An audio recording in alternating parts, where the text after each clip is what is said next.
oe mata utia lava oe si ia elo uloto ia vi ia oe e mata utia lava oe mata utia lava oe mata utia lava oe o te ifo tapuai I lalo o ao e mata utia lava oe mata ngofie na ua loa lofa filemu angalele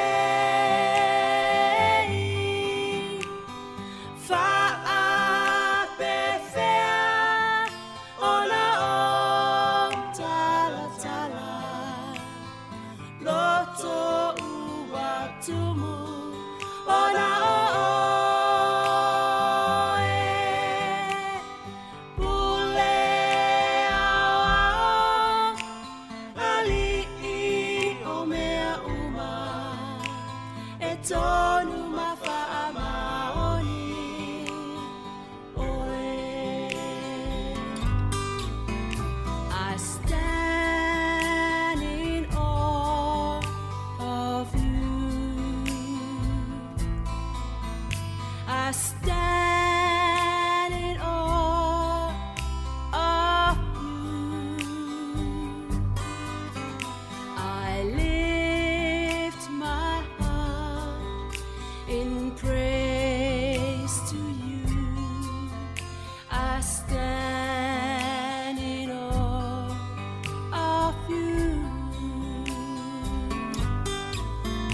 I stand in awe of you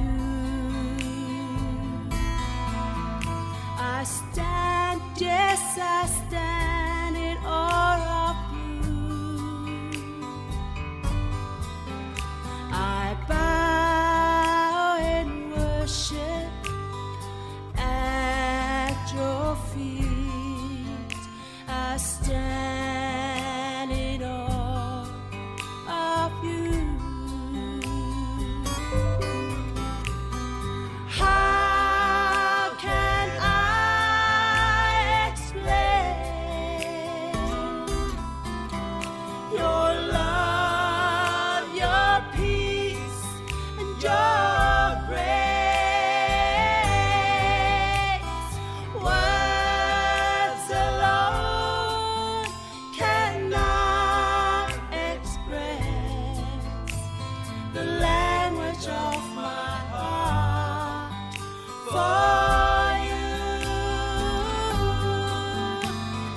Master planner Lord of all marvelously faithful and true marvelously faithful and true etonu mafaamaoni oe etonu mafaamaoni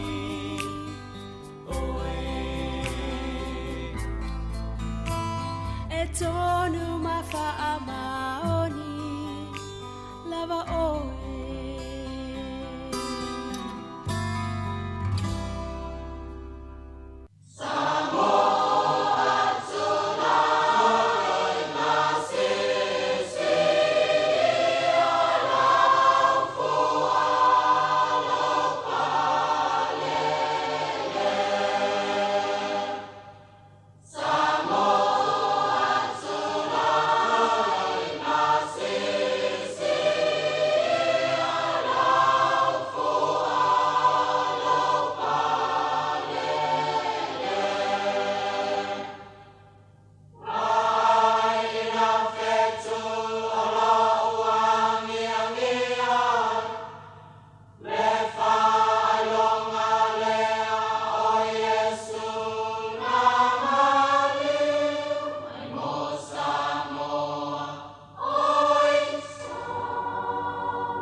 So I fōmanuia sa mole atu no pele I lomalei fō mai whanunga fōre nei tai au, o le aso whareile nei aso fitu, o le nei masina o mati, I le tātou wholaunga le nei tu sanga luafe lua se fulu ma le lima.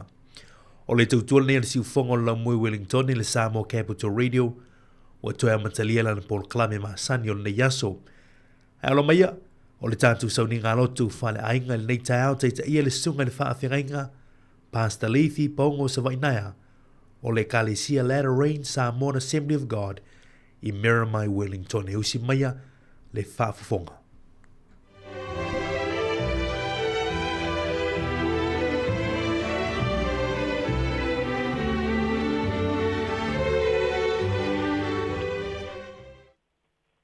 I le nganga whaaloalo o te whatalo whatuai a te oe Samoa I lo malei fua mai whanunga le lei o le neitai au fau. Whatalofa foi le tapoi ngā mātua I mauta malawa I maise la to uma. O lo mawhai na whaalongo mai le neitai au. Ta lofa lava. Ai lo mai tātou wat whatasi mau I le tātou tapoi ngā whale inga I le atua I le neitai au. Whauta o sui alo ti ngā tele I le file mu. E fina ngalo e lawe ina u I le lua e wha umati ai. Awa e lafo ina wang sala uma I tua. Awa e le vi atu le tunga mau I a te oe. E le whane ne le oti a te oe. Aoe o ifo le lua la tau te wha moe lou wha mauni. O le waola, o ia lava e vi atu I a te oe. E pei o au lava I le aso nei. E wha I lolo wha maoni e le tamā I lana wha nau. Ua whaola ina au e Iova, ma tau te tai aine kine I le whale o Iova, I aso uma o lo mātou wola. Io tātou te talo. Mātou fia tele maori oli le tua le neitai au. Na wa mātou ala whai mai le ola le malosi ma le manuia mai lawa fio. Sa mātou momoe ma malolo, sa mātou le lo se metasi. Oe o le tua o Israelu, o Iova o le sa ele o leo, sa ele moe na ele tule moe lava. Leo ina ma le tausia ma le lave ino lo mātou wola.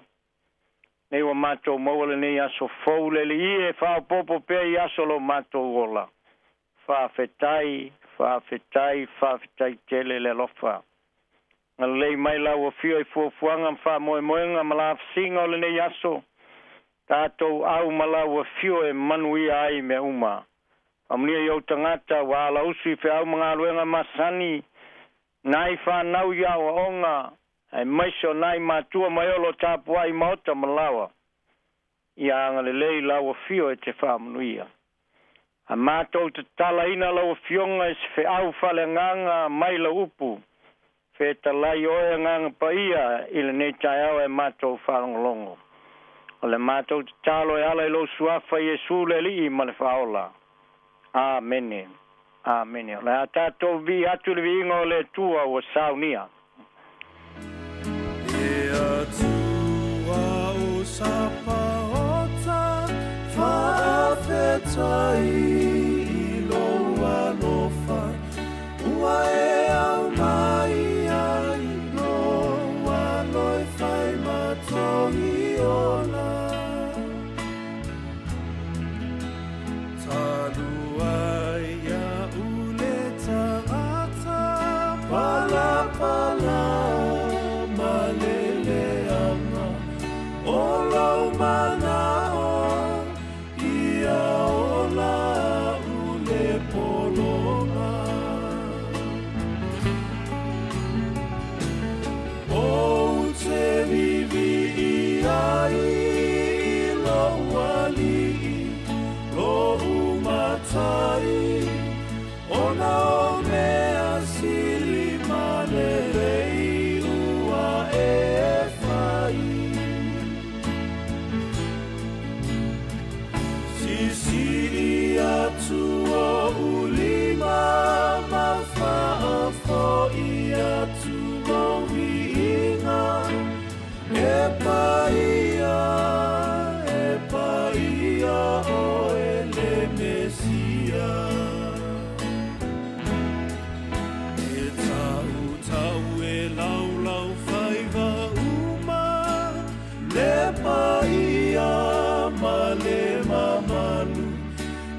sili sili ese o Yesu lo utuku ia whanene e mawha amanu i lo sua whamamanu Alleluia via o Yesu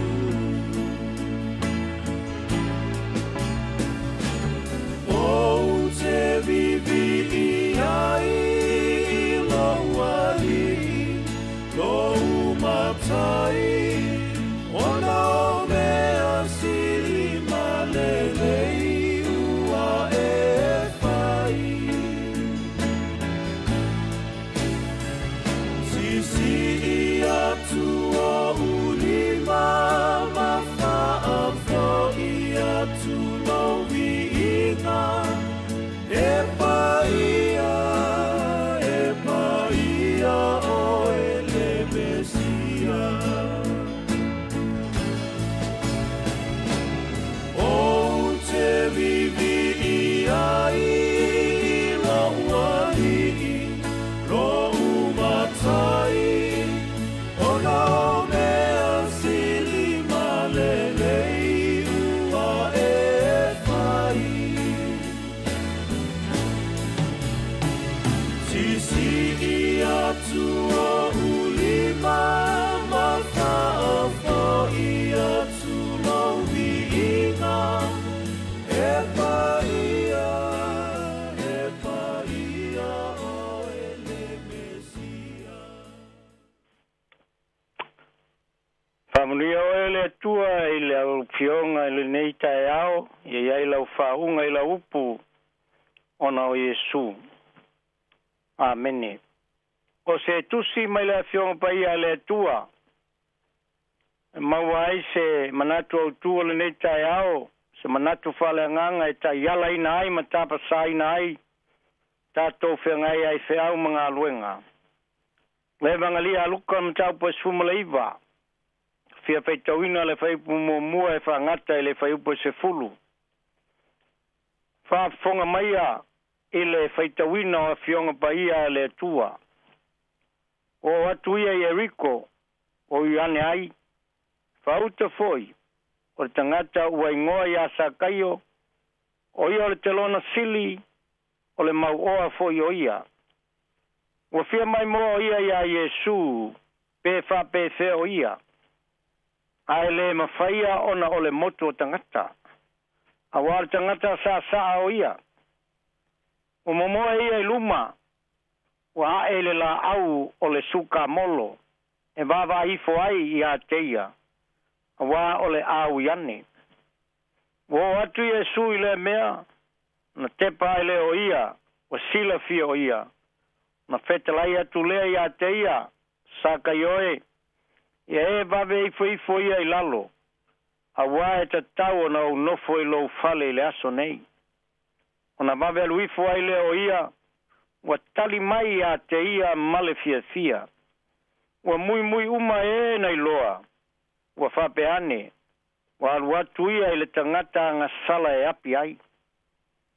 Wa tu mai sa kaio, wa whapea mai i le li, whauta, le li e, le a o vaelu aina atu a umea i e matitiwa.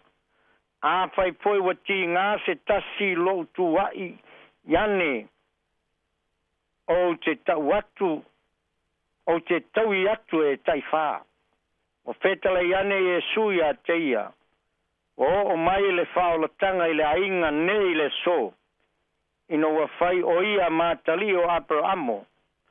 A wa saule a tali o tangata e sa ili ma whaola i le na leiloa.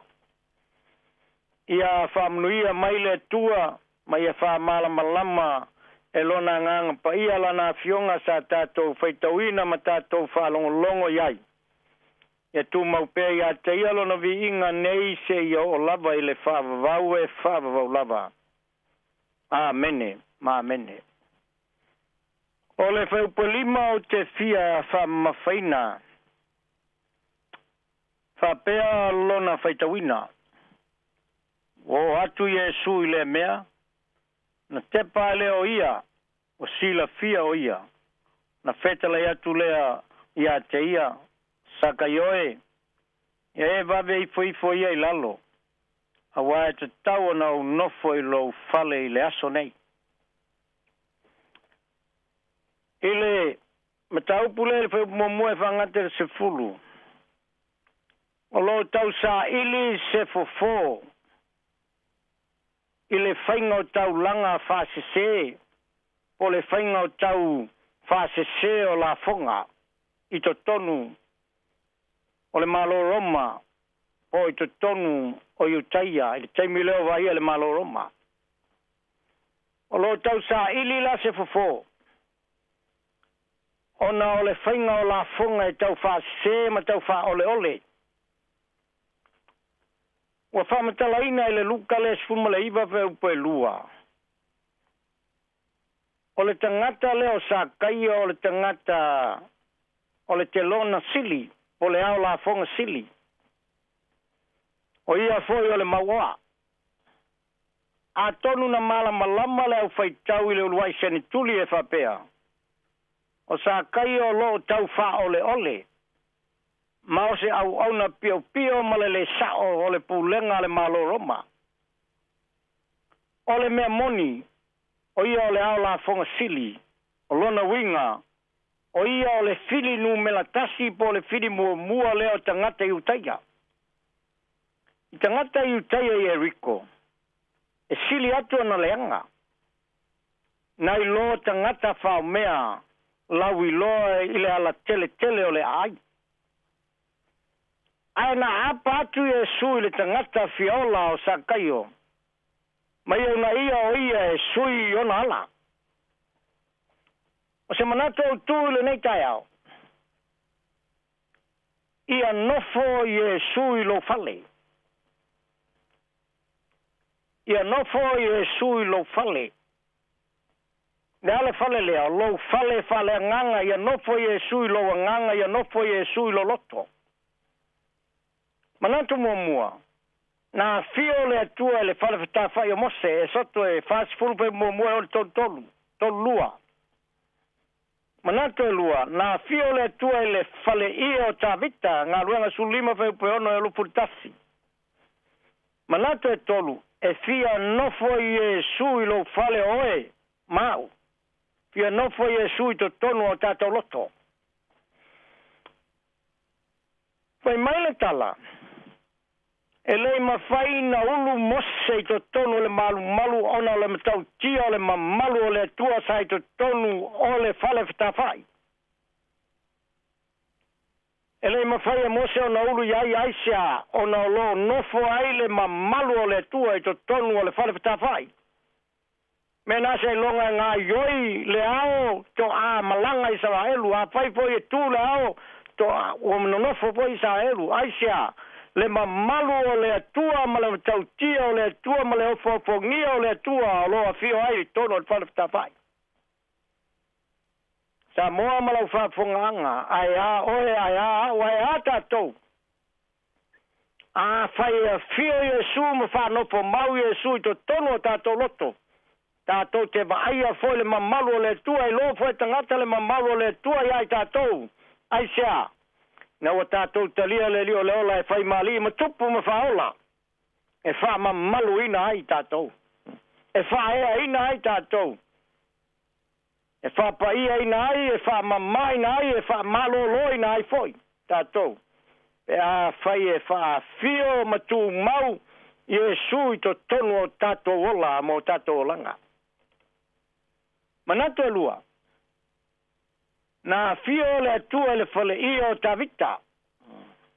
Mai le tala lapa e whaitau e na toi tau ma whai le atua ina ia mo moli mai le tala le lei nu ese. Mai o le fale ia le o ta vita na pauna le anga ana toi ati ae le atua ina ia sei whai loa atu inu ese. Le tala le lei o lo iai le mamalu le atua pe a whaita tau titalia ma wha nofo i e sui o tātou langa wau i o le tala lei. Lea la tau mo moli mai, e le tusi lea. Le pa ia ma le mamalu o le tua, pe a fai tātou te talio ia. Manofo mau Iesu I te tono tātou fale nganga, I te tono tātou loto. A maina pa le fale ie, ui a ole fale ie. Na toi angale leile toi ati nae, ina sei a sei fai loa mai ai, ma momoli mai ai le mana ma le mamalu ma le pula le tala lei. Sei le longa ma sei loa e tangata o nuese matu nuese.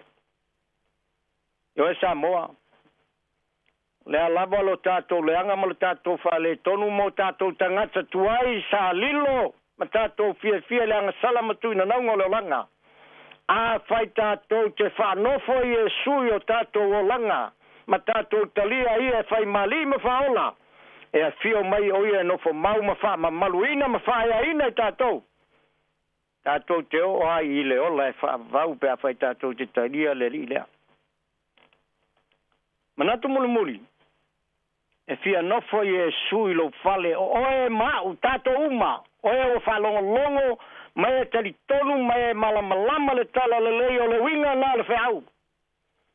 O le ala le e riko. E sana faia e se tupu se whatonunga. Lango lao alu la mananga whatupu e wha mamaluina. A tonu foi e mamata ngata mai se fefe tangata e musu fo tangata e tala noa le tupu. E pea o tupu ia pea malanga mai le sapeta I Samoa. Ngale kalo au lima. Ma pati ai le mawhaina tala noa. I ai se tupu e le tala noa ma fai se tupu ia te oe. Ale kupu lea. Na whailanga whakongunga I asakaio. Whapetai wo ia lau le lea. Ngau ku vai ai mo wa ai le la aulenga a e te maloa. Au ina sa vali ai Iesu o ia le tupu. Sa pati tangata malato sa vali fatasi. Ai ole fia I loa. O le tangata leo sa kai o langa o ia o te lona sili o ia o la flaponga sili. O le fia I loa ma le fia tangata I upu a tātou Samoa. E malato o ia o le au la fonga sili o loma. E malato o ia le maua. Na mai ai ma momoa ai le la au e fia I loa Iesu. E fia vai ai Iesu. E malato ni se ngata e moni o ia tangata sa e pupu. Ai o lona fia I lona manatu ma lona tō whinga o ia o le au la fonga sili. Ala ninga alu a ele la au le suka molo. Ai o inana velo na a ele la au ma lona manatu o ia o le au la fonga sili.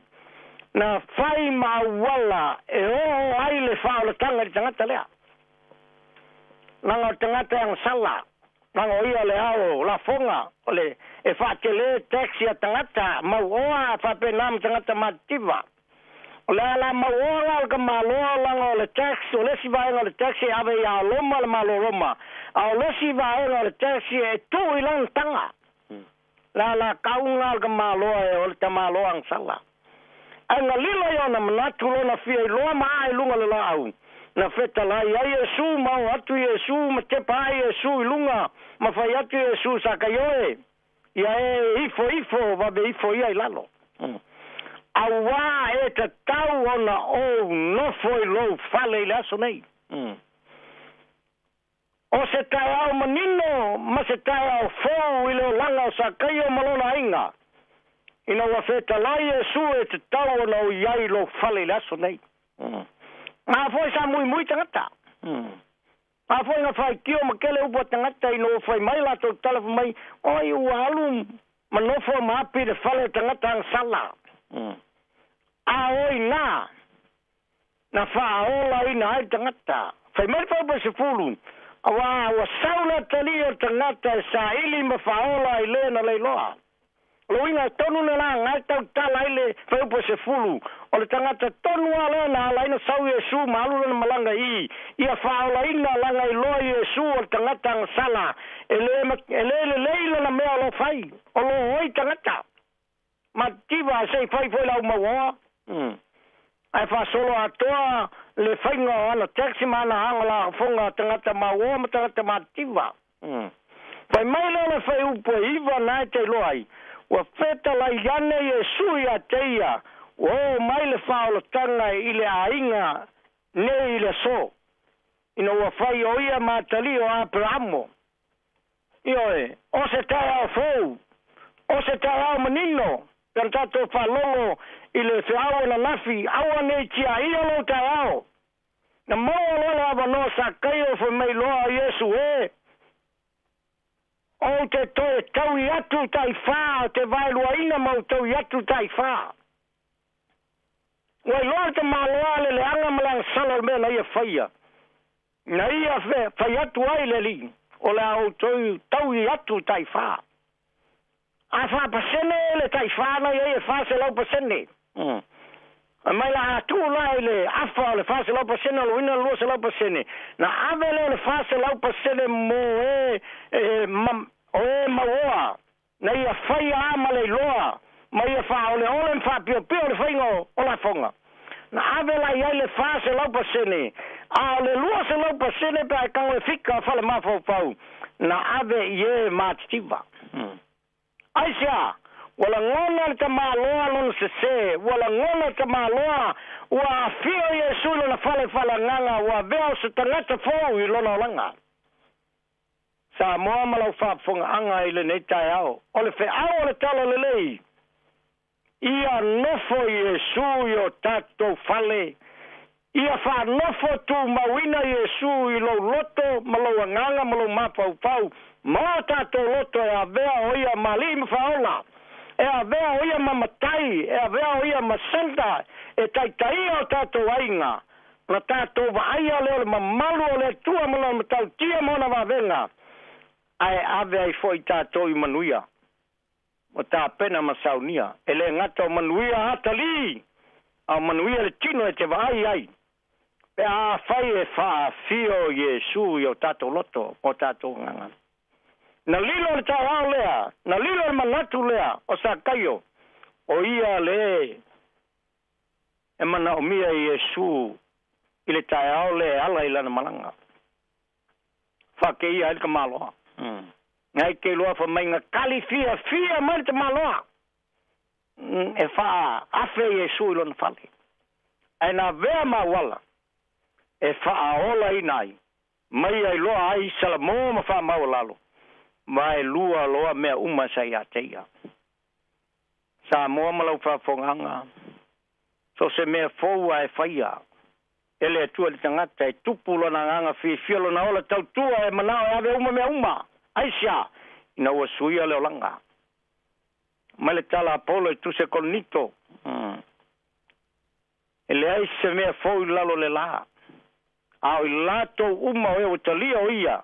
O le tangata fōu le na. Ua mawai mea tuai, ai wha fōwina me uma ioe. Ina ua talia ma wha fio e sa kaio Yesu i lona o langa ma lona inga. Ma wha mawai ai mea tuai o le langa. Ai ofo atu le o langa e au auna ma tautua mo ia ma lona lava finingala. Wha mnuia le tua i lau wha fonganga sa moe le nei taia. Ona o Yesu le li i ma le whaola. Amene. Amene, tātou te talo. Le tua whawhetai te le lava i loa lofa. Wai u sauninga o le nei aso i ngā luenga whai u ale siu whonga lau mua. Mai le aso ngafua si o mai le nei taia. Whawhetai le lofa. Whawhetai le angale lei lau tausi mai ma lau leo mai. Se ia o mai le nei tae ao. Lau upu fola le ia le nei vai aso. Anga le lei loto ma nganga mai e malamalama ila mātou ngangana. O atu le nganga pa ia te wha malamalama. Ina ia maua sona loto, sona fia e ta li ai o ia. E a vea mali i mawhaola i lona o langa. Amuia sa mo poto malana whafonganga e maiso lana tapo inga. Ai matua le whangaloina. O elo tapo ia o whaiva mga luenga. Whenga iai o tangata. Ia anga le atu whaamuni atu. Le tua. Whaamuni ia au na mwhale tua mai ka le sia keu sia na umai so se whata whaitau langa. Nga le ngā luenga tala i o tangata. Lau miso nale ma lau whai mga lia ma lau keu siano. Whaamuni ia oe. Ia lato ngā luenga lei. O ai o lo ta talo fo i moi mātou. Mahalo lofa mai whaamanuia atu ia i lato. Mana tua nai o mātou ta māma tina.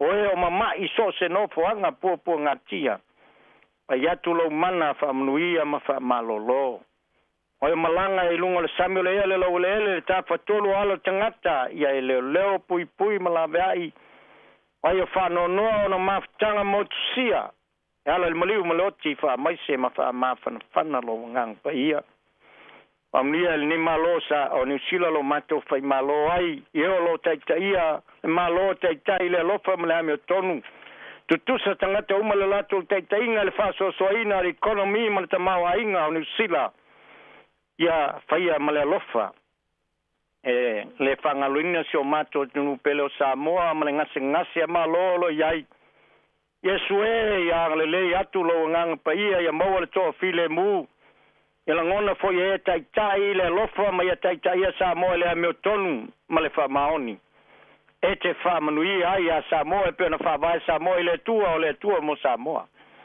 le mato te talo mana tua foi la foi nga ruenga si fonga lo mua nga ruenga le lei o la to foi ala te tuino sa mo le fa sa lo longa foi o lo talo le lei anga le lei ai la to mala to nga ruenga mo la to ainga Le matou te talo lea fa mangalo matou se maleanga mang sala ona lo suafa Yesu wa matou wole mamala au tuai nei tu mau mai o matou runga le lofa tu no ele tu le tama o le tu le alo male maftanga fai pe mo lo ngang pa ia nei se yo le fa va lava amen amen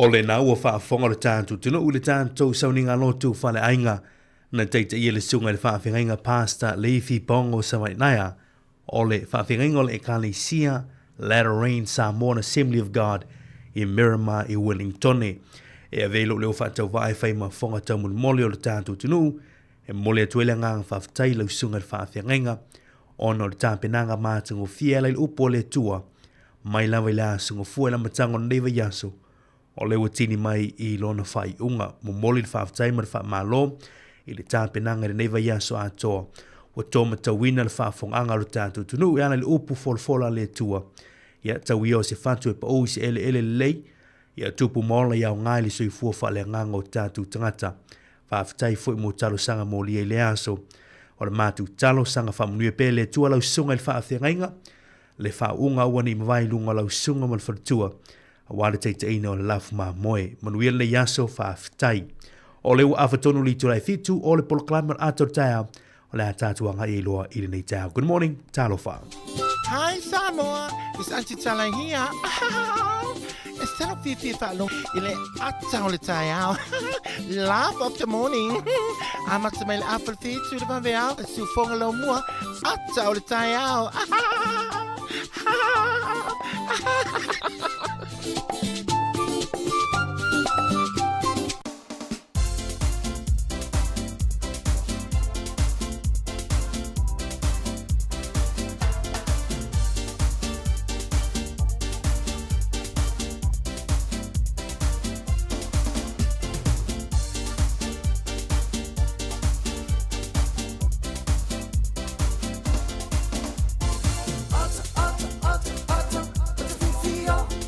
Por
Io e ole atar ne ole tae au to e whaatalo whātu ma o wholo whātu i le pa ia ma le malo le tātu tiro.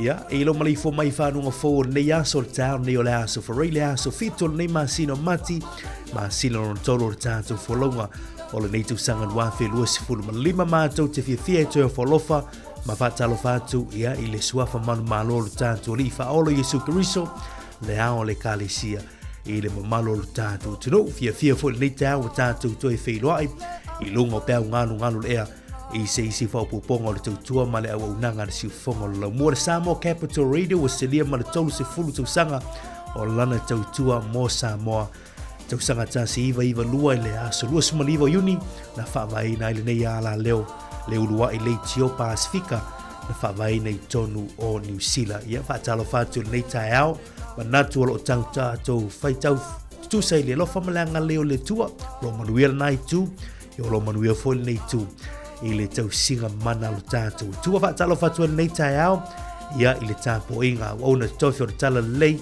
o lo whaafala le malu lea whaata whaitaulanga, ma lea whaata whaitaulanga. Tau asuina li puwai o le ola wale sui fua whale ngango neo tātou tangata. Apitua le whaatalo wha nei tae au i le fionga ni matua soli ia masanga, ma le whale tua, le ofisa o komisina maulunga o Samoa i Aotearoa ia whaatalo whaatu ma loro sui fua manuia, le whangaruina fo ia le fionga kom sula, ia o malo Samoa au kilani mangele ma lor tautua atunu ia o wane o tātou tangata Samoa i tonu Aotearoa nei. Le whangaruina na tāpu inga malo nei o tātou tua sina o tamam tina mātutua ia le wala whai mai fo nei tāu ma lor whai o whaiva ma lor tāpua i ma lor talo ia e le manatu manuia whaiva matiute o na autu talo sanga. Tupulanga talavau na malo si o le atunu ma lor sui fo manuia tātou wompa anga i lunga o le tātou api o fōlinga, lunga o le tātou alata o le YouTube channel, lunga o le tātou api whaalongolongo. Ia le ngata whaile lunga o le tātou penga te whailangi www.samoacapitalradio.co.nz o lo mwhaiona mafuta mai le tōtela o le tātou tino. Ma lor sui fōmanuia se tāwhar kelope, ma tu te whaatalo whātu i tātou tofi Samoa le tātou tino, ma tālo whai Australia, ma tālo whai le mano telo Amerika, ma so se tāwhar kelope, o lo vai na mau mai ere tātou tautua whaatala whātu. So se vai panoa Aotearoa New Zealand nei, mai lava le mautu i lungaia o atu mautu i saute, ia maso o se pito nu o Wellington, mātou te whātu au whātu lima le nei tai au, lau tau o ona neo mari mutu tō whinga whai valu, leo tātou whailoai, ia sui e fwoi le sunga ia tō fwoi fiso ma sani o tō mafuta i tai au Australia. Ia vi ia le tua le tātou whai ngā luenga o whai fwoi o le tātou whailoai le nei tai au, ma lolo sui whomnuia, ma lolo msai. Ia, la tātou tana me wha solo, sina mainga le talo le tai swing o le tupe, awa noa whaunea ngā sui fo maa sa whanau, tātou whaalongolongo fo i mena tupu le nei aso i tala whaasolpito, lau langi tali tu lai valu, whaupoponga momoa tātou tala mai Samoa, ma tātou tala fau, ia mo le nei aso whareile, ia atu atu lima, ia o le whaatalofa nei tāu good morning, tā lova manuia le nei aso i la tofu i le wala usu tu i au mga luenga whanau leu tā pena ia onga, Atalo fatu proclame o ata o tai au. Fua fiva chan. Ia ma le pespisenga nei ema eu le matungo fio le tua. Ema eu le matungo fio le tua. Ia aisia mole melo tu si fua tatu tu ma wana yaso. Ia wa ana tatu moe atu ele pona poma tatu moe. Ia o fina ngalo na le tua. Ia nei tai au tu e whanua i tatu. O le vi inga nai wha foi le tua. Ema eu le matungo fio fa talo fatu le tai au. Pespisenga tala tu tatu tutua.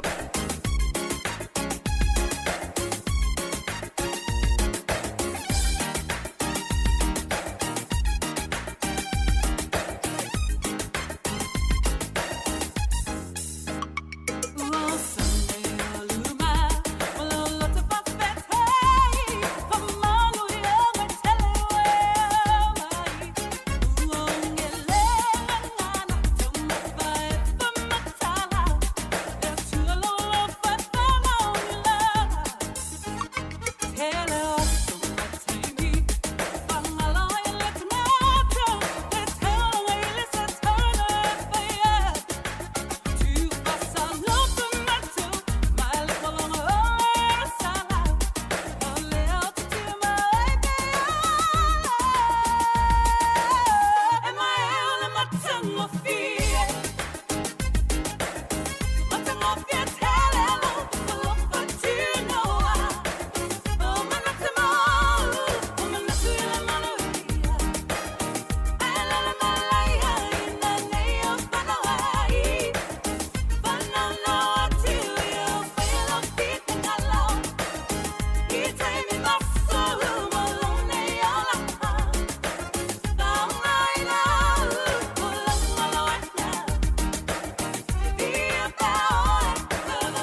So e whaatalo whantu le nei vaenga o le tau tu tu mo si fongo lo mui Wellington o si ne vaenga nei le talo le tau ma pe foi le talo le tai wau fu nga fai o le nei a sululu mo i tātou le lo mui Wellington mo no tua o ia fiai ia le whaasolo atu lea i nei Perua Hutt Valley mo Wellington ia o lo valo ia lo official va i tau le nei aso ia o le a matua langi le tau le va ia tu fa for tātou official nei teimi ma nei le ua sulu mai le la ia o vi ia le tu le nei tai au le se au e vai le nei aso ma tu o fie sulu la ia lanu sama ma o ia le la le va ia tu nu o talo tau i le nei aso se fu maliva tikeri le fu e ma wa lunga ia fa ia sina ma lu nei tai se fu malua tikeri le fu e ma wa lalo fa mawina mo tātou le lau mo nei la swa tau la stona ilea ia e se tu lango tau le valu i la swa tau ia e ono tu ulti munga ia fa malu a o ini su teimi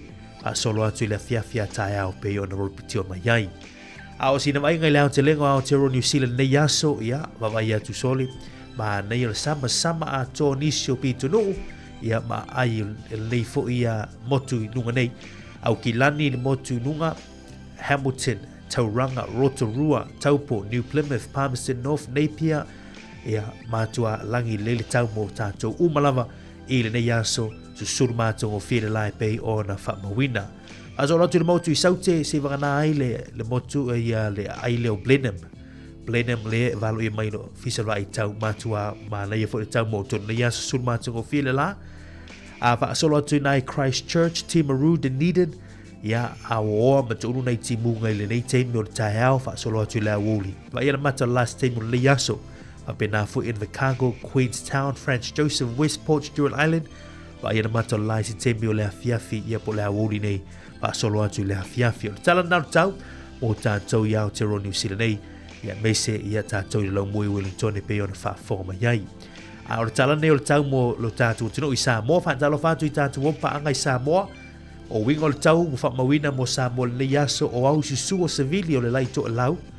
O lo o viti ai pia Samoa mai au mai ao matimu e a fia le atunu i nisi o taimi.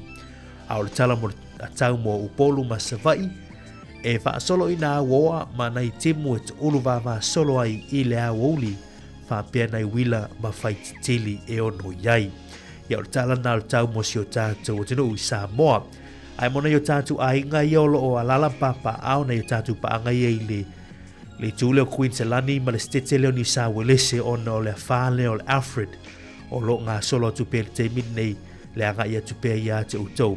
O le ripoti la tamai le talo tau mo utou ia i saute i se sae o Queenslandi ma le tui ma tui se sae o New South Wales ia o lo o lapti e mai e lo ofisa vai tau i nai Queensland ia le mamawhai o timunga i le nei aso ia ma le ono ia i o lo longa mo utou i nai Brisbane. Ia malfa solo mai nai lisi tu nai matu se sa o New South Wales ma wase si lapta inga ma reporti tulanga o le fallen house o Alfred i se teimo nei tai au lunga o le tātou Paul Kalame. Ai o le talo tai mo i la tau la sauni fo i whango te ina ngātai whale o le lau mua i Wellington nei ma pore rua nei aso Wellington o lo pele tai nei teimi pele tai teimi nei fufua e sua i le awuri nei le se fulu lo minuti te elitu la se fulu malua ia ona toi pele il afoli tu leono i le afiafi ana nei. Afiafi ana nei le afoli tu leono le apele tai Wellington mo mponi rua mana il nei aso o lo pele tai le teimi nei fufua e sua i le 5 minuti te elitu la tasi le awoli ia ona toi pele le 10 minuti e te elitu la fitu i le po ana nei. Ia o le talana tau talo tai mana tua saunga le mulunga o ngā sami vai pe awhaianga i atu awane ngalo ofu whaola ia avi foi telefoni pe afai na te anga ia tu lungo le va longo te ia pe na yo tatu ai ngal te mi te anga mai ai ia mo le saunga le mu manu ia tele le yaso fa ftai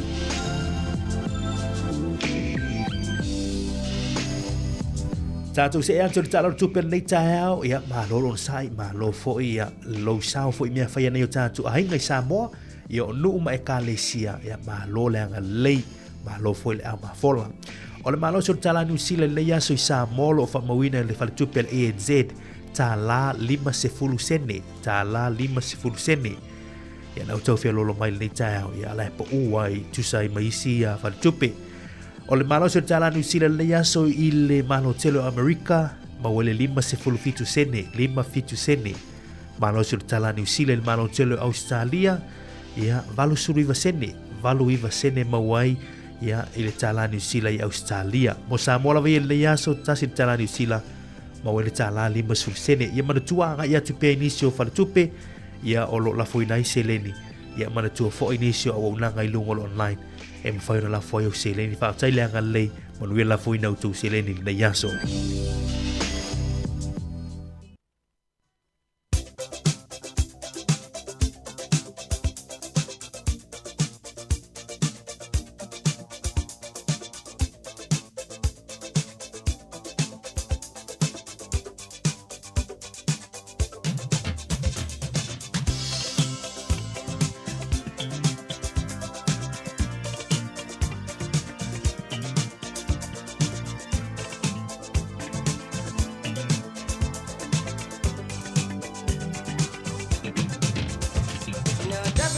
Ia o le vano fa mniango ang si fuma so fanau fa mna to pele tantu email ya so fanau @samoacapitalradio.co.nz.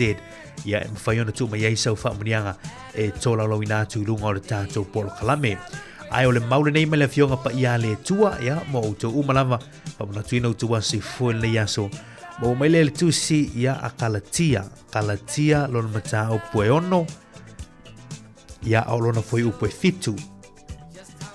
Awane I whaasi se ina o tau e le ulangia lea tua awa o le mea luluina le tangata ia o le mea lea e sele ina mai e ia ia mana ia na mau a awane I whaasi se ina o tau e le ulangia lea tua awa o le mea luluina le tangata o le mea lava lea e sele ina mai ai e ia ia o le mauna mo tatu umalava o le mea tatu te luluina ia e mautinoa mo ia o mautinoa ia tatou toi seleina ala pespese atu si fongo lo mo tu malama e famanu ia tu aso fu le yaso happy birthday manu ia tele tu aso fu le yaso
Hip hip hooray!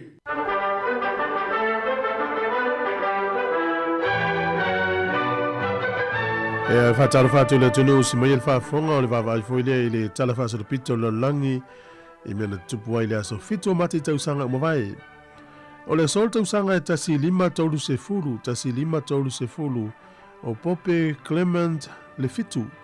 Na ia te ena se manatu o le tupu o Peletania na taimi o Henry le valu. E fa pea o mana o te tia fa le tula fono ma Catherine lona pole kuini pole masiofo. Na te ena e Pope Clement le fitu le manaonga. Mauna na luese mai loa ia Henry le valu mai le kalesia katoliko mai fa iloa. O ia wa avea nei mataitai o le lotu Englani po le Church of England. O le solta usanga e tasiva o le vaa lea sia mani e ta o le keisa Wilhelm D. Crossi. O le vaa mua le fa pe wa ia mai se fa ilo ia mai le sami a ngai I le lawil ele ia po le wireless signals. Ia no winga ia o le utatu lo termine im fa na wale si mai se va am po fia lavo ia tali atu lawil ele. Ai o le taimo mua le I se va au fa mawina langi. Wa ise so ta inga e le fe so ta ini wireless le tausanga tasiva o na tupu ai le sol le asfito mati. O le ason nei tausanga tasiva fas fulu ma le lua, na tula win e le ai ia fita ia pani i le nuule o Papua New Guinea. O le sol tausanga tasiva valu lima, na ulua i fai ai ia se test po se suenga mua lava, e le wha mai nei o le HIV/AIDS. O le masalonga o fōmai, o le wha mai nā lia e le vai tau le tasiva tauru se fulu i Afrika. Ai whato ama whai o na aria e ai le lalolangi le tausanga tasiva valu tasi i malo i sifo. Ea, o le vai taimi lava le nā, wa matau na wa ia se wha ama i winga ese, e mama i e le tūpāwa li i, e toi o isi e li i, o le tūpā fo i lea o li i matama i tai, e fia e wha o ngā fuala au wha sa ina. O ila tauna na wa ai e toi ngā maine e fau e le i vai mua. Ma whai e lor su enga mua i le aso le nei, e le utato i lor whama i oti le nei, i o le HIV/AIDS. O le solta usanga e lua fe ma le fitu, na pālota ina ai i le fale po le mauta o le nula Peritania e ta o le House of Commons, na pālota i latou ia se laupa sene le filifilia o sui o le mauta maualunga o le House of Lords. Ia ele o le Palemene Peritania e le mauta maulalo ma le mauta maualunga. E ta o le mauta maualunga o le House of Lords e ta o le mauta maulalo o le House of Commons. Ia o le la sa pālota la tau i leso nei luafe ma le fitu o le filifilinga o sui o le mauta maualunga e tauna se laupa sene no le filifilinga. E le tauna tofia. O le asole nei i le tausanga e tasivalu whalua na whamawina i tutono ni usila o se ulua i whaasalanga mua le leoti. E se furufitu tausanga o tamaita i suafa ia Maketu Wharetotara. Ia na tu lou lavan whao i leoti i na iau gilani. Ia ona o le maliua i o Elisabetta Robertson malana whanau e toa lua ma isi tangata mātutua sta o lua. Ana maua le o le tamaita i sufitu tausanga le na whaia ngā yoinga le tausanga tasivalu whaatasi. Ia o le sola, ia whatoa whamawina i se tangata ni usila u whaasala ina leoti le tausanga tasivalu whaalua.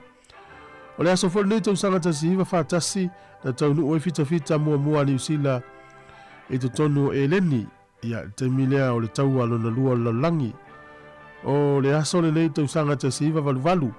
O le whamalosi o pola ia sa whaatia ai. Ia na inu ui o ni usila e o fiai Hawke's Bay o Gisborne, East Cape. Na whaina o maritele o whaatoanga le nawa i tau. Ia tu whaatasi ane ia mea na whaaleanga ina pe a fua il tupe le teimin nei. E pe a mar se lau fitus furu miliona tā la. Ia mea na whaaleanga ina i le aso le nei. O le so i Samoa tausanga e tasi iwa tolu se fulu na whai ai ia le whenua inga mulimuli le vā le malo ni usila. Ia o Colonel Stephen Allen o le minister le na o le puipuinga o le saonga le mua ni usila. O ia na o le administrator ni usila ia ai o Mr. John Cope o le minister na o le puipuinga. Sa fono mataitai o le maua mali e toa tanu mawhili mua tupua tamasese mea ole o ta afa whaumui nā fia me mulno u mua ma tui malele i whano siu. Fono le na whaia i vaimoso. Sa tu ina atu ai e taitai nei o le mau i sui o le malo ni usila le tele o fesili sa mawhai o na tu ina atu i malo o whatasi po le League of Nations. Ia matalatala noa ai ia mawhai loa se mafua anga na la intangata waleina ia tupua tamasese le lofi di tolu i le aso luaiva o te sema le tausanga e tasi iwa luaiva. Ia mantuala le ua mawai nei ia pe whamasina e toi whai alole fono muli le nei. Ia o mta upuna sa tala no ai. Ia tatou tala na to e mau le whapoponga le taima sani whaafitai lava. Malo whaafitai, ia lana ua whaafonga le tātou tino inisio vaianga tā ua le tātou proklame masani ai tai au o vaiaso taitasi. To e mau asisi whapoponga o nā proklame ia o mena tupu le tala whasolpito la langi i le vaiaso fōlea sunga fua. Ia ai whaamalo le tātou tino. O le utula me le tātou taimi ina ua toe 5 minute ia ona tale o li tula e valu. Tale tula e valu, ia le whapoponga mo tātou tala mai Samoa, ma tātou talafou ia e tue whaatalofa la tulava i nei tai au tātou wompa anga o whaiona mafuta mai lunga o le tātou poloklame ia tunu i mamao ia le ngata fo i lesio tātou tunu i Samoa whaatalofa tu i wompa anga i Samoa ia le whangaru nei lātou lunga o le tātou tasi ono tesi maritasi whamo o lo whaiona mafuta mai tono la mo Wellingtoni si teimi ona whaatalofa tu leo tātou tunu ia manatu Toi whaatalo whātu mau wholo whātu le te haro tau si whonga lo mua ia Samoa Capital Radio tasi ono te si maritasi whāmo i le nei tae au man polo klame ia o le ata o le tae au. Tātua sina whawhiwhianga ia nei te mori tae au. Au le wau ia tui lunga o le camera leanga ia tui Wellington. I whaia sina poloko o le wala le nei teimi leanga ia tui Ngaranga Gorge mo tātou ianga ia tui nei Porirua. Ma pe nā fwy leanga i mai pitone anga ia tui tai Wellington. Ia o le saunga le mūlawa e tautua nā Mana tua foi ia le anga ia tua foi ma tua moli nei whanau ia onga nei teimi. Tau tua nal saunga le mu, ma tau si sia mai la whaatu langa ina i lumo a onga. E te tau nuu loa e pe te lata lata i ngana ia onga. Mana tua i tu la whono le whaiti ti o saunga le mu. Me se lava ia sile lei i le whioa i na whanau. Ia pe kolosi foi ta mai ti nei tai au i lunga le antele e anga i le onga. Moi la tō le anga ia tu ia onga le aso ta mai ti. Ia manu ia tele le aso teimi o whaiti lo statu tala. Ma mole atu le statu pese mo ton le yaso. Fa fianga nei te martau si fonga la mua i Wellington.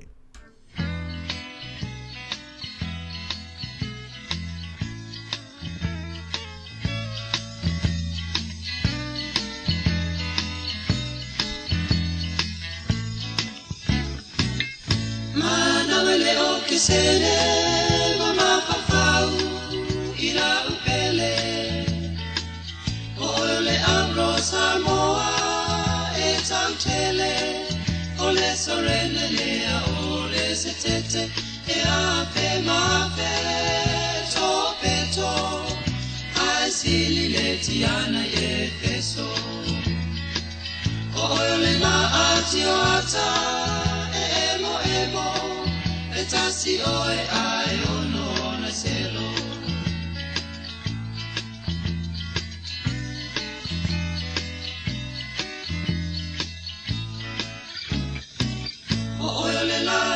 Paolo, le Susana, eso solo, tapuleina e ofisa, ole solo, ata alolo, maisi au si valenga lola, wafionga, le ula taimane, o ma amora, oe ole tapasa, si o uola, si o uielino lea mai Roma.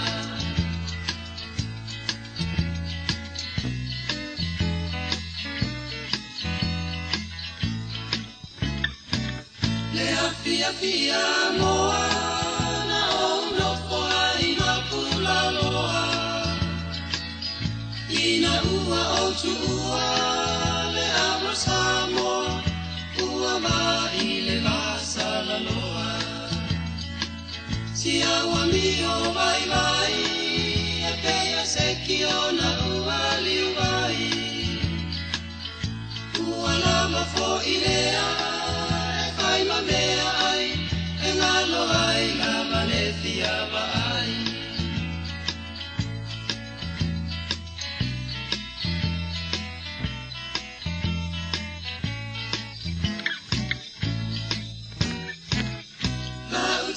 Sala ea, la umana mea, le matango fiona yon folinga, asulu mia ele masina, la utau sala ea, la umana mea, le matango fiona yon folinga.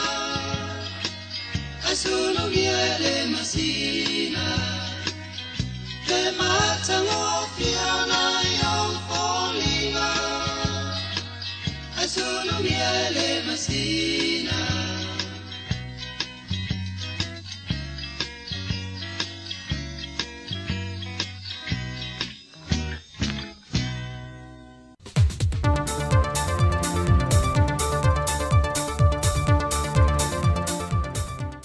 O te whiawhilawa te whaatala whātolu tātua tino ule i si whaopoponga o tala mai Samoa o si mai ele whaafonga. E wi ole ua whaia ina le lafolona lua o le le whātua tuaina i te tonu le pāle mena le taita inga le fionga le tamai tai pāle mia. Peita i le whaidua inga le autu stala ma le au whaasala lau le asoa le nawhi ua mai a le whōntanga ma whaatata mai e le taita e o le tuangai. E le o ngatai i le toe lo te o le mata upu lava le nei. Pe a whai a e le toe tu whaantasia le vaenga whaopo whai le whaatua tui le tua Samoa o tasi le ua vaenua ina. Ona o le ta oto i le lumanai, le whaatara no ino le tala whaatatau au tu o le tupe, o le lua awhelua se fulma le wha, lua awhelua se fulma le lima, o na e whaingata o na pāsia e lalo o tūlanga o lo ta oto e whaapea, pe a whaata oto whaatasi ma le whaavae. Politically, o le ko a mol mai aso kas. E kulanga whapoki. Ale kulanga ia faa ele kulanga le tatou te mau ainga ma so fuanga le ka ko ka ia kali onko wa tapena foi le vang fa po fai nga ile malo e fa watu lana tangi le famas nonga e fa sanga le fionga le fong fitalai e lo lato fina wina leo le fa vai e le ala nga te tau le palo to lana fionga na ato ai le foi numera e pasi ai le whaatala noa i nao tula fono po pili tau whaofi e tolu e lona tūlanga toe teu te wina. Mai o le tala noa i nao le teu te unga o tula fono i e le temile nei. O lo fina wina e lantou e le te tau foi o na pasia. E ona toe whaawa wina i le so le tau a fianga le pāre mene le lafona whaatu wina e le fionga le minister ia olo a forfiti va ai po o le malo te wala i le kāpeneta, le ave e seina o le whongwhitalai ma le sui whongwhitalai o le mota, e na oa saunoa le fionga le tamai tai pāre mia ma nisi o lana kāpeneta, e nā te leo tau si sialo na tūlanga wha maoni lana tautonga, e nā te whātau tei ai le tiuti o le nafoa ma le le wha ai tu au. E leita lia ngofi e le fionga i le whongwhitalai le lafo na whaatu wina e le fionga olo a forfiti va ai, malangolango ina se tasi o minista o le kāpeneta, le atinu Wayne so ialo, mai ua ina tuli e se i fafo e le whongwhitalai lona malo sianga i a minista e tō lua. Peita ina toe wala au e toe au maia i te tonu ina wawhai le pālo te tauwala au. Mō le lafo na whātuina o le le whātuatuina o le taitainga a le fionga le tamai tai pāle mia. E pei ona mō le mawina le atinu o le whontanga na nafi ma le taunu ungo le pālota, na toe whaia ina e fo i le lafo lo na lua. Ma o toe tu ina toe fo i le whaawa wina o le whainga ma lo le teitai o le atunu le fionga fia mena o mi mata awha ma lana kāpeneta ma le wha moe moe e toe maua se isi suinga o se ma lo e teitai o le atunu e le whainga pālota le lua a whelua se fulu ma le ono. Peitai a toe whaatuina fo i le lafo lo na tolu e mana o mia fo i le ma lo le pālota ato le tua ngai e manu malo ai la tu la fofa tu na fai no foi il te o le tu ngai o se temi mo mole ile tala fa sol pito o le pale menne le atunu wa fe upu ai male tu fa tasi le fionga le pale mia o i o le te o le monta ma le fionga le fong vitalai wa le nga lu e fantasi o le afo le tu laiva o le ato tawa fi ai le pale menne le so o le a whaasala lau tu sao i nā tu foi, e leo o ngā le si ufonga le lau mua. O vaenga mua le su e ngā mtanga luenga o leo i le ofisa o le mtanga luenga o tina matamai tai, a tina o nuu manga fisotai, e le lo mai o le masini computer po le laptop, whatasi ma le hard drive, o loo i ai atoa o ma wha maunga o le poloketi o le miliona tā la. Lena wha i loa le kumsino mtanga luenga o leo, o lo msalomia o se tasi lava mai tono le matanga luenga na whaatino ina le ngā o inga. E leo iai se tasi wa mōlia i le te mile nei ai e nao whaamtalanga na tui nātua leo whinga luenga o le ofisa o lo o ngā o Yesu e suenga. Ai o le so o le ato e seini e fo i le isi malelienga i le vā o le matanga luenga ma isi o tū malo e whaawaua le whaamtu I nā tō nisi o seleni o ia lava poloketi miliona tāla. O le vaenga mua leo telefou o le sifonga leo mua le tai au, se isi o na whao poponga le tūlai iwa.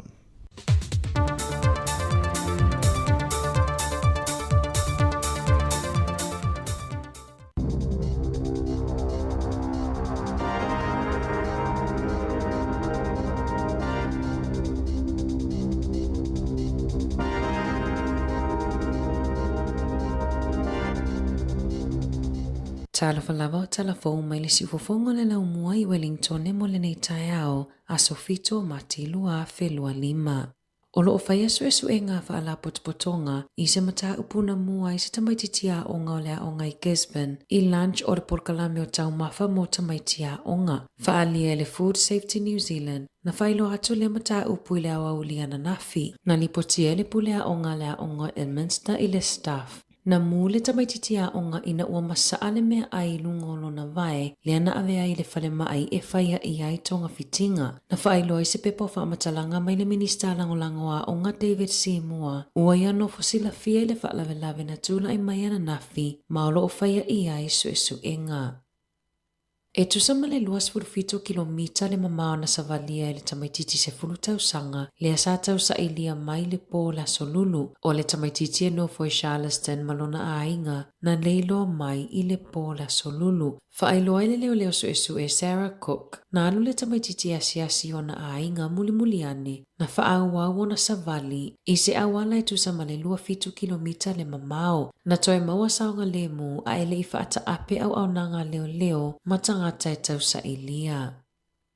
Ua lipotia le matanga luenga o le puipuinga, ua mai au na ave ese le tele o le suau o mai le vaa le manawanui le ana ngoto I ngā taifale o Samoa. Na ta ua mua le matanga luenga o le puipuinga, e lua se fulu aso mai le onga tutono o te isema e ave ese ai le suau o mai le vaa. E tusa ma le afe tone po o le tasi miliona lita. I le tonu maasina taluai ua mawhaio na ave esea le tonu se lau no 5 afe o lito suau. Lua se lau walu fale au maulu na ave esea tane suau e 5.5 e tusa ai mali poti. Na mawaisu suenga les Ross, le maua lalo o hydrocarbons, ma whaamaoni ai le kilia ma le leo le sua sami.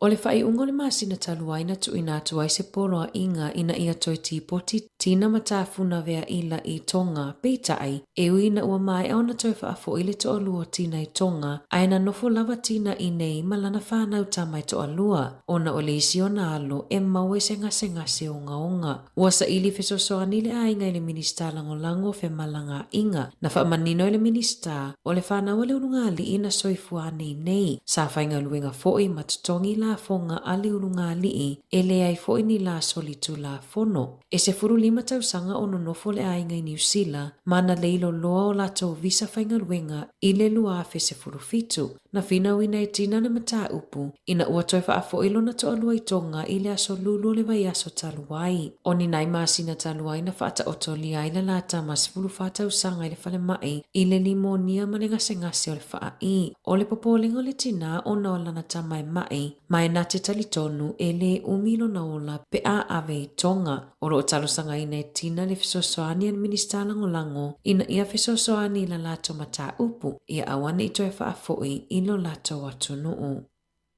Ua whaalawilo mai le malo, o le awha ititia I lalo tausanga ia ngava ai tangata e whaiafua suenga o le kānesa o le tau whale. O le masino te sema na whaalawilo ai le malo, le whaamutai o le porkalame na mauafua I tangata Maori ma Pasifika, mai le tailima sfulu tausanga le matutua, o na whaiafua suenga o le kānesa o le tau whale po o le bowel cancer, na saunoa le minista o soifua maloloi na Simeon Brown, o le awha ititia tausanga mai le ono se fulu I le 5.8 mo tangata ni usila uma e angava ai e whaia siaki fua tolu se fuluono miliona ta lalo na whaatupenga o le whaititia I o tausanga angava o le awa ai le tusa marselau luas fululua afe o tangata e angava mo siaki I le tausanga mua ma le whaitau se lau o soifua e mawhai na whaasao mai I tausanga o iluma o au se talia lo amata atu I le 5 tausanga le matutua e angava ai le whaia o neisu e suenga e whaase lau e to atele ai tangata mali liwe ni usila mai I lea kānesa pe a whaatusa tusa ia au se talia.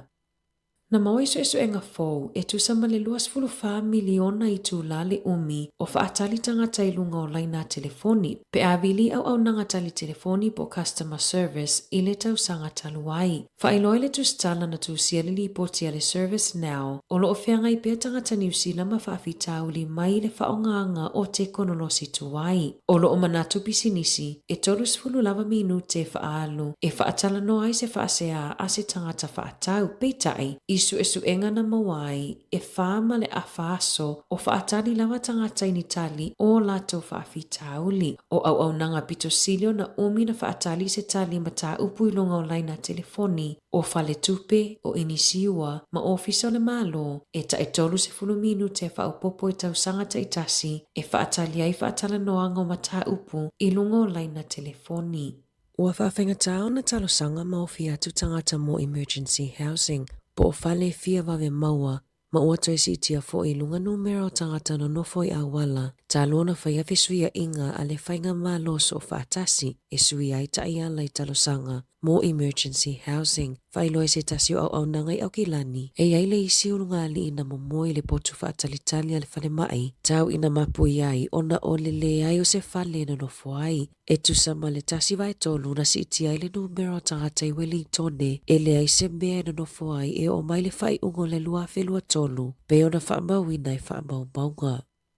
Ua lipotia le uti o fuala au mo i lato e maua le ADHD i New Zealand, ma ua fautua ina ele soifua malolo ina, ia awane i fe whaasoa ia fuala au, ua talosanga le wha Mac 4 mai, ina ia ave le wha mua i tamaiti matupulanga talavou, e ave ia i talavai a wa fuala au, ona e whainga tau na tonga fitia ma fuafua mionga, malangona pe ale ai se fuala au mo le ADHD, lipotia le ADHD New Zealand, ua o atu i le ono se lau tangata i New Zealand, ua a fia i le sioti o fuala au.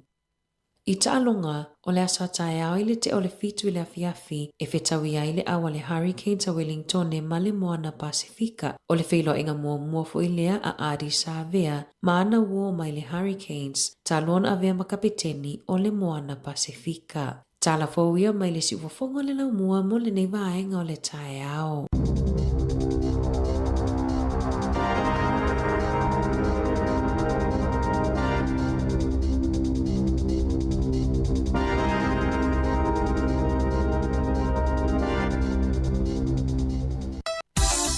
E le fai ngō fiele toi fo iatu o le whanau ia onga ona o le taunga tā o le soifuanga o iei nei. Ai ua te penaina e le Teachers Hour se whaapitoa. E te ono malu malo ai i whaelonga ta i lima se lautala cash e se fulu. O le ase ina i aso for rate taitasi. E lima whaelonga ta i lima se lautala mo New Zealand. E lima fo i whaelonga ta i lima se lautala mo Ausitalia. Lafo nei loa sau top up luas fulu tala pe silia tu foi mo soa vanoe te manu malo ai. E te anga vaa foi pe a e whaonga ina le waunanga le ClickX. E lafo ai lau se leni le mai cash al tiji sao li Samoa, fiti tonga ma Vanuatu. E iai ona ia inga whaapitoa, mo nisi whaamtalanga asiasi i le www.digicelpacific.com. Seki ya Digicel.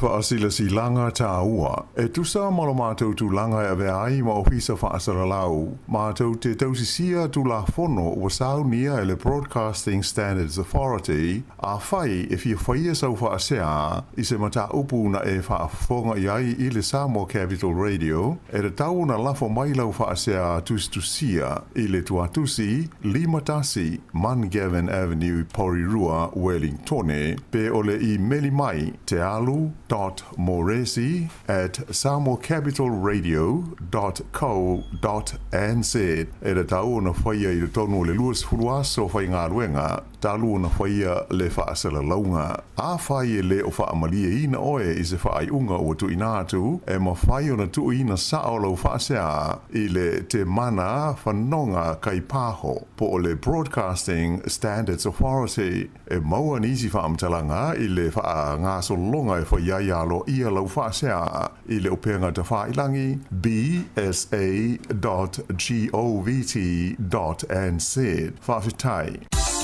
E le fai ngō fiele toi fo iatu o le whanau ia onga ona o le...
Siu fonga mātungo fia le Tatiana Band, ia, ma le pespisek na ia tama sese, ia, na selina foi ia le malo Samoa, ia le mau.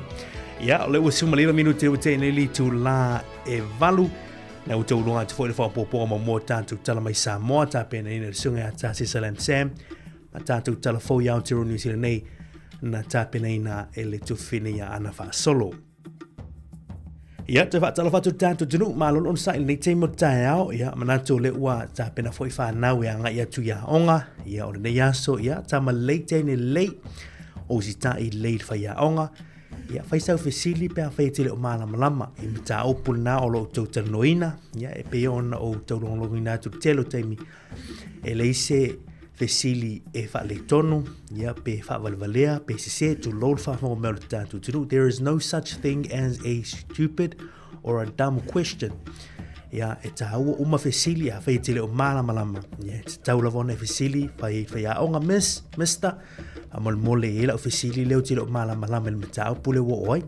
Ia, e fia whai a onga la tau, ia, e tali atu ia te utau. Ona lai loa le whai a onga, ia, nai te fia māla malama le mata upu. Manuia nei aso, tā man lei, ia tēne lei.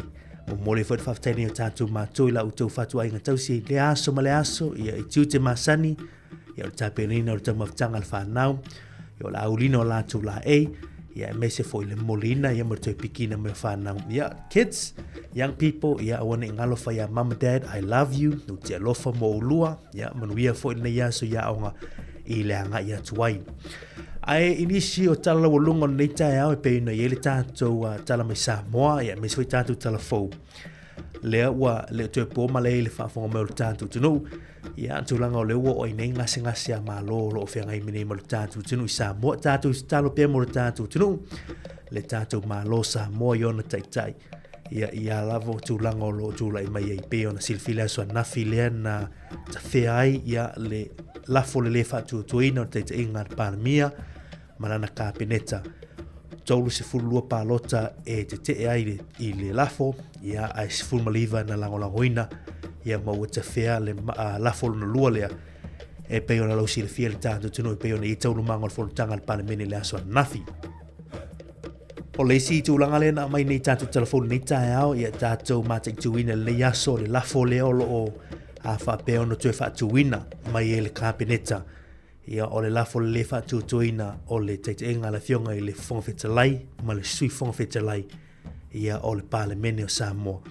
Ia tātou mātai tūla a wholi tūla iwa le tāo nei, ia ala mwhaiwhoi na e mai mo i lungo le siu whongo le mua i langa YouTube channel, i lungo le YouTube channel le siu whongo le mua.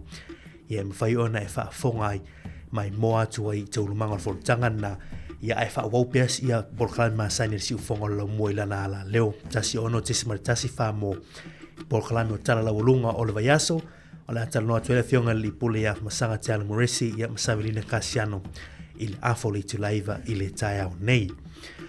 O le isi i tala lea a mai le rei taiao e le tuwhine ia ana o se tala le lei o se tala fo i ea e whaato file mua i nisi fo i o popo lenga o lo i eipea i tūlanga i le waa lea ni sila lea na manua nui lea na ngoto i whingatai ifo ia o le fioanga lea o te fitoala i Samoa.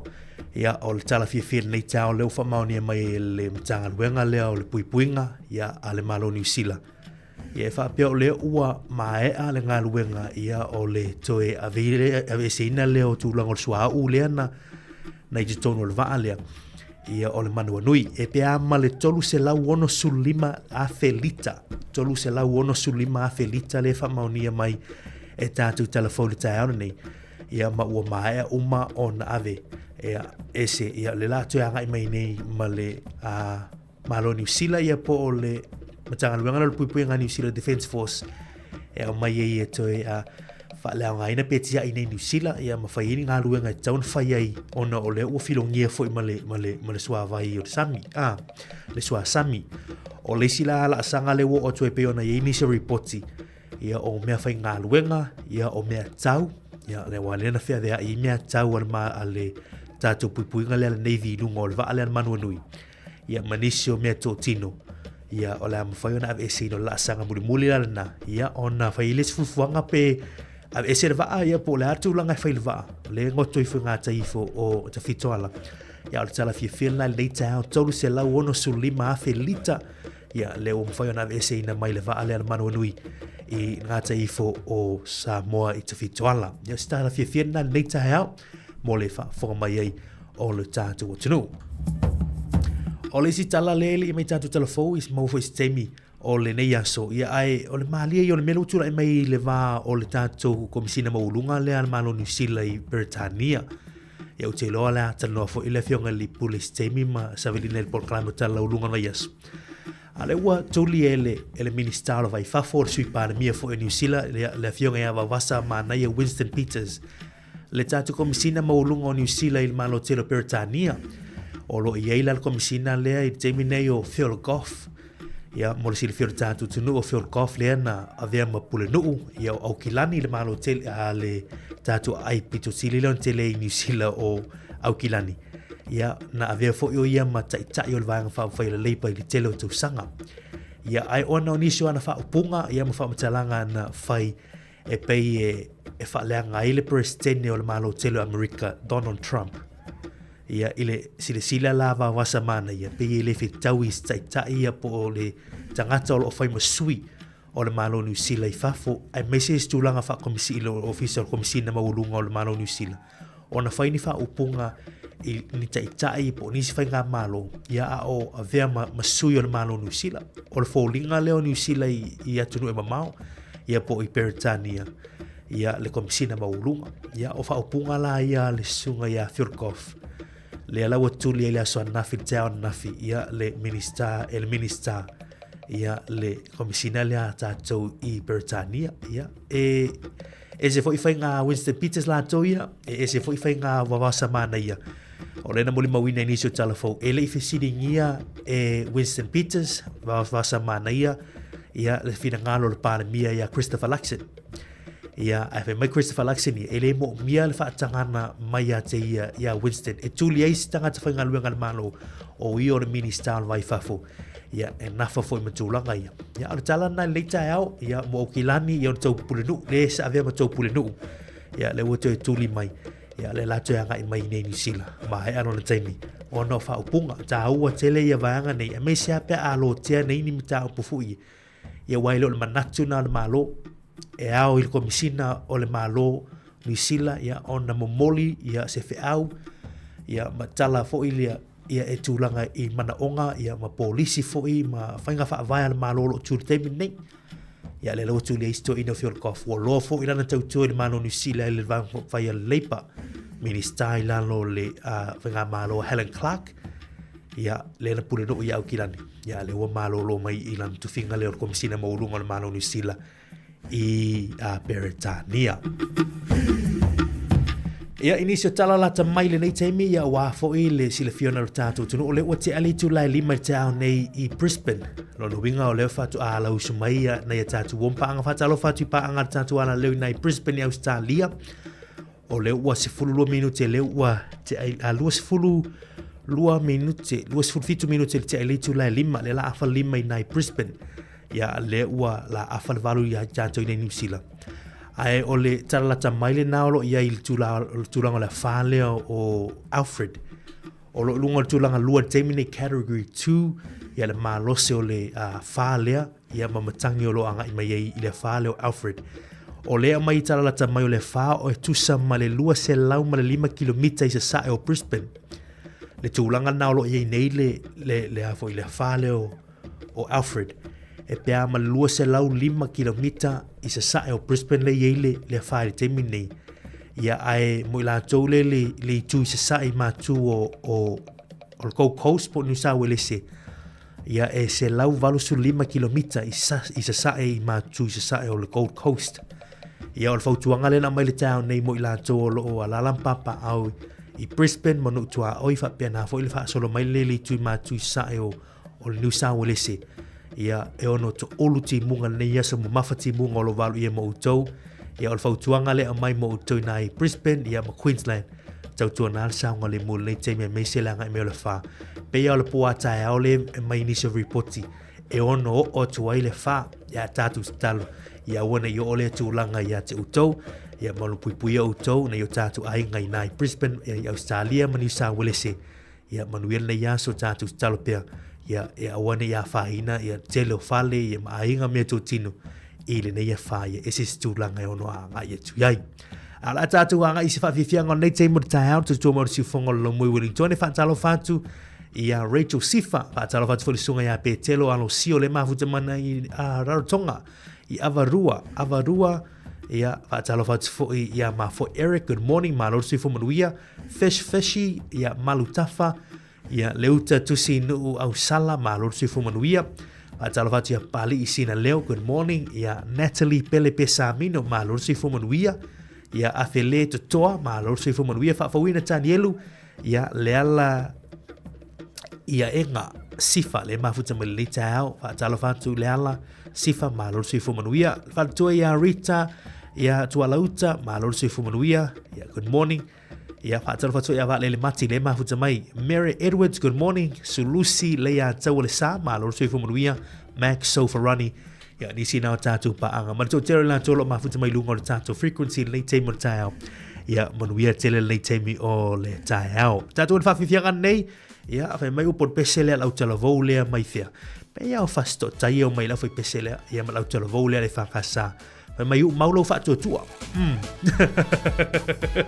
O maulo fa tua le yaso, ta tua male tua le yaso manuia me uma tanto fai. E te le allo male tua ia. E me tupi at. Oi, pese nei u maulo fa tua.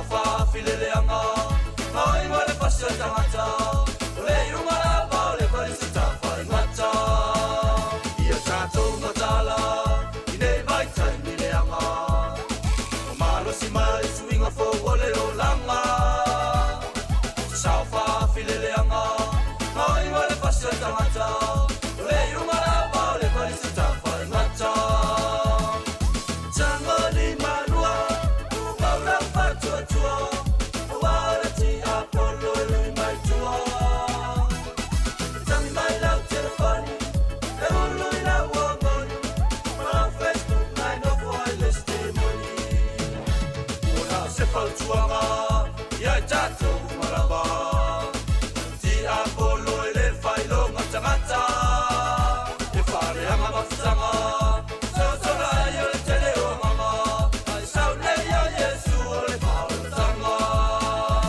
Una se faltuanga Ia tato maraba Ti Apollo ele failo ngata E fare hanga mafutanga Sosora yo le tele o mama Ai saune ya Yesu ole falutanga Tangani manua Umaura patua tua Warati Apollo mai tua Tami mai lau telefoni E ulu ina wangoni Mara Facebook nai no wireless testimony Tangani manua Umaura patua tua Warati Apollo mai tua Tami mai lau telefoni E ulu ina wangoni Mara Facebook nai no wireless testimony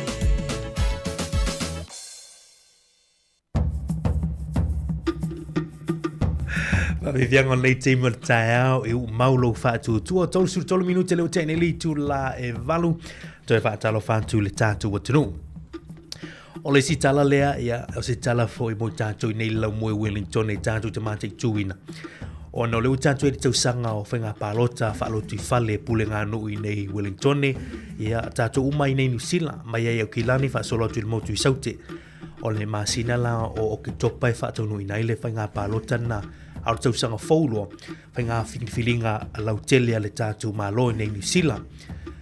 Ai mo tātou nei le ni Wellington o le mtaupu ale o tūlanga o le sua vai ia me se foil infrastructure ia o vai ngau paipa ma la vai tono lau mui Wellington.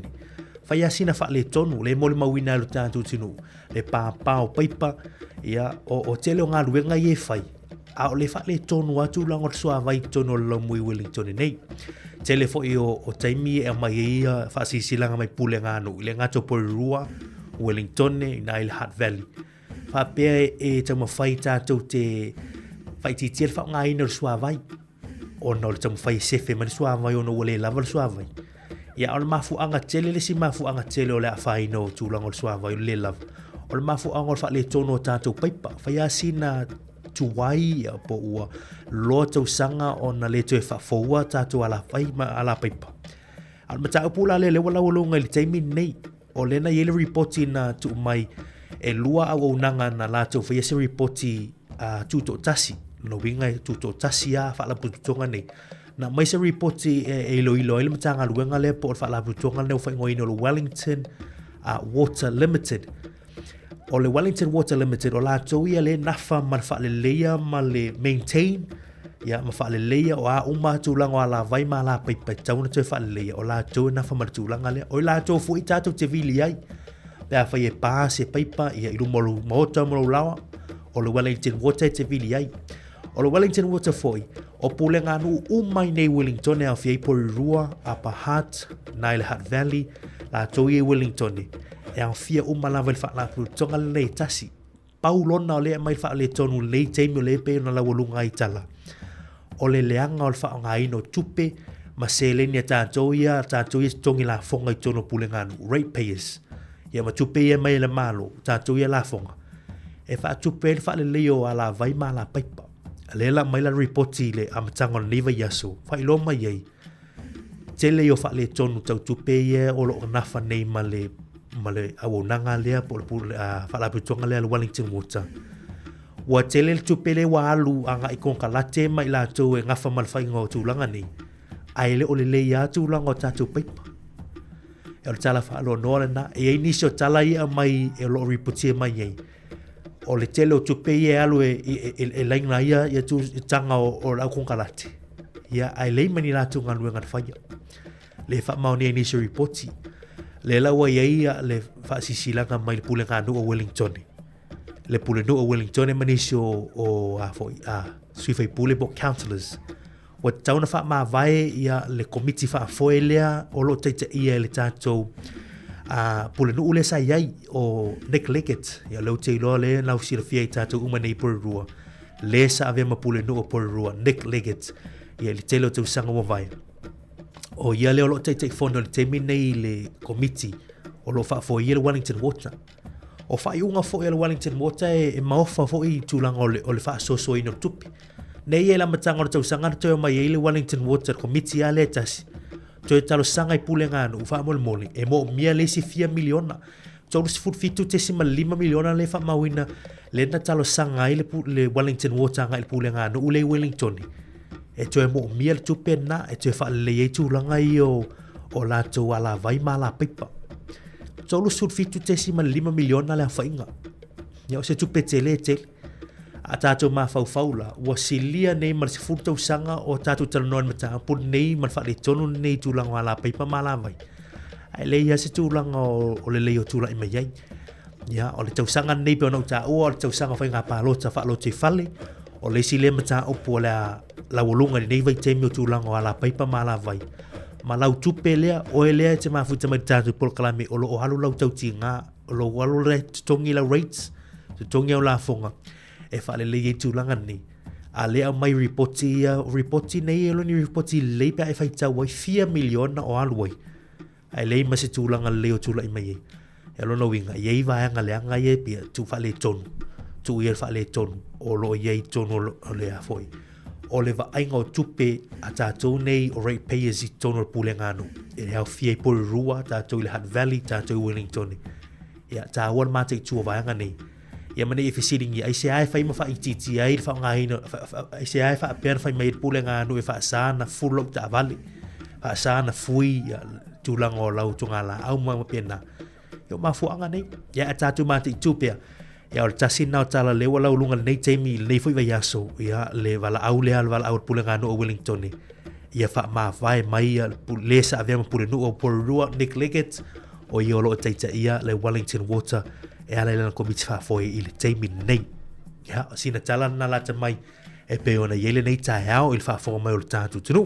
O le whaatotonga o le tātou polokalame o le nei aso awhalitu la iwa whaafonga le polokalame ia o tala walunga o le vai aso awhalitu la e se fulu ia o le polokalame le masani ia o le asia singa awhalitu la e se fulu le tae au nei ia le polokalame masani o le asia singa whaasolo tue tātou polokalame masani ia o le nei aso wharele tau lava li tula lima le tātou tautua ma le tātou o unanga i le nei aso wharele tātou wan whawhiwhianga nei ia mai le sunga i aso au Felicia Mikaele ia o Masina o Samoa whaafonga mai ele nei tae au tue wha malo atu au alo whaiwa fwoi nei o tātou mātua i le mālu o le tae au awane ngalo whala au ia mamai pe ei se whailo i ngana tina matama ia il fo mai nei aso tautua na umu vaenga tāwana mo le sau wha malolo ina.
Ma sina o Samoa si o whanga mātungo whea o le sunga ia suao Felice Mikaele i na uto e 10 minutu toi neona tāleo li tū la eiva.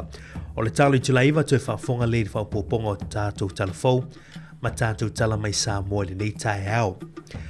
O le si tala mana i le nei tai au mo le sila fio le tātou zino i e whafonga mai foi. O si tala mana ia o le atati whanga lea fau lea whato ata tala i le utu mwai atu nei i nei duova yaso talua i nei.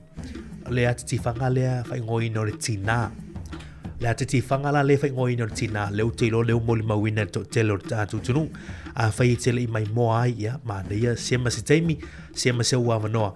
Ia te anga i e whaliti whanga i te mai moa ai le ata lea.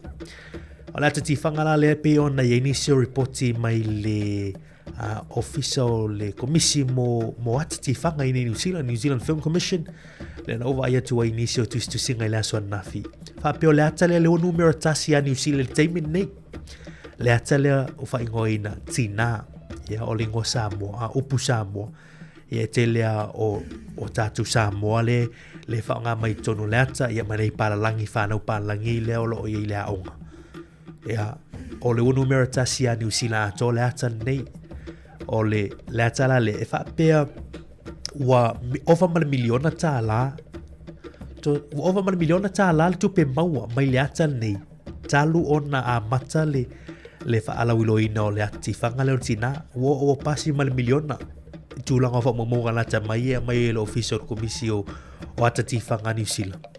It is now over $1 million worth le ata nei i tono New Zealand. E siria ma le valu se fulu wha afe. Valu se fulu wha afe ia movie tickets na whaatawina ia ele vale taluna amata mai ia le whaalawilo ino lata.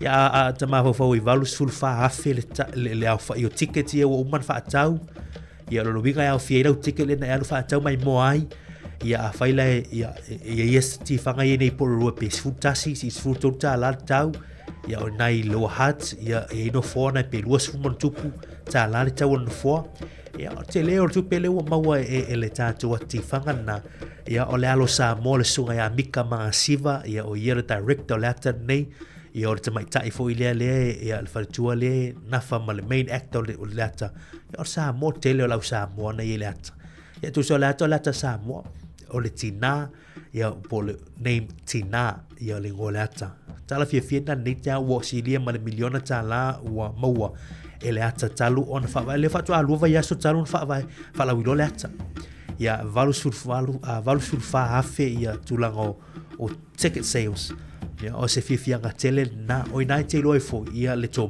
mai mana va ale ia lon fa na o tatu tunu ina mafai ona o mai le tu to nga tu lango o se fai o se ata tifanga ele ngata au sa mo au Pacific ai o au palangi fia le ata me ma ele nai le ata nei fe mai tu singa o te ba it's a family movie ia we love all ia inisio va nga le ata ia a o le tala ia ma nei o le tala ia ma nei fo fe au ia me se pesenga ia va ko pena pe no vai tu a fai tele mai moi ile me fai ona to lo ina tu fa tala nga le ata sema so taimi sema so avanoa ia il fariti fanga mai moi le ata nei fai ngoina o le tina.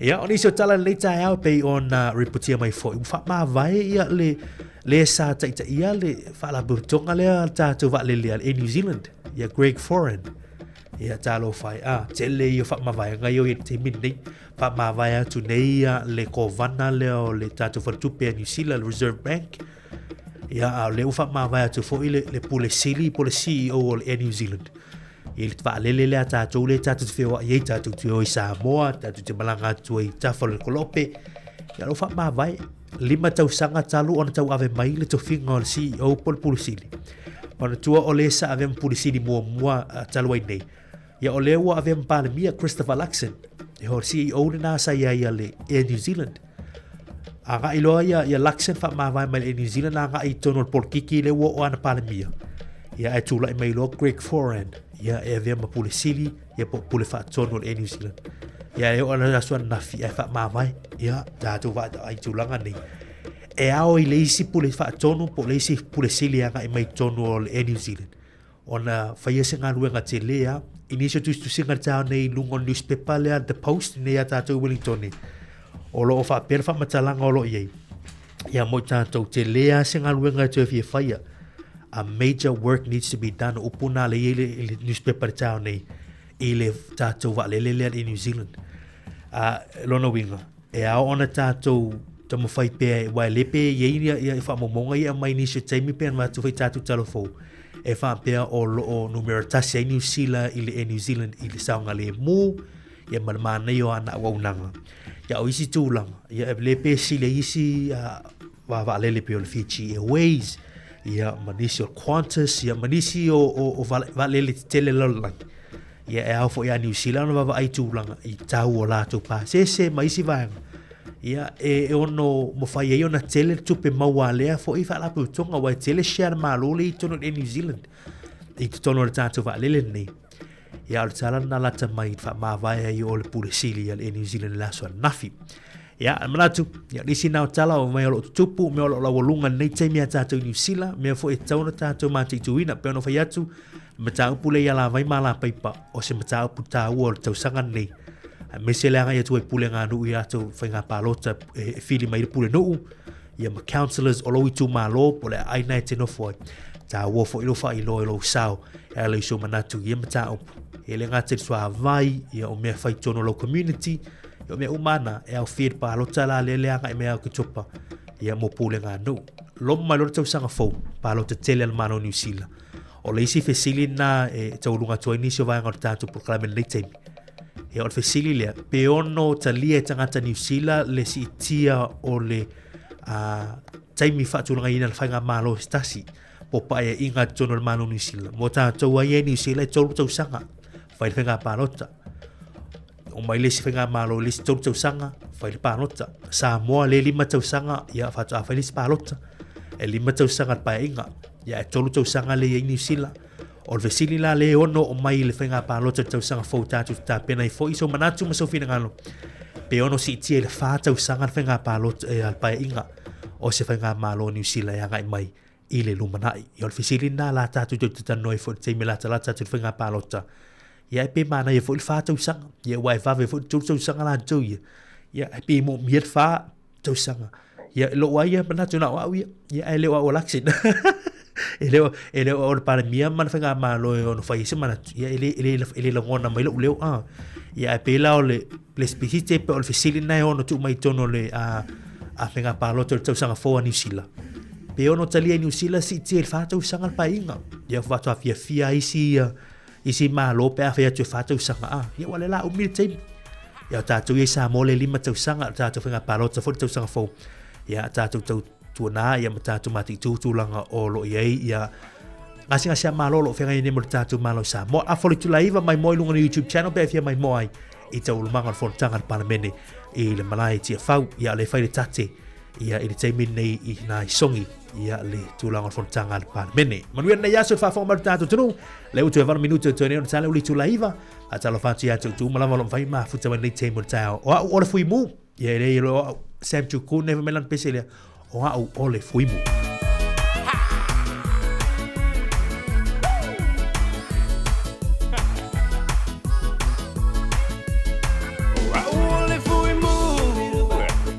That's my name. Oh, to the eye of my own tone now, on IoT. Feeling mild and new mirror on 911. Be I'm now me so 1 and 1. Oh, ole fuimu. That's my name. The tongue in the telephone, oh, feeling my phone. Le fale un move, mole mole faccio per toppe. Our heads up all the day, I ina. If we let go, fale le toe by power, all if we move. That's my name. All if we move. That's my name. Oh, to the eye of my own tone now, on IoT. Feeling mild and new mirror on 911. Be I'm now me so 1 and 1. Oh, all if we move. That's my name. Well, out Valley, Elanu Moo.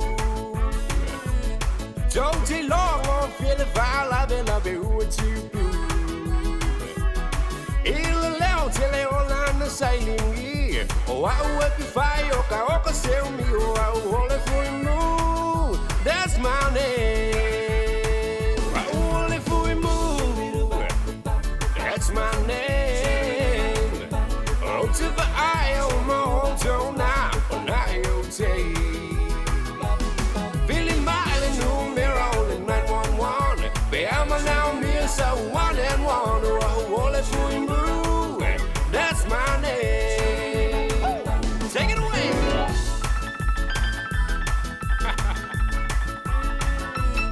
All right, baby.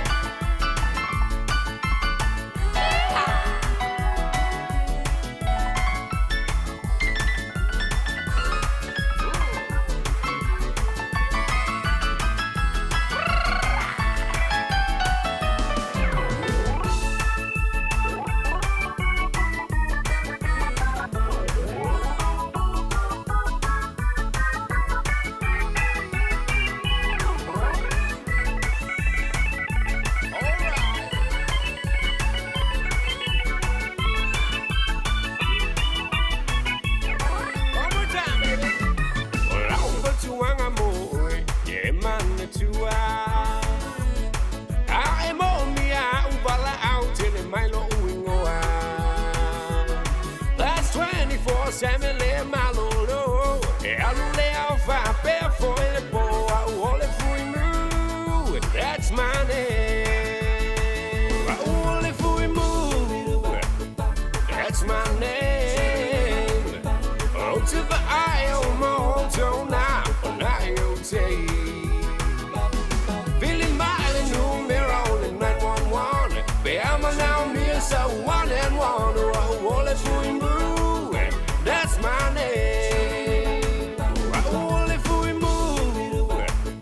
That's my name. Oh, to the eye of my home zone now, on IoT. Feeling mighty new mirror only 911. Beama now me so 1 and 1. Oh, ole fui mu. That's my name.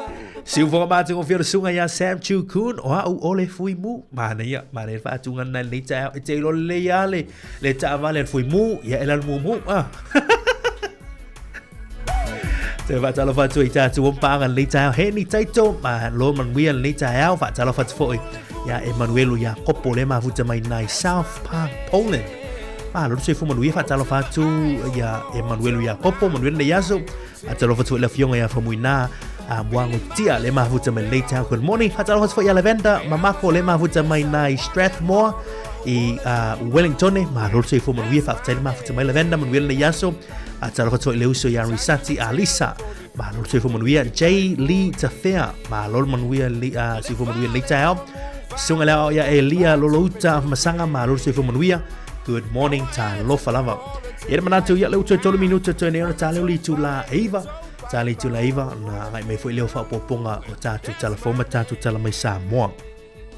Ai mana ile te me matoia tu lango o taulumanga o talonga tatu Super Rugby Pacific ya o lo fa nga solo le vai so fai unga vai so nei ya la fia na nei la afori tu la fitu la fita wel au le blues au kilani ya le na malo ya tatu to titia tatu malo to titia fa ina to titia fa ina au blues in version nei ya orsasia ta jo ya la ta aloil blues mal Brumbies ya fia na nail afori July fitu fa ye le malai Eden Park ya kilani ya malai na ta longa mai moai le aulia le Brumbies mal blues ola so ta ya ile afori July fa ola filo ye le awal Fiji Drua ya mal awal Sifia Waikato fa ye na Fiti lau toka le la fa ta longa nai la so ta malanga tu awar sifi nai I lau toka fiti ta aloi mer juel afori tu la fa la fia ta ya ona to fo mele ta to nei New Zealand le afori tu la fitu ta aloi moana Pasifika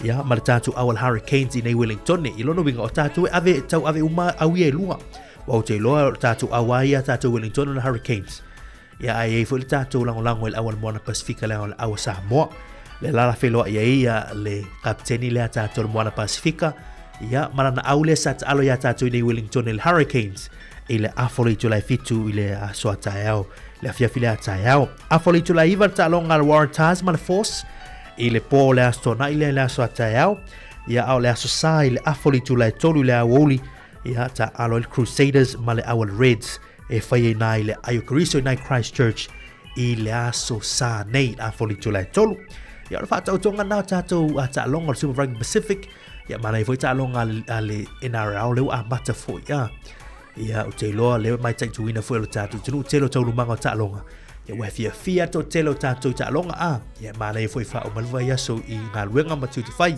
a tala watu stunga i le whai longa lango ia lea o nai Sam mai ma lor seifu manuia le tau o nuia na ia so wha tala watu fwoi leo se a ma le si vaa good morning ma lor seifu manuia Lucy Alatipi ma lor seifu manuia ia ma lolo on sai lea so i e au mga luenga lo whenga iai ia o lewa tali tura hiva usi mai wha fonga i tātou tala mai Samoa ma tātou tala fo o le nei tai au whaftai.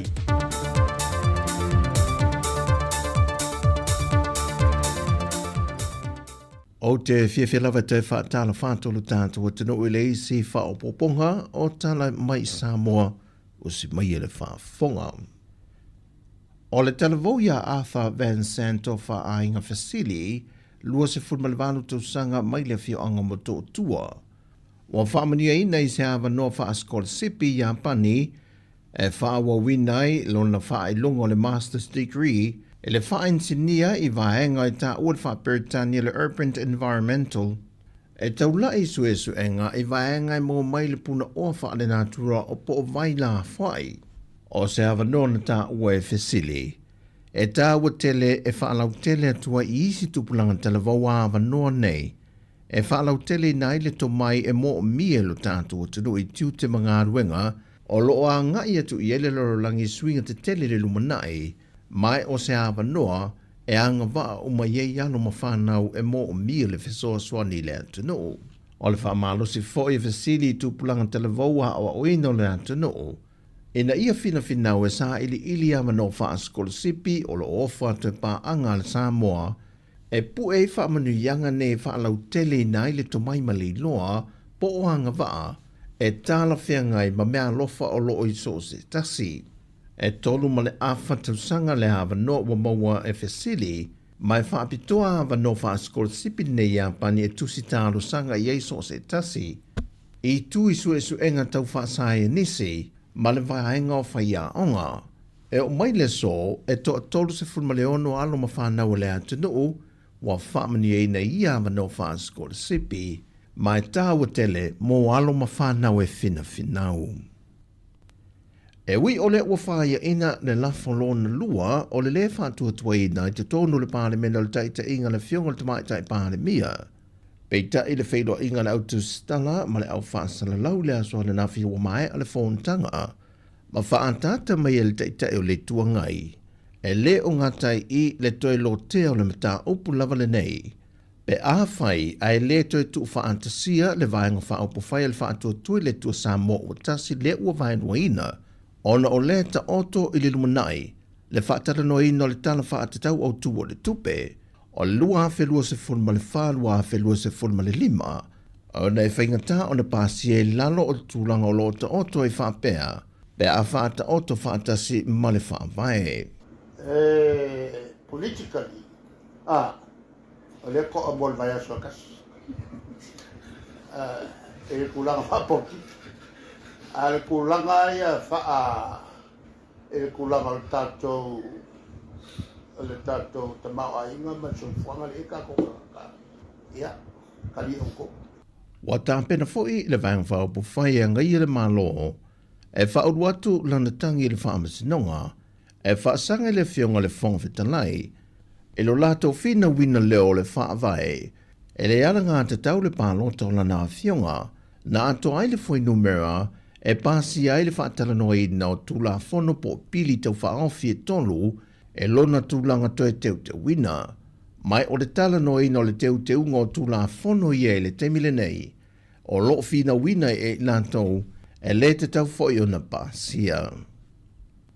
E ona toe wha awa wina i le so le tau a fianga o le pālemene, le lafona whaatu wina e le fianga o le minista ia olo a forfiti va ai po o le malo, e ta wala i le kāpeneta, le ave e seina o le fongfitalai ma le sui fongfitalai o le mota, E na ua saunoa le fionga le tamai tai pāremia ma nisi o lana kāpeneta, e nā te leo tau sisia luna tūlanga wha maoni lana tautonga, e nā te whātau tei ai le tiutio le nafoa ma le le wha ai tu au.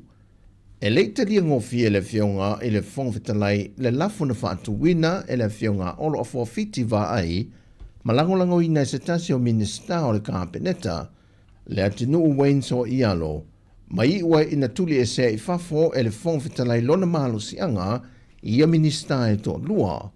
Peita ina toe wala au e toe au maia i te tonu ina wawhaia le pālo te tau wala au. Mō le lafo na whātuina o le le whātuatuina o le taita inga a le fionga le tamai tai pāle mia. E pei ona mō le mawina le atunu o le whontanga na nafi ma le taunu ungo le pālota na toe whaia ina e fo i le lafo lo na lua.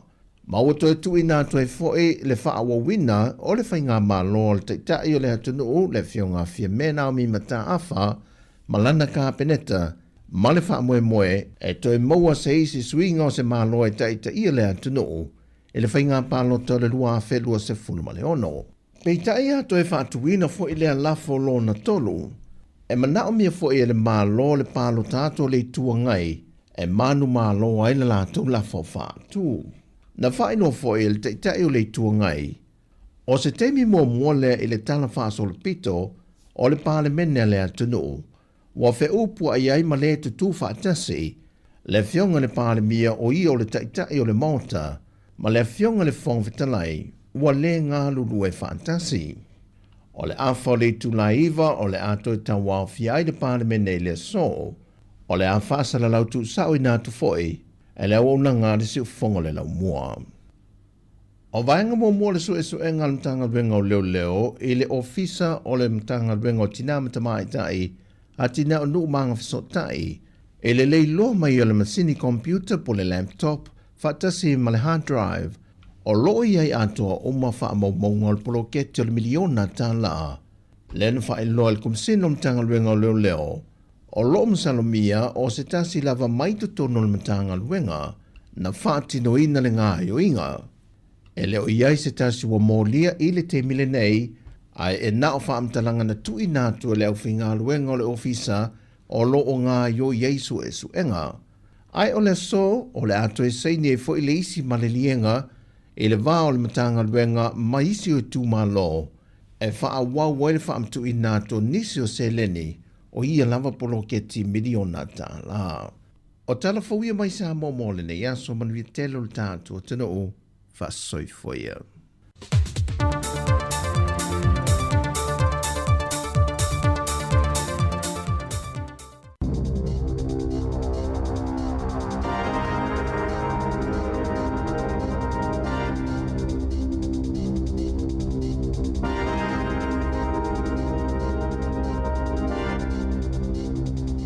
Talofa lava o talafou mai le siufofonga le lau mua i Wellington e mo le nei tae ao a Sofito Matilua Felua Lima.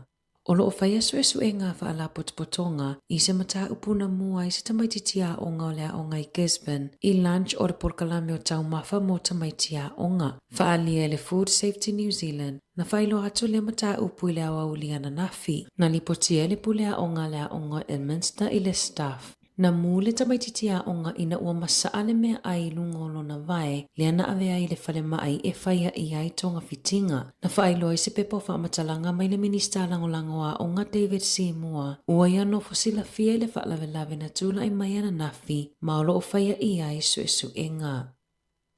E tusama le luas furufito kilomita le mamao na savalia le tamaititi se fulutau sanga, le asatau sa ilia mai le po la solulu, o le tamaititi e no foi Charleston malona a Hook. Na alu le tamaititi asiasi o na a inga mulimuliane, na whaau na savali, i se awala e tusama le lua fitu kilomita le mamao, na toe maua saonga lemu a ele i whaata ape au nanga leo matangata e tau sa ilia.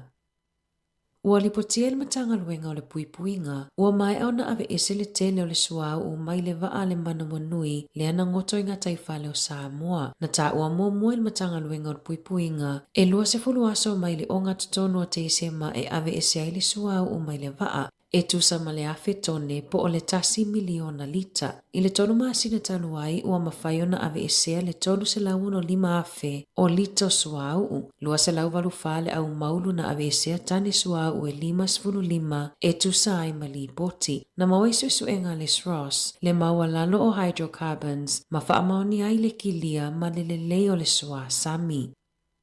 O le whai ungo le masina taluaina tu ina tu ai se polo a inga ina ia toi tipoti tina matafuna vea ila i tonga peita ai e uina ua mai au na toi whaafo ile to alua tina i tonga aina nofo lava tina i nei malana whanau tamai to alua ona o le isi o na alo e maue se ngase onga onga. Ua sa ili feso soa nile a inga ile minista lango lango fe malanga inga na wha manino ile minista o le whanau le ununga li ina soifua nei sa whainga luenga foi matutongi la fonga ali urunga lii ele ai foi ni la solitu la fono. E se furu 5 tausanga ono nofo le ainga i New Zealand mana leilo loa o lato visa whainga ruenga i le lua fe se furu fitu. Na fina wina e tina na mata upu ina ua toi whaafo ilo na to alua i tonga i le aso lulu le vai aso taluai. O ni nai masina taluai na whaata otoli ai le lata mas fulu whaata usanga i le whale mai i le limonia ma le ngase o le whaa i. O le popolenga le tina o na olana tamai mai na te talitonu e le umilo na ola pe a ave i tonga. Oro o talosanga ina e tina le fisosoani an minista lango ina ia fisosoani la lato mata upu ia awane i toi whaafoi ilo lato watu nuu.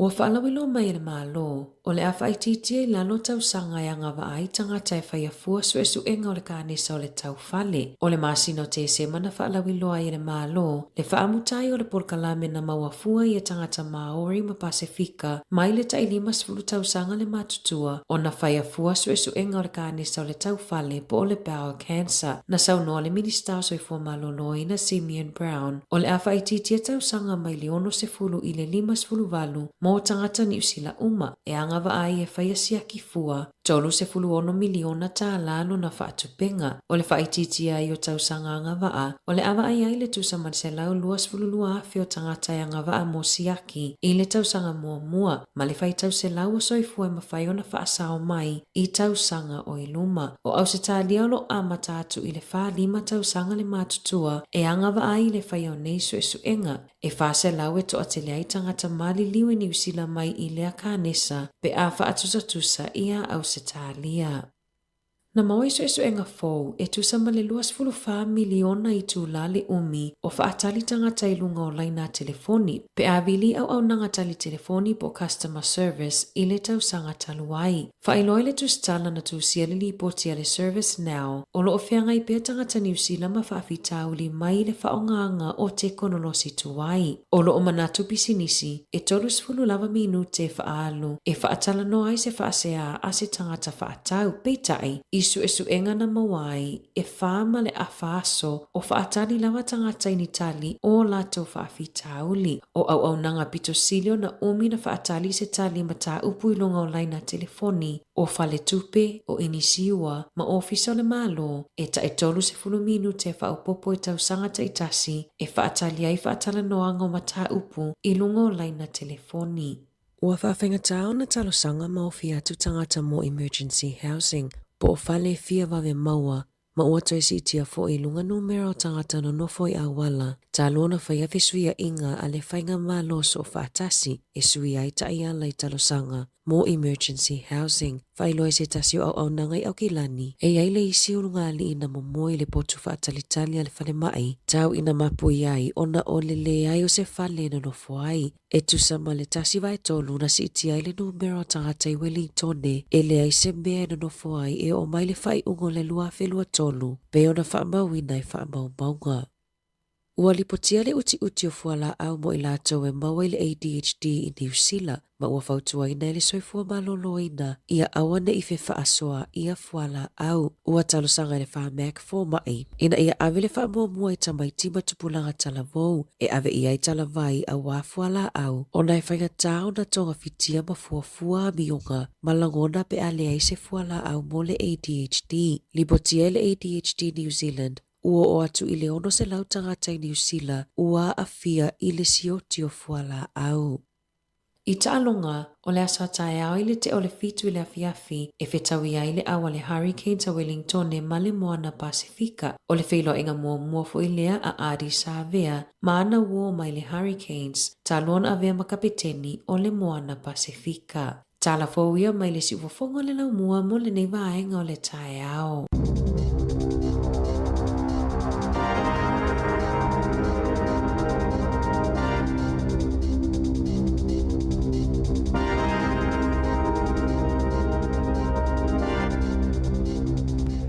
Ia, le nau wha whaka le tātou tunu I tātou wha poponga o tala mai Samoa me tala fau mo le nei tae au. Ia, I le tula iwana nei.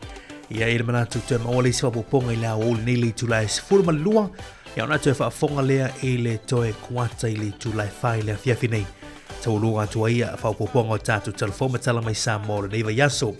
E le manatu, ia la tātou le whawhiwhianga nei te mo le tae au wha maloa atu le tātou wha whonga lau ngā lue le ua mafuta mai tono whalawhai ngā luenga.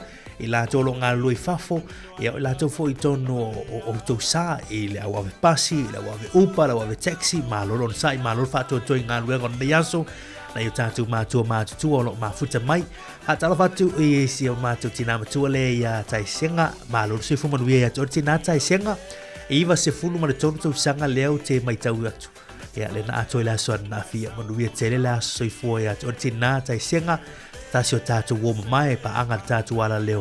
Le mai tau atona whamana tuina lo iwa sul tolu tau sanga. Vi ia lea tu e nei tau sanga I tele whaatalo whatu fo I le tina ia ita. Kasiano le mafuta mai nei tāo whaatalo whatu talo atu. Ia whaatalo whatu se o tina matua le ia to lima iau kilani. Ma lor sui fuma nui nei tāo. Bra ok. Le mafuta mai a Lesi Peleti. Good morning. Ma lor sui fuma nui Alice Khan. Alice Khan. Talo fatu ya malo faftail mafuta mai nei tae manu ia tele nei aso totally mai tau lunga pon klaman ato tae mo nei as really ya e anga mai pol kalame ya o tala lo lunga la foli tu la iver ta nei tan no toile fionga li pule ya masanga a tel morisi masavelina Casiano ya e mai mo foi lunga li YouTube ile tau manga o fon tangan par mene ya ile a foli tu la iver ta nei na o YouTube e live at white ya o tatu o nanga i Facebook ia lunga le tātou YouTube te minei ia malunga le tātou ala leo lunga le tātou api whanongolongo lunga le tātou website e whaawau pēr por kalama masane siu whongo lo mua a whali tula e sifuru por kalame whale ngango ala si singa ia sunga e whaawhiangainga Reverend Anita Asau o le anafa mara por kalame na tātou whailo e le a whali tula e sifuru i le sifuru martasi tula e sumartasi por kalame o ina I lawa tina whaatalo watu ia tangoa I Ronnie Tautasi ia maa lolo na sa nei aso manuia ngā luenga lo whianga iei tātou e whawhiwhianga nei Ia o le pese mali mai le puni ala va I le te multao.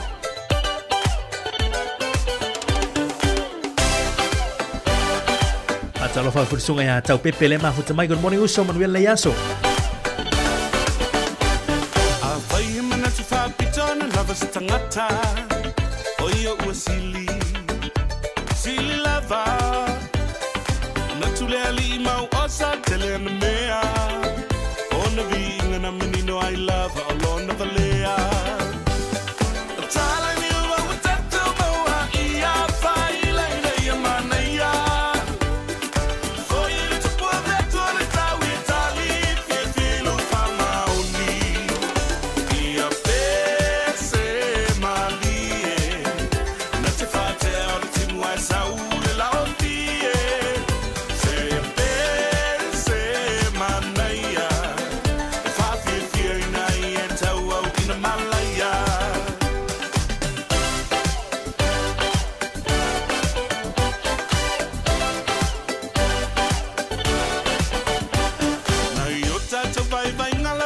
Tangata Uatili mawalalo ai letulanga Maile na forma walalo tau sama anga E pala au nai oi fa no foile masala fa Tala ni wa utatu maua ia fa ile ile ia manaya Foile tu pode tole tau itali filo fa mauni Ia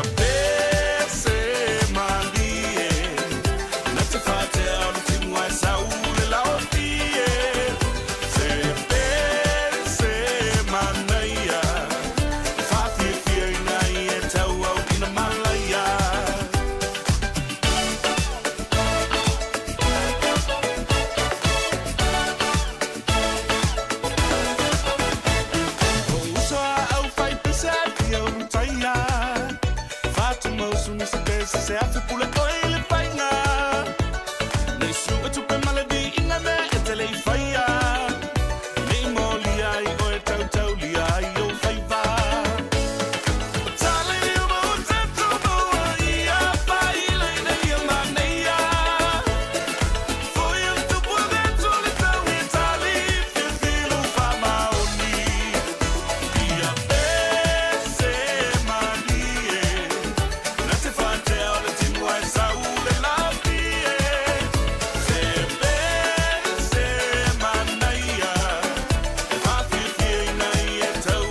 Se o mate o fia la pese el punya lava ya pese ma lie fa tala fa tua ya Jacinta Vani Fainu Kerahan lema huta mai leita au good morning ya Jorto Fine ma lor sui fumanuia tala fa fo ya Noa fa o ta lema huta mai inai Brisbane talo fa Noa ma lor sui fumanuia manato manuia utou ya talo sia o lo saunga le mupea ya le tau fa tu lango le fa tala fa tōi sunga ya kele au vale au sangi good morning ma lor sui fumanuia fa tail ma huta mai tiris ene ma lor sui fumanuia fa tail ma huta mai tato por kalame tōi fa sa watu tu lango ta longa le tato Wellington man mo Pacifica ile nei Wellington fa yai ya o nai au kilani le North Harbour Stadium fa yai ta longa na ya le awal mo Pacifica ma le awle tato Hurricanes le e mauluma tu o le Sky Stadium le se me fa Sky Stadium le so ta au le sta longa e fa yai ai mo tato nei Wellington e pe on fa sila tu la solulu le na mata no tu tu finia ana o le aso sa nei a toi le lua se fulu ma le lima tausanga o le tatou fale ta alo le polo malai ta alo le tatou le Sky Stadium i nai Wellington ia manatua ia le sa fai ngoina o le Westpac Stadium mo le telo tausanga ia o le ufai ngoina o le Sky Stadium ia o le sa nei lai le aso fitu so iva fa malulu atu le aso iva o mati ia a toi le lua se fulu ma le lima tausanga lua se fulu lima tausanga o le tatou whata alo na olo i Port Kalame na iai free car park no winga te paka fua il malai ia e te asiasi fua i tono malai tele Port Kalame na whai iai whaina e anga i tono potu ma no fuanga e whaiwana e o ilaro le potu e afo i sui i tamata alo wewa il maana i Port Kalame le whela sa ia langa o to tero tatou e lo lotu sa o tala langa o lotu fa mon mole langa o te lotu le sa mo to ia te lo o Pokalami mo palangi te le na o palangi o tatou ia fa maon le lotu ia ai o le sa ile woli fa i Pokalami na ia te asia i fo ile le no fuanga o mai tono Sky Stadium ia le ai fo ia vai ngo me ai me tau mafa la fa tau wina ia ele se tongi o tulango ka paka ma tu tongi la ka paka te mo le o le ta alonga ia mo le aso fa las fa na ule lu sulim mar Sky Stadium ia ele tongi na sa paka no winga ia mai ma we pana fa free vo ile le waru ta longa ia on sa Sky Stadium lu sulim ma tau sanga ia a toa ila sane le fa manatu nei ata to Wellington in lo mo nei ia ona ile manatu sa mo le atu no e pele le loto ma le nganga ia o ile manatu le o ata lunga to foi se tau tua ia le Port Kalame ator taao ona le wolo mai Port Kalame o tala la wolonga na yaso ia fa tai lava mo lava no nei tau tatu mafutai ele masania o aso for really lava yo le sunga la o ya tu fu fiso to te mafuta ia mana e fo le yaso fa yo tatu fi lo ai tatu mafuta le Port Kalame ator taao fa marulu atu foi aso foi vai malu puenga fina ngano tatu tinu is fa le tonu se tau tua wale tau te mali in le yaso se tala walape e wala loa fa mangalo mai ia se fa le tonu poto lava le tau tai ia se lava la natu ia ma munu e tele le yaso le tatu tinu tatu mafuta pe tau lava le tu la lima i le afia finei ia se teimi foi o le woli ia fa tasi mai foi le DJ number 1 ia tasi mai ava tu tolva pena wele usi ya mi tapu manaya ya la mafuta mai foi i le woli to te to lua ia ma tatu mafutanga tau lava le tu la lima ia tau lunga foi le nei weekend ia ai malu ave fale tu fina ngalo sta tua le wa o to ona mari me tu finga fa valu nei tatu mafuta pe le yaso i le tu mo si fongo lo mo fa fitai te lava pese nei tau lunga to el Port Kalame ia mai le sunga ya asuao Felice Micaele pese nei ia fa fo mo tatu tu ia pese tu fia pe foi le tau lunga el Port Kalame su mo maluanga tau lunga to el Port Kalame nei tau ator tau le uta pena mal Port Kalame tala ulunga va yaso ya e manuia tele nei yaso ta man le tele nei manuia nei yaso ta tu tu fa so fuia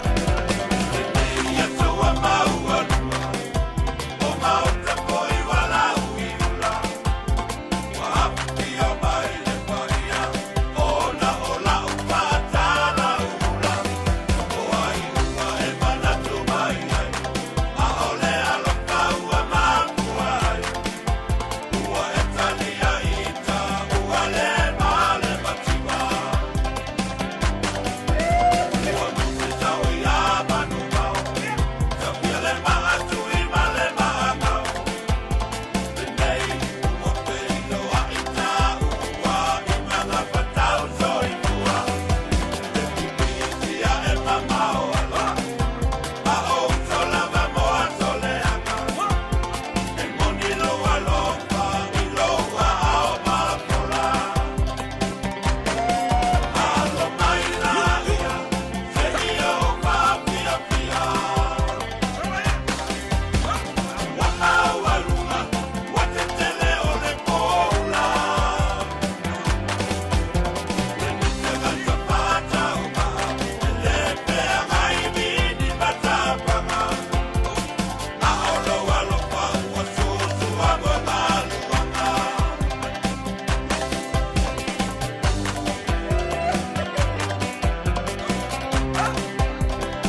o I sili le manongi ta utino mai lo ta ofi Mausalilo fa amaoni tu ma pe se io o ile oti ta la la afio o e ai aluita tu Yehova inotama tofa ina soifua Sili le sasala I tu e fa o samoana E fa ato sinai o anganga Ya te o e sunga le te ine tau sala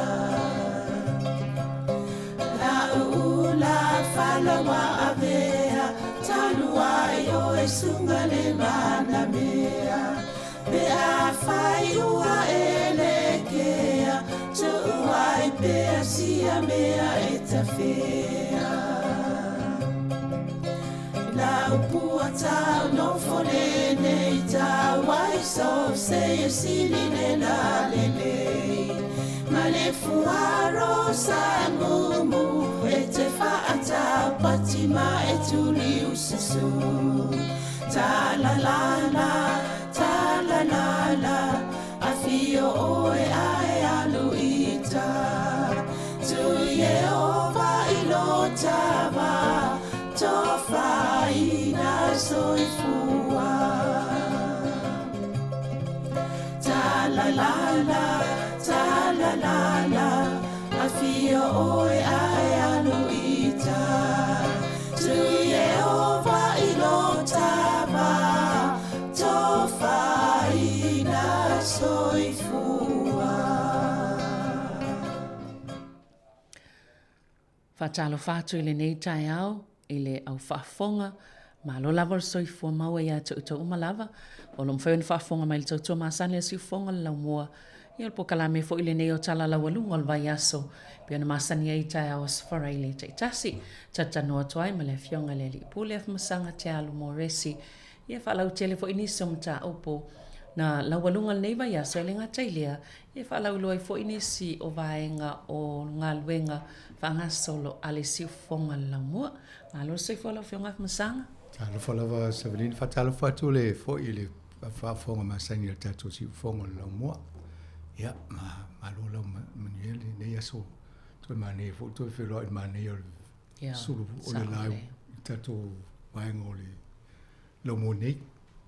Moni lava mana ia e so ia sa mo mi fo I tatou ia se swa vai e fa so ai fonga ele ia le na tatou fe ngai mati monga na ia so to na ia tu ia ai va il mana ia le solo la neta ia ia tatou mantua fo nei tangata I le vai ngo Australia le fo ie o lo tadia le fa tele le fe ro e mala to la wa maten tau no tu ni si fo yo ngata fale o ai a ia al foli tu so ni la tu sa o le ia me se lava o le lava tāpena I taimi whaapea wa te whaalongo atu ua vevesi tangatanga I supermarketi ia tele whaatau ngai whai ia manei o le tāpena po e mai si whale o loa o leini o loa ia lewa mai isi le o le lava o sapalai o loa ia malo tāpena ia mantua foi o tau umalo o Ina vaenga o stali o whea ngai mai a fo e. Whalawla whanātura I nei vai tā. No whatu mō tō. Ia, sanga la atu ia I nei vaenga o lo e fia saunoa ia. Atonu e re tere ni vaenga I o tato po kalame o le vaenga ni o tato tanoa ngai tai au tatanoa te fisu ia ingo ngā luenga si ufonga lo mua. Mo si le fia le tato au whaafonga. Ele na ilawa tina pento whaafonga le prokalame le vai aso tea. Sa whatu tanoa tua ia e Savelina ia ana. Whaasolo tasi fo tato o whainga luenga le si ufonga lo mua. E ia tāleni, nisi o tāleni mga luenga o whianga I male au whaafonga. Mane e fo le whaasalau atu ma whaelo atu. Mai o le whaanga solonga le prokalame le ina ilawa tina lumanai. E ia panoa e whatala noa I nisi e tusa e fo I moni ngā ruenga o lo ngā lulua e se mai ngā ruenga masani pe o whaasalau. Ai iei fo isi au nanga na whai e nisi la tōsoi fuanga mane fo i whaatala no atu. Tūso le la watua ai e whaamatalanga mō tātou tangata o ngā lulua e soi fuanga nei. Pe o le aina le whaas ngā solonga le po kalamena. Ia nāna na whaatano toi ana o le vaenga tā ua sa watua ina. I isi fo i tautua lo whaatino e ana i e pe o le chair o le Board of Trustee o le committee. Ia ma le vaenga sa i fo le committee wha tonu o stasi o whala putonga i nei pōrua. Ia ai mai se la le ngā ruenga le whai e i so ne fo i nei mātua i ele pol kalamena o mātua i refer mai e matanga ruenga o aonga. E whai e se ngā ruenga le si au nanga le so ne fo i ana. I le la tau whenga e malum whana witi. Lala pe ele tanonga mta upuna.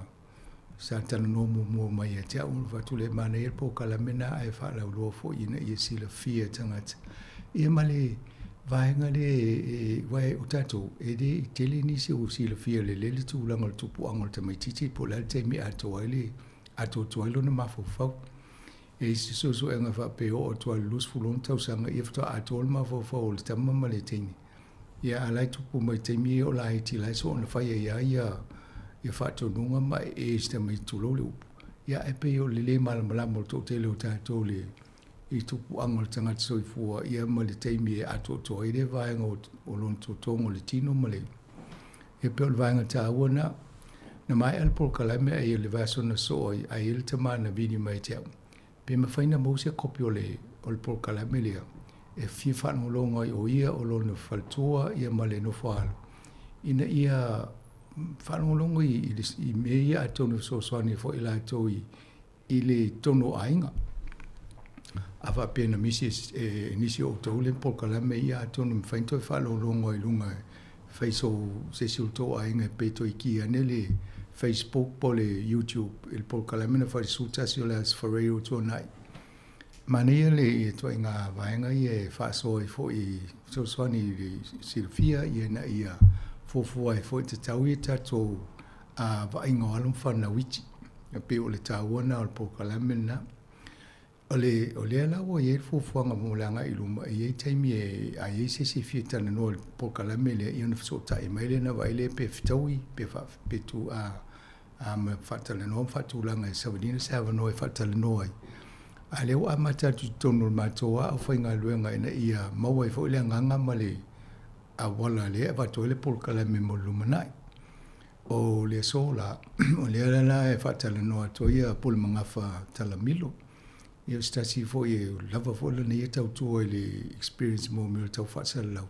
Ai fo singa bengo lo no fai le si le fia tangata. Atu no le nganga futa to pol kalame.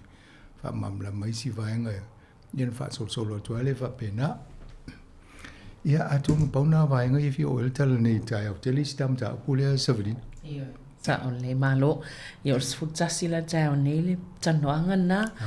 Ia ai o le isi vaenga masanga e pe o le mātaua ta amatatu e tala I le ko vana o le faltupe wha leo leo New Zealand. Adrian o leo wha mawai. Te lea wha mawai nga leo sau vai aso nei. Ai se vai aso wha mawai nga. Au sau o ni wha mawai ma se sil tata o whainga ruenga e wha mawai pe tanga te tatanu ai. Adrian o stasi leo poutu lau wa ai o tangata Pasifika wa e ilona pito la rotonga. Ia na o tula e mai o mi fia vo il totelo tangata Pasifika o le ko vana o le faltupe le o se me a mi sai tonu nu o totelo I palang o sa moa ia o leva na ko vana tata o tangata ia to mai fa pito nga ruenga pena I fo ile asia le sai nei komsina sa mo le asi pali Tommy Scanning ia au nei ia pe ia te lea o lau palangi a lea watu ia Adrian Oa ia lo na pito la tonga e folo na nganga te lea na anu I meo wha Pasifika ma ne ia la a lea owa ia tō wha mawai e fōringa mai e reo fifia I suinga le ia nei whainga le malo I lau mai tau watu alai pe I tala noa fo I le minsta o tupe I tau na to e wawa I le paketi e sefe mai se tupe a tipi le paketi e I ia io mena o tō tā mai ia fa whiana tipi o le tele si meo tau teknolosi tau nā ngā i ngā ruenga. Ta ilo a lai fiu le au tu stala ma le au whai stala i le media tuli e whai se interview mtua i musua e whai se interview de fia tala noa. Ia atonu se i wā Pasifika atonu e se avano se tala noa ia i. E ia si vai teimi fo i o meo whatsinga mfono e wheloa e fo i mtala tala noa ia. Ia mas samali e le leia fo i le mafo whaumul whaso ina talin. Al tūlanga nau whate ia i le ia si manatu e whamawai te mini. Sa whalista nonga talwaina whasi tonu ale mta upule po amato e ase e sona ama ele o mawhawhaui alu se mea o le ae. Ia pe ai wa ia tu fo ilai muli mau o isanga ta whaito whai mea o tau ta mao aing. E pe o lai whai tio ina i isi ana whai unga le Reserve Bank taluai. I le tuai o na whai o whasuia inga to e mai lalo percent tulu o tupe. Ia ai matau dia e tele fo isi me le leina whai ai tasi lo lau mese se e mai tau o lau mese se tasi. I so fuanga ne. Ai rewa ai le tele o isi me le leina e whai alo ngā ruenga a. Ia atono o le sitala na le lau lunga le te mineu whate ia tanga tena o whailana. E o tu tangata e wha pe o lai whai le press conference tai au. Ai wa e tu le Adrian o lai tu mai, ai tu mai le si ona suina. E mwha mai o Adrian o on wha ma vai anafi. Maua. Ia ai le whai ngofia fo le taimi e mai se la walwai tau. Leo le COVID wha solo mai ai le tūlanga ma le ale o te mau aing. Ia le safa whea ngai fo i malwai taimi o Adrian o. Yo, pesa tau whai tio ina le vaenga. Wai tele o le taimi sai lalo. Tas pesene le avo le tūlanga o tato pesen tului. Ia ai wha pena fo i le tūlanga nei si wha le tupe o laulang. Ina whai tio ina pe o lewa tele nei lalo sa tau tu mai lunga a. Ia au mo meo o ngaluenga wha pe e te pe mate o e wai tele lo lepo feo anga i ele le avo tamao aingo laulang. Ia wai vai sa ma nei al tamao ingo sa wa Donald Trump. Sui umale te lo mea le waru mai la lo percent ia vo ia value o tato o sia. E la vela ma le kiwi saiva. Lo inga te ine fu tato o watu le lo toi vai tu lo pale ni le waru la. Ia o whainga na swinga le ia ine te mine. Ia o mea la nai o le kovana vo ila. Atono le si mea na o tai lo le tau mutea. Fa pe Adrian o.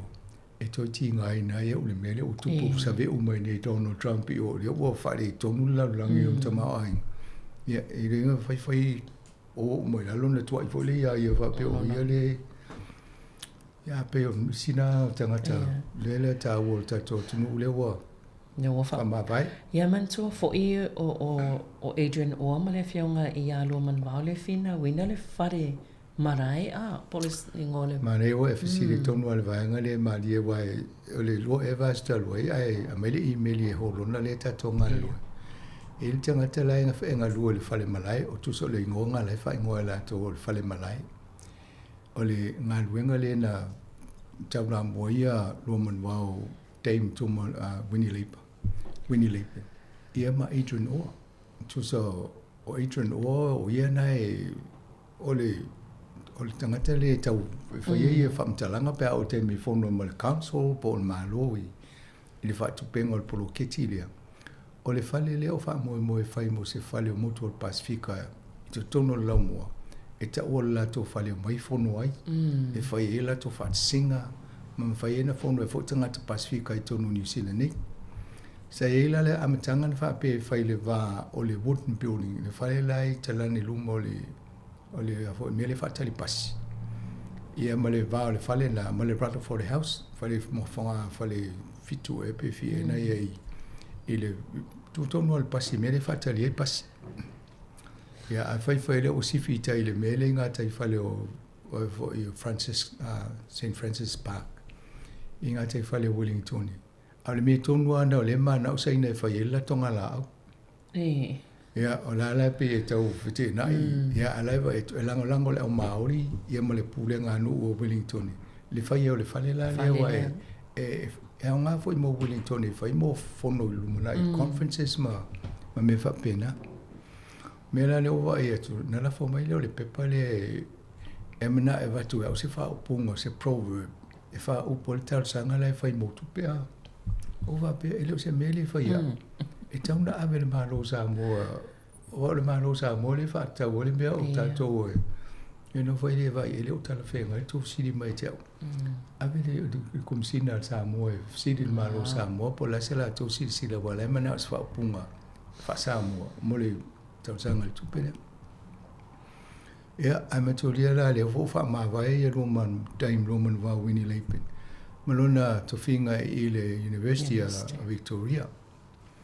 Ia, wha ma vai ai tau sanga tōna talo e o le leanga o tūlanga o tupe tonu New Zealand. Na vai fo le whalinga le universie o le to i ele lato sa o whanga lea na wha pe tonu o le whainga o le whale lea. Lea la o le eilu manu wao. O le ai nei ma Adrian O. Ia o te vai to i o nei ma se whale.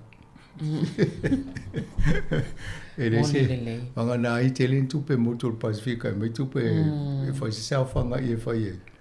Ia na, so tupe o matatou Pasifika i nei New Zealand. E whao le whale.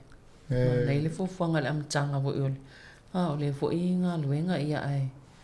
Si tatou whātatali e po le ase. Yo e, a wha pia i ele loto tangata Pasifika e tauna whai e mwhai ana whai. E wai, a wai mele o pole le mali diu toa pe tu lai maisi. Sa o leia. Malo, ia le foi na va ia tuan la fili si fa ma va enga le polisi o le e New Zealand. Yo e se foi le mele tu pune ia sa foi le Craig Foran. Ia famela nei tala bo mala nei lima tau sanga le na ngoi Ia ai stanga ta foi le na sa wa foi ole. Ola foi le ngole fale foi o lo supermarket Walmart le sanga lo i America. Ia e se ngal benga la tito to ngal benga na nei ia ni sau so ni tato ai fitau ia mo le covid. La vea to fo mo ia le covid ia te le o le suinga paka o mo va le se va le fel wa. Ia e matauria la o si va le pena. La na mo tau tong ia to fa fo ia to va le poi company ai. Ala tong i va le. O ia foi le na sui tulanga mai a Christopher Luxon. Tonua o iena na suia Krista fala leo pale mia nei ia ai sa o ia foi fa fitau ni fenga i mai ia mai le ai fai tio ta tol tong tau ta to pase se o Pasifika mo ile ia a tonu mena e ina o tan no fo ima ma tui fa sina i le fo tu langa le o pase wa ia le fo le Fiji Airways ne foi tong foi fa pa o mai pase se tanga Pasifika ina ia fai ngo fie on fai ngo tanga te also ya lule New Zealand ai also lungo le ia mal tu langa la lo ngalo foi la to fa pena ai o le la ufa ma va ia ia ai se fa pia na sa ulo tanga te le se foi la ia fai ngo le o le ngalo ia pa wana le me ai in sa tono le te mi ai fai mo le covid ia te le foi su e ngo fai ngo la ia ngalo ngai o te lona la vea foi mo le bon le mat le na ia ina foi le covid te o vo tanga tin fale ulo mo ilele ia o e mo le la mai tato e fainga malo i Samoa io o le ai wai ana na file sa va to foi tato le tiole le fa sala longa tu longa le YouTube. E mana ia le avanole ia mai mo tonu ia ta tangata fa fonga fo i tūlanga o a fo i o whainga malo i ni Samoa. E whaisinga whainga tāmo tātou mai la tō fo. Ia pe ia on a fautua ina e talo tātou ina i so soani le wasinga sia malo Samoa. Awai whainga ina tātou tala noi mta upu e wai ainga uma tātou. Ai pe i tātou wawa aima hato tō le tō so soani e.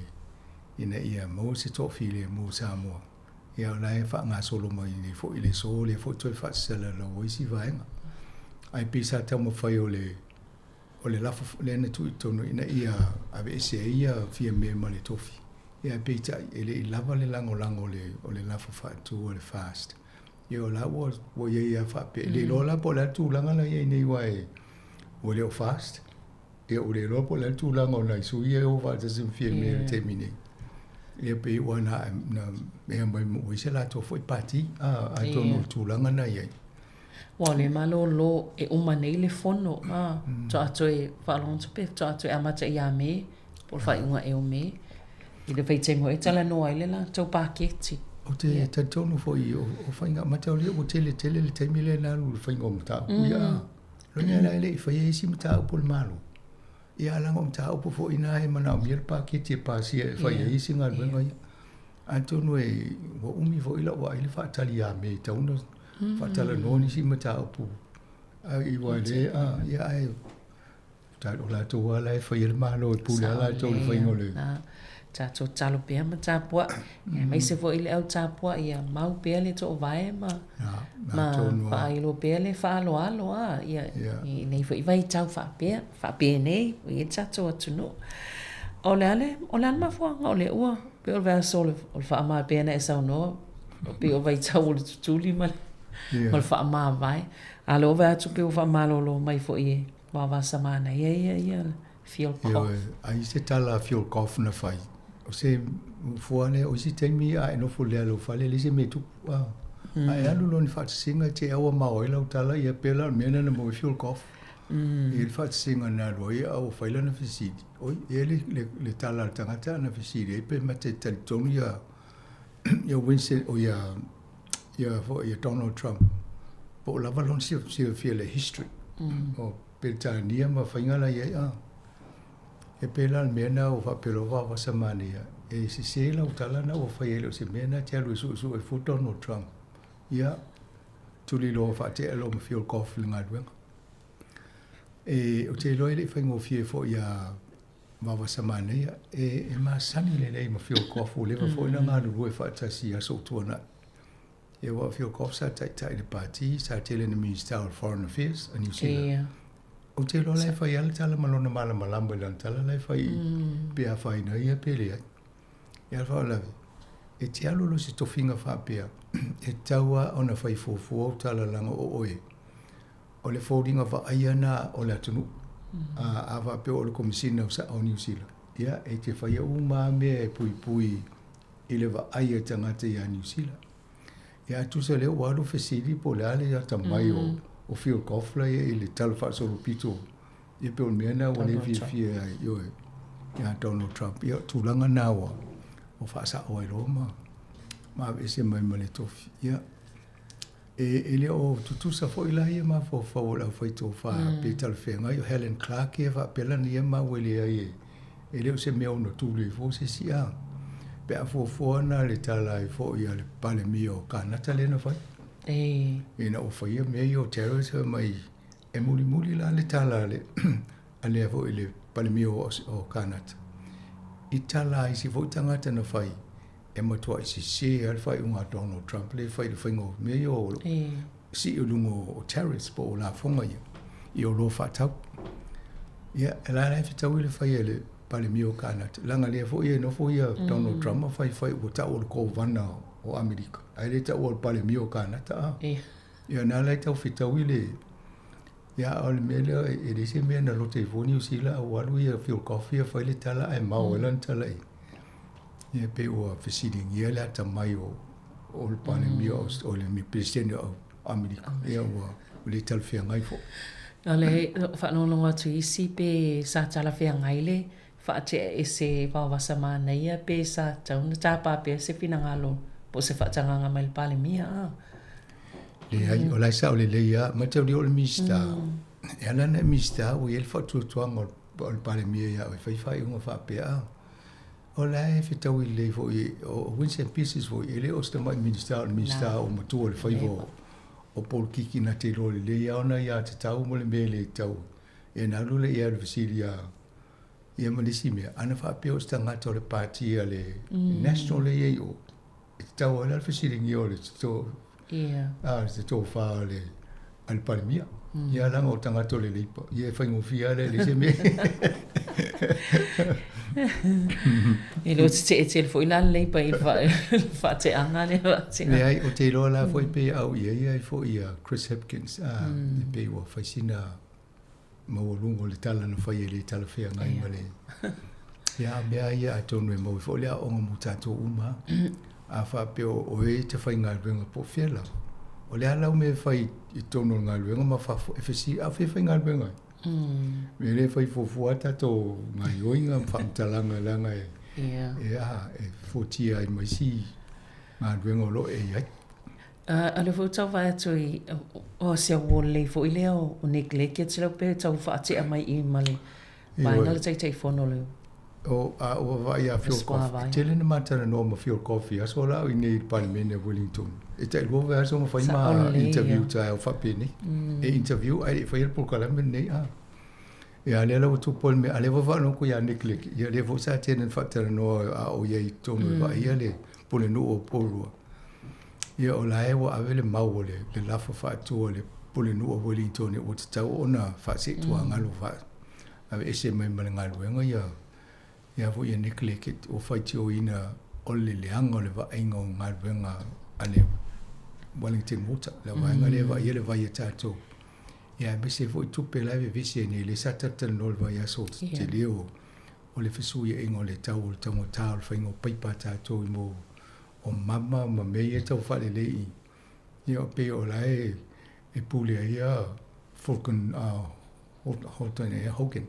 I le whainga o tua inga tupe ia alu tātou ngā duenga lea.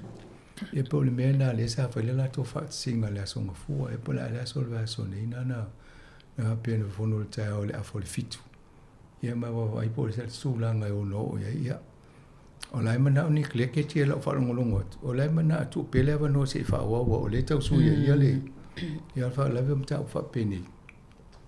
Ia mai lo le li poti ai matua atu ngā ni mea lai.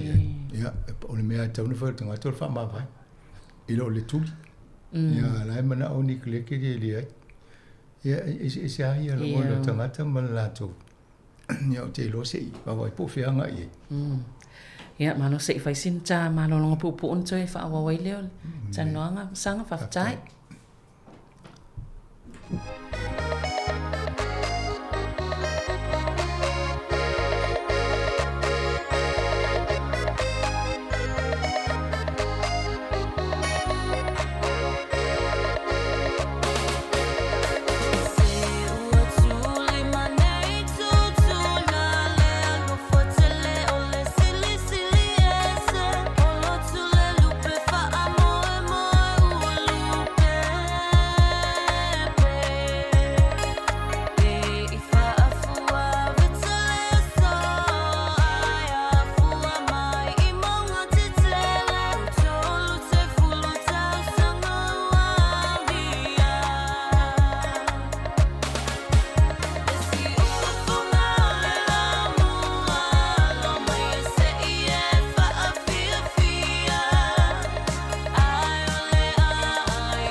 Ia, so e wha watu le tātou po kalame nei tai o tala la walunga le vai aso ai masanga tata loa ye to langa tau tupe ai tati ye isi mai ngai polki tano tupe pe se so ani mo se tupe fa popo nei vai nga so ifwa o le va tu le kiwi save ye nei vai nga ye tau fo na fa i lo o vai nga kiwi save yo atono lo me tata no ai mo la to wa to tele o tato le wa kiwi save te mine ta finga venga uma e compulsory e de te dem faina e alo mele e te fainga venga loa ia wa e se lau kiwi save o le nganga maulunga malo o le tupele a matane sefe mololu manai e te tua ia pe uma o malanga venga a pe ai di taia pe o le mafu anga tonu ana na fa va e le tupele ia oisi ia o tala tupe pe fa pe o ngase po le ala e ala ia awala ia vanona me faina tu mai e fa ia ia to te la la o le mena le o ini tal o le waru la lu ta o si la lang le o la ve mo ki wi se lo inga ia ta to e va ia to ni se te mo mo ko sa la lo le pa le ni o lo tu io mi tono la tu ale ta to fa to avel tato fatu tuanga la to le va ia tato tupe va pia o lo la to le me tauna fa ina ia ona ia fa ina tele a me ia share market wa la ave investi la to isia ia fa pena so i vanga pe ia o le vasa voli la lunga sa la lunga lunga sa la ai ia la te me to sa wa te wa wale nganu ma le lopo fela o la to ma le lo to me tato tupe a tato sia o le tu langa la na le wo ele la langi te mine ia ele tai mia lo fo to ia mai luma ia to sa wala nai fa ia le fo tuanga to telefone a foi to fa meni o fai sia ia alu malo ma tanto nunga e umi ona ia ta longa le e leva pe se mete la tulo nei e to sa fa ia me mona e mo si le fia o le walu la lo la le o palasi tele sia te lo e bo sono se ve o tele e vo e Donald Trump ia me tupu ne faingo terrorism me wa mo te lea le swingo la rangi le nei tūlanga tau tupe. E lea la o le vea tue markiwi se wa tato, ia te tono mo i la tō, lai te le la tō tupe la investi, ia o lai malama le tau tano tuai. Ai, o le si vaenga le tala no ai fo le termine. O ye nei se, wa le ofia ni tau sanga po, o le dima tau sanga talo na whaile kiwi se wa. Se te whamau. Sili tufo. Sili mau iyo. Ai, o leo maua nei, iei tangata la o le tai tono miliona pa leni o la to whaptunga tupele le kiwi seiwa a. O nei tangata la na, a sau nei la le suinga le o lusi, e whaingo fiana le o le tele o le lusi. O tangata la tasi lantala la i le tele le lo a, wai paua la i titi. Ai, o tui ngā tupe tele, o ntua tele al. Noi ngā fasili ta to whawhiana o tupe i tangata le.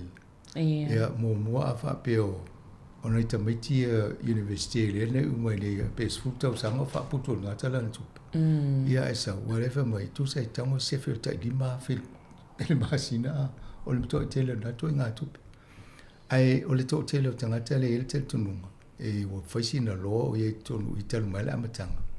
Mua sa le le tutongi, maulunga tutongi o isi o ni lato tupe fo ina mo mai po se tupe na mo mai mātua tua au o mani diu. Ia. Mo mai se vai ngā tupe ia pe fiela na ia vai ngā mai lon tamā po lon tina. Ia sau loto o mai tonu e whaputu e tonu i. Mela na la o vave no o la tō i toa inga. Ia o nei tangate le maula la rata tong. Ia e fi wifi e de i langa i de paua e de. Ia. E whatu na nganga. Ia e pe o le o mai malilu i tau o isi tangata. Ama fai isi tangata wa pe o le pāle ni lewa e tuem fai ano o le 2 miliona. Ia. Ia tangata e le leitongi wa isi tamiti ia ungai puede i university. E de i umale lima tau sanga talu na fai ngā ruenga a o le tūlanga o tai se lau wafe mo. Ia lato. Lato tongi a. O lato lana. Ia e wawe ana o tua ngā numero le pia o le lima sfu tau sanga po leon sfu tau sanga.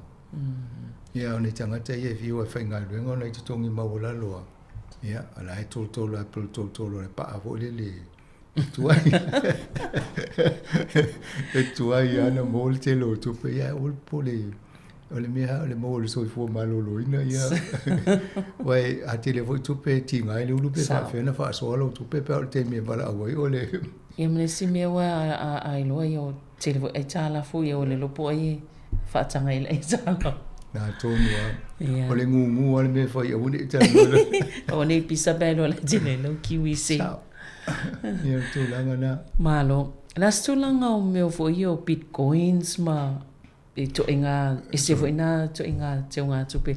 E foi ni tala no mai pu fia tau sang tala wai na ma tana e tala no i vai nga ia masa. Se ole tūlanga le wende le bitcoin.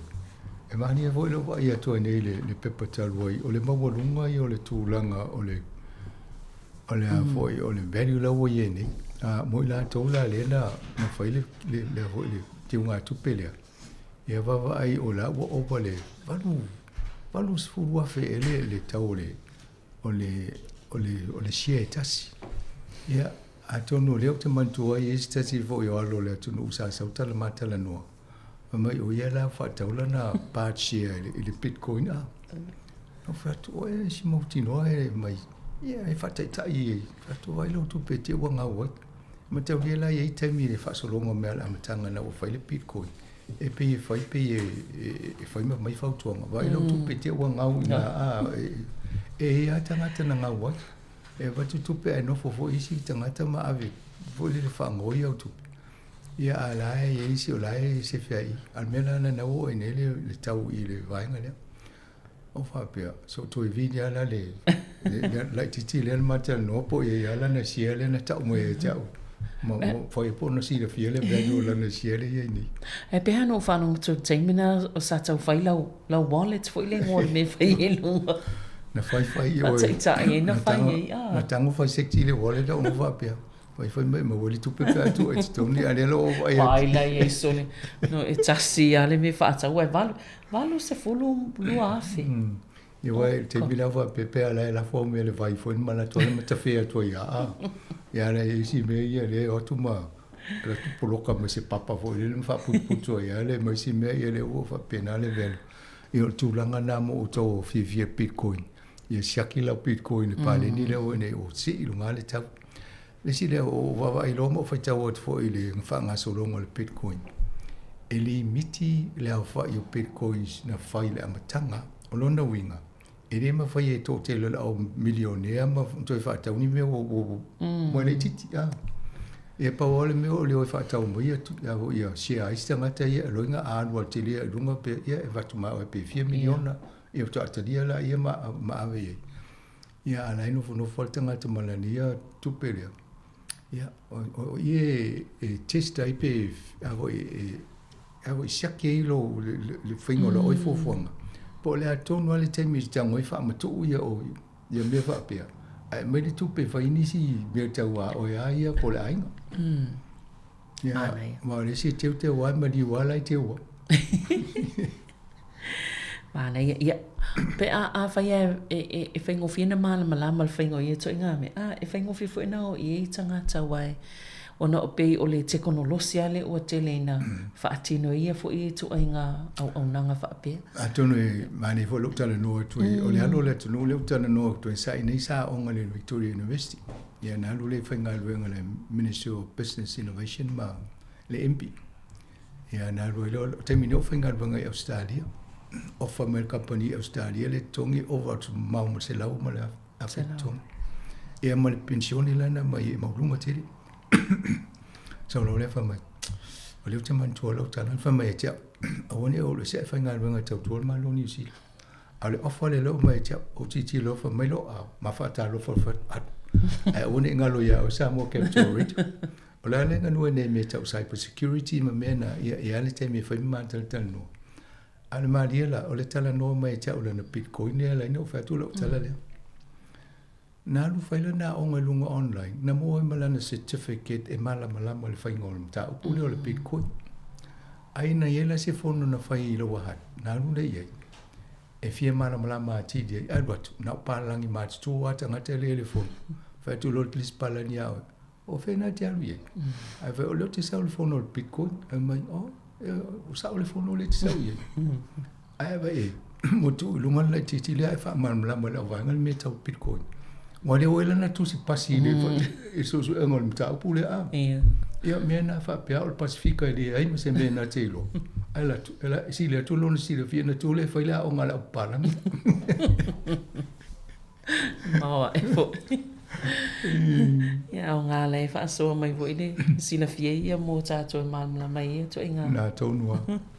Sa whaasoa mai ili waenga ia tunu i whawhamasanga o le wawai atu i Europa le pe o sosoani a Ukraine an ese mali Starlink. Yo, o le tile o le a fo le mele hutia ia Ukraine.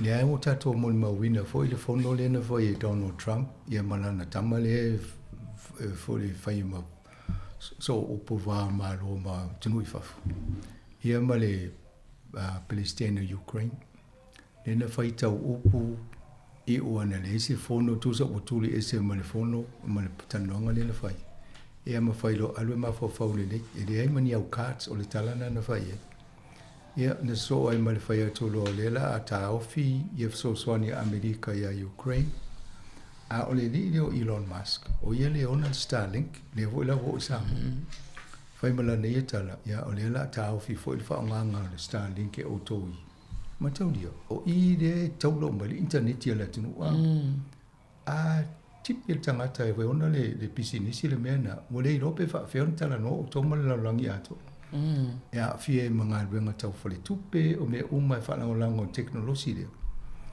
ia le la o fai mala tala na e fala la e le umuli muli a Donald Trump ia le la o tu fa ta silo Europa e fo le la to satellite ma network e fai ina ia so ni Ukraine mo wela to so tainga ia le vo mo tu le vo tu ta fi si me America e o le ai tau una ia ma vo I ma fai tau no mai saini le mea ia loinga fa to le mele saini ma saini ia o le la saini to le lu na yu tanga to mo Ukraine ko nga mele va vai tue a pe le mena le o tau vo na tato va vai a mi sia fai nga malo I to inga tanga te e to te fai pa anga I me fa peni a fa pe le o no fo le tanga te fo e ta fi de to mo to so ta inga ia va vena te lo ya saina te o fai saina la to fo satellite o e fa ngai e mo la to ia saina e au Rusia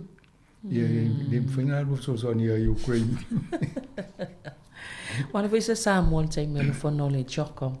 A walentu e fa pe malanga to tanga sali Elon Musk ma le Felistani. No one le fono tonu ana na fa e lua la tanga tentala no le vanga le o le Vodafone o la tole e le infrastructure sa mo po me e fa e so tai.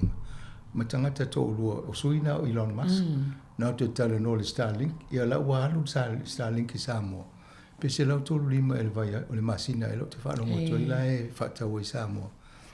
Ma ne ye pe alfa lo a ye lo la to na ftina ina fa pe te ia wa a faina fo le vanov ia e tawana va i po la si me fa la wa va il Pacifica e tawale le PEF le Pacific Island Forum tauna ni la to la satellite e fa la to so ta inga I'm fine fa na lango isi tam tele ai mo me la ne te o feita I mai te o pe ia a te o mal Pacifica o ia sen te o fa pe mai lo ni ia la se la ia lo nge fa no la ta to ia sen mo satellite me na to no fa satellite ia fa pe na fo ta to New Zealand ia ma Australia o te lo la I fo satellite ai le tele ina ia mo ta to so ta inga lumana ya malo yo mal la ma to na vai o le tala noi I tau o ta vale fo I o EV po ta vale si le tau e alu el tise a e fo isi to inga ta vale na fo I va va ya tupi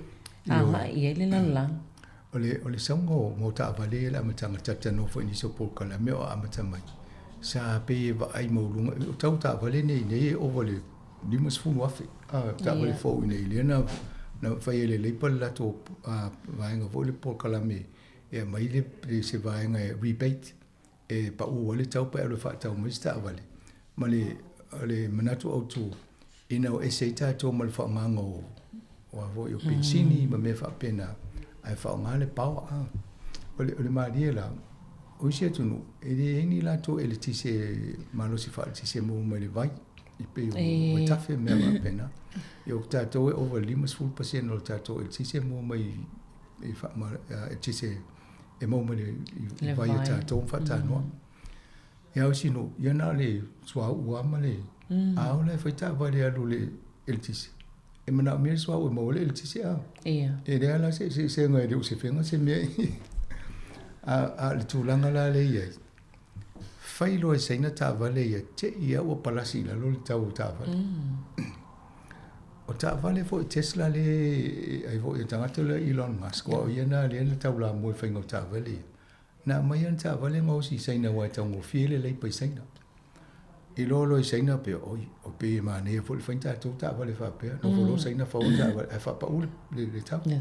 Ia lala wo ona tau wa ia te le vo ila le si swinga le ia ne la wa matana le si me tonu ale o fai me o tariffs la fonga ia ena ia fainga ta ne toi fa tau tu ni tau o loa tau ngo fie o ma le ola ve fo ma sainga I tariffs ia fai me la fonga a o ve visi la si company ne fai ngo mo me o ta vale ia le sisi a la nga lu fa ta si le BMW ma le Toyota e fai ta vale alo le hydrogen ia matolio me na o me mo va tato si o ma e le tau o la na e folinga ma de la toa va ai e le to ma mau le lus fulu lua valu ia le o li ma le to sanga ai mo ta vale lo no wingo e le to si se fa tau le ti se wa te alu tau palaka ai se to recharge out tama ia e fio ia ste mi uma tu sa la ma na vole a pe al tama tsana na va ki sene pera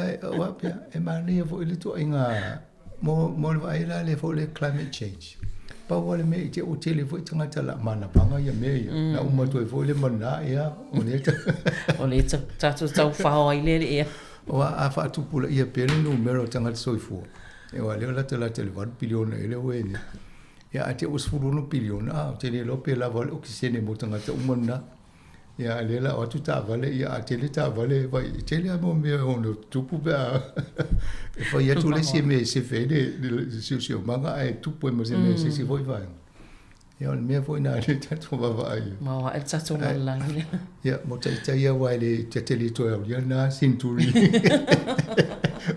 ta tele po le tele o te lo fo nei bulanga ele fan no mo e fan no mo woni se e mana we fa o ma ta vale Manua tata noi la isi vaenga ia.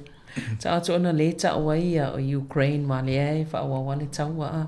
Ia liva va ia tu lai I le fono le o le fa amsinonga sili a le United States.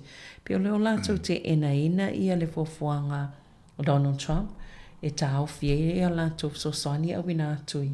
Tu noi fa foa. 2 billion. Na o e wa 2 billion ele la to 8 na nei a le na ta o fili na fo ile 2 billion a la fa mai le ai ye le fa le fa masino la mai le ta fi la ngale ye kon kala tele o mo na fa kon kala tele tanga tala nga du e fa wa le ma fa ona tu o fa tipi mo tu fa pe ya ai la fa o ngale ale church na ai appeal ya ave lungo le supreme e tu so le fa masino nga mo lunga le e la mo fa o ngalo tu so mai le ta ia la o te ena ai matangata fo ina fili Donald Trump I tonu I le ko ile fo ile vaenga le I famasino na la fa mai le ai 2 billion na mai le 2 billion le fa anu pe o mana ye fo fanga ye fai e dem fai ona tu ia atava ia tu interview mai sanga te si no na uta fi tu wa Donald Trump le media wale lo la tangata po la me fai a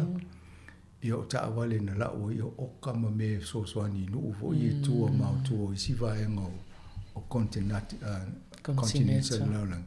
e o le lo la to bo la to nga me fa I bo le tu pe e o lo ngom to fi fa lo ngom mai o o fa o me ia ai ma fo ma fo a vai e de to mo fu e le o ta vai tu nei fo ile ma wo istanga ta America o tele ta usanga o fa to si pe America la la e te tau na tu malo si mai fo isi no le la tau sia a te to vai fo e ta to mal vas pacifica o le ai mo tu na so so ni nei New Zealand ma Australia O le lau amatan tō te le tātou Pasifika le ola nei, e wha pēne i lumana i se o Pasifika.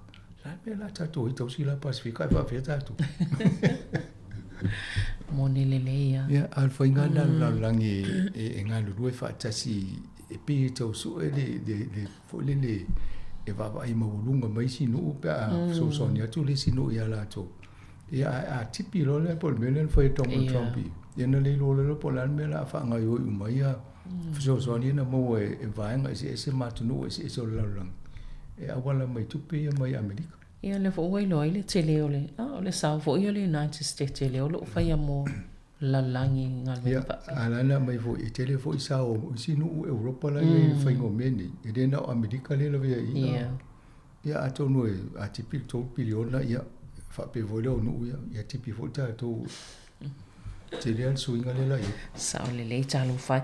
Se tato e fo i mai i tono New Zealand vaenga le o pokala me fo i le na anga va ai tato Pasifika ma Maori o le fa ata po so enga mo le fai a fua pe fa ato pel malo mo i kanesa sa ili po afi kanesa le ole manava i po tau fale fo i se tulo.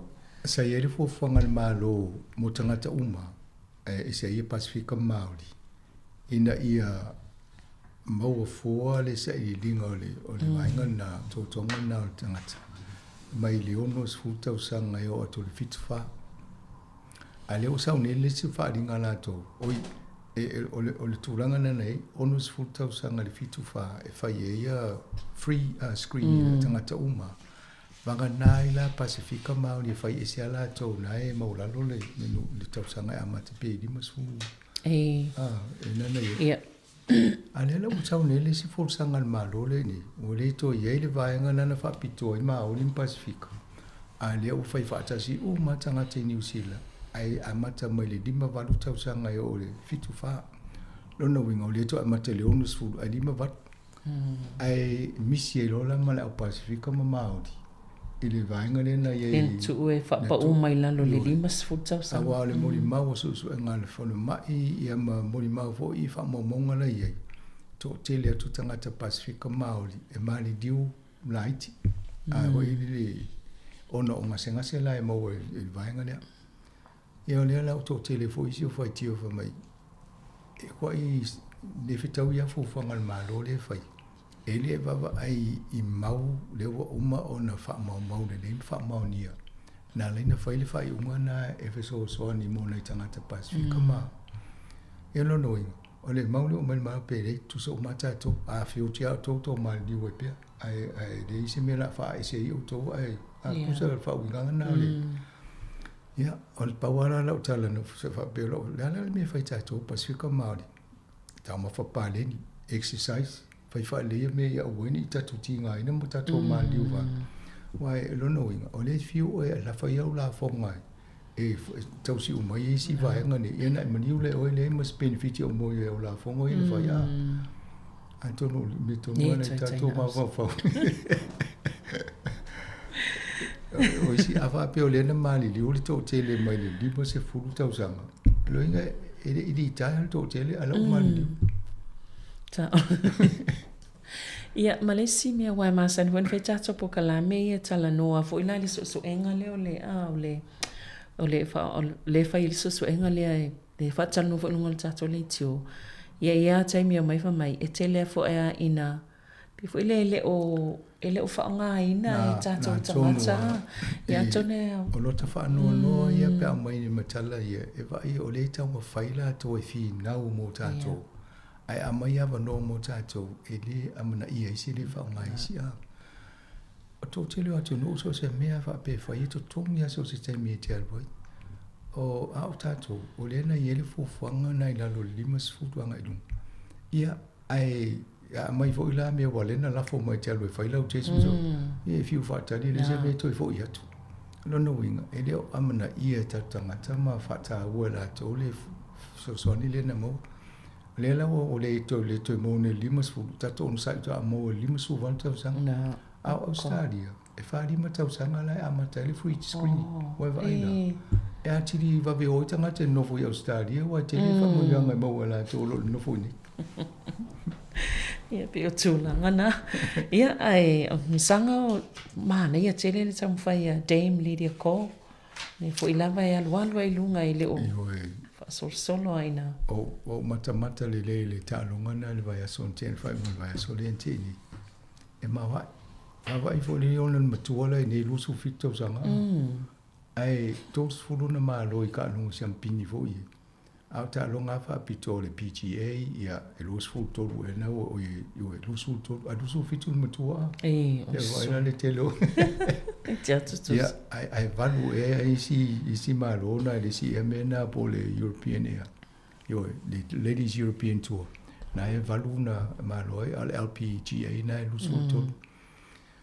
O le isi ale au matamata ne whanganga o le whangaingo le tālonga le isi ale de maa nei o lo vai ana timina i no winga tau safia e o le tala noa e le stangata foi le mimita pe mutua i whetau i le o wha whetai a o lona tau a vea pe o tātou New Zealand e whai a o lana fort ia wau te iloa e te le foi le ava noe alua i alu ave South Korea wa no mai le ainga mai South Korea le na ia ala o tau ave a ele fua tātou New Zealand ia matau le le atua sa o le le ia la vo e o fo ia i tangata e wa ele kof o le matua i fia e lango le to inga tangata fa pe e no wa pe mania te ia tau se i fa o le vabilita sa o le ia vai na tu sana na ta alfa plofisa tas lima tau sanga pe na ta no inga sfulu lo tau sanga talun ta alfa plofisa lai ia o tato academy le vo ele sis fulu lima tau sanga le o scratcher alfa lave ele o lava in tato support poni tupe mani me una i lu tato alon fano atun vai ho se Lydia ko ya e me se me fa pe se ni ia tau sia ia msanga no taimi fa tai tele lava mol po kala mele nei tai au ia fa tai fo ila fa fonga ile mafuta mai pe nei po kalame o tala la longa le vaiaso ia e toi mau fol fa poponga o tata po kalame nei il tai masani le vaiaso asau ia e fa soi fo ia mol nei taimi to fa se fo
Ia sa mole atu no pele nei tae o le ua tātou mai te mal pol klame ia o le asia singa pol klame fa le ngang o le asia singa I mo tanga singasi ia talo si ai fo I la to lo fenga ia maftianga o le tino o le ate ia nei pol klame nei aso le sunga I le fa fenga Reverend Ane Tere Sau o le fa fenga o le Kalesia Nazarete when you mata o le failo tusi fo il maftanga so fa tasia fa au Wellington por Roman Heart Valley ia usi maia le whaafufonga.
Ia te au le nganga whalo ala tele o te whatalo whatuai le suafa manu malo o Yesu te riso le tātou ali I whaola I le nei fo I vaenga o le tae ao ia ma le whapoponga fo I o le tātou polo kalame o le asia singa whatalo fo I whapito atu I le sunga le lipule ia awhamsanga te ala molesi ia mai se fo I le au whaingalwenga uma Apto fo ya mari e pe ona fa fo ina tato masini si le mato fa talofa la to uma fai ona mawale avanoa e fa fonga mai nei po calamita utele ina ia so swani pe lo tato wola fa tua ma lo tato wola talitonu ile atua ya o mai fa ngata ya me se fo I lu tau te tele o le olanga mo tato le fa felo ia tuai se lava se mea o e fa fonga mai ai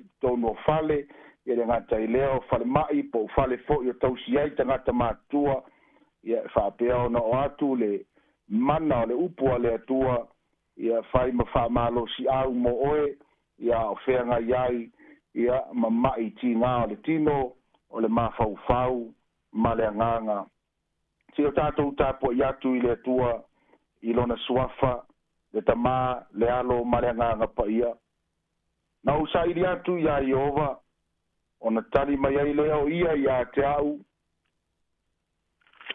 tali mai ai leo ia te au mana lave ina au ai mea uma na o fefe ai se o tātou te talo lo mātou tamai o le langi se vai ngata ua fo e nei o le mātou o langa whale nganga e au peo na mātou a si ai le ie e o lo wha peo na whea ngai ma mai le ie e lo mātou talitonunga stasi leo vaenga o lau misiona e ngata na e whaola ina o mātou o nganga mai a mai le tala le lei mo I mātou uma ia e le tele o tu au no ina I mātou ai ai te me afe mai ai ki ngā o le tino e le ngata I leo mai ese le atu o le soifuanga nei ia o ia I fo I le le tali mo I mātou ala leo le mātou wala au ma le nganga whaloalo whaftai tele I lo so ni mai I mātou whaftai le nei aso fou ma le nei avanoa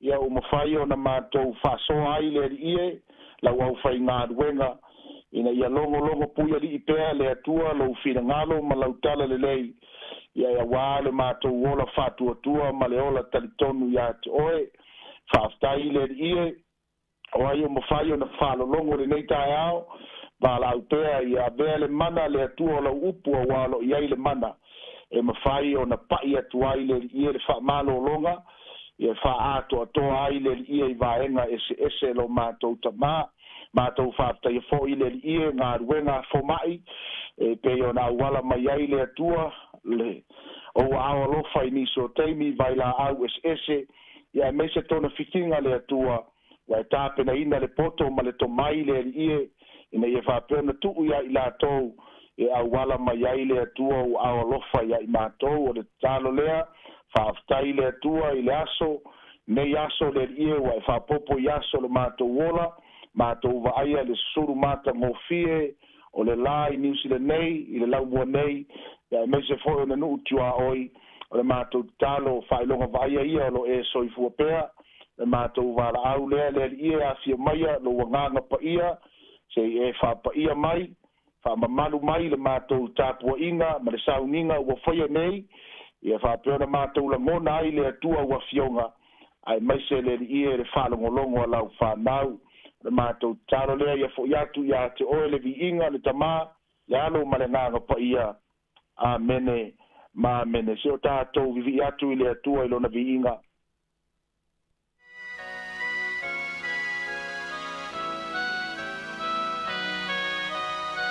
Bye.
tusi faitau o le amo mai le le Iakopo no mtau pe lima pai upe sfulma le tolu e whangata mai sfulma le ono.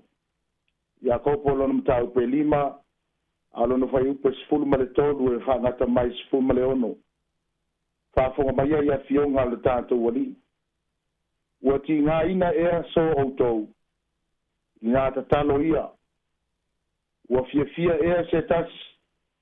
I ngā pese ia. Ua mai ea so outou. I ngā ami atu ia i toi ina o le kālesia. Ia lātou tatalo mo ia. Ia umona whāu ia te ia i le suāu, le suafa o le li. O le talo fo i e whaia i le whātuatua. E whaola i nā i le mai. E whātu ina fo i o ia e le ali. A whai fo i e anga sala. E whaamangalo ina ia. Ia whaali ai o tau anga sala. Ma te talo le tasi mo le tasi. Ina ia whamalolo ina o tau.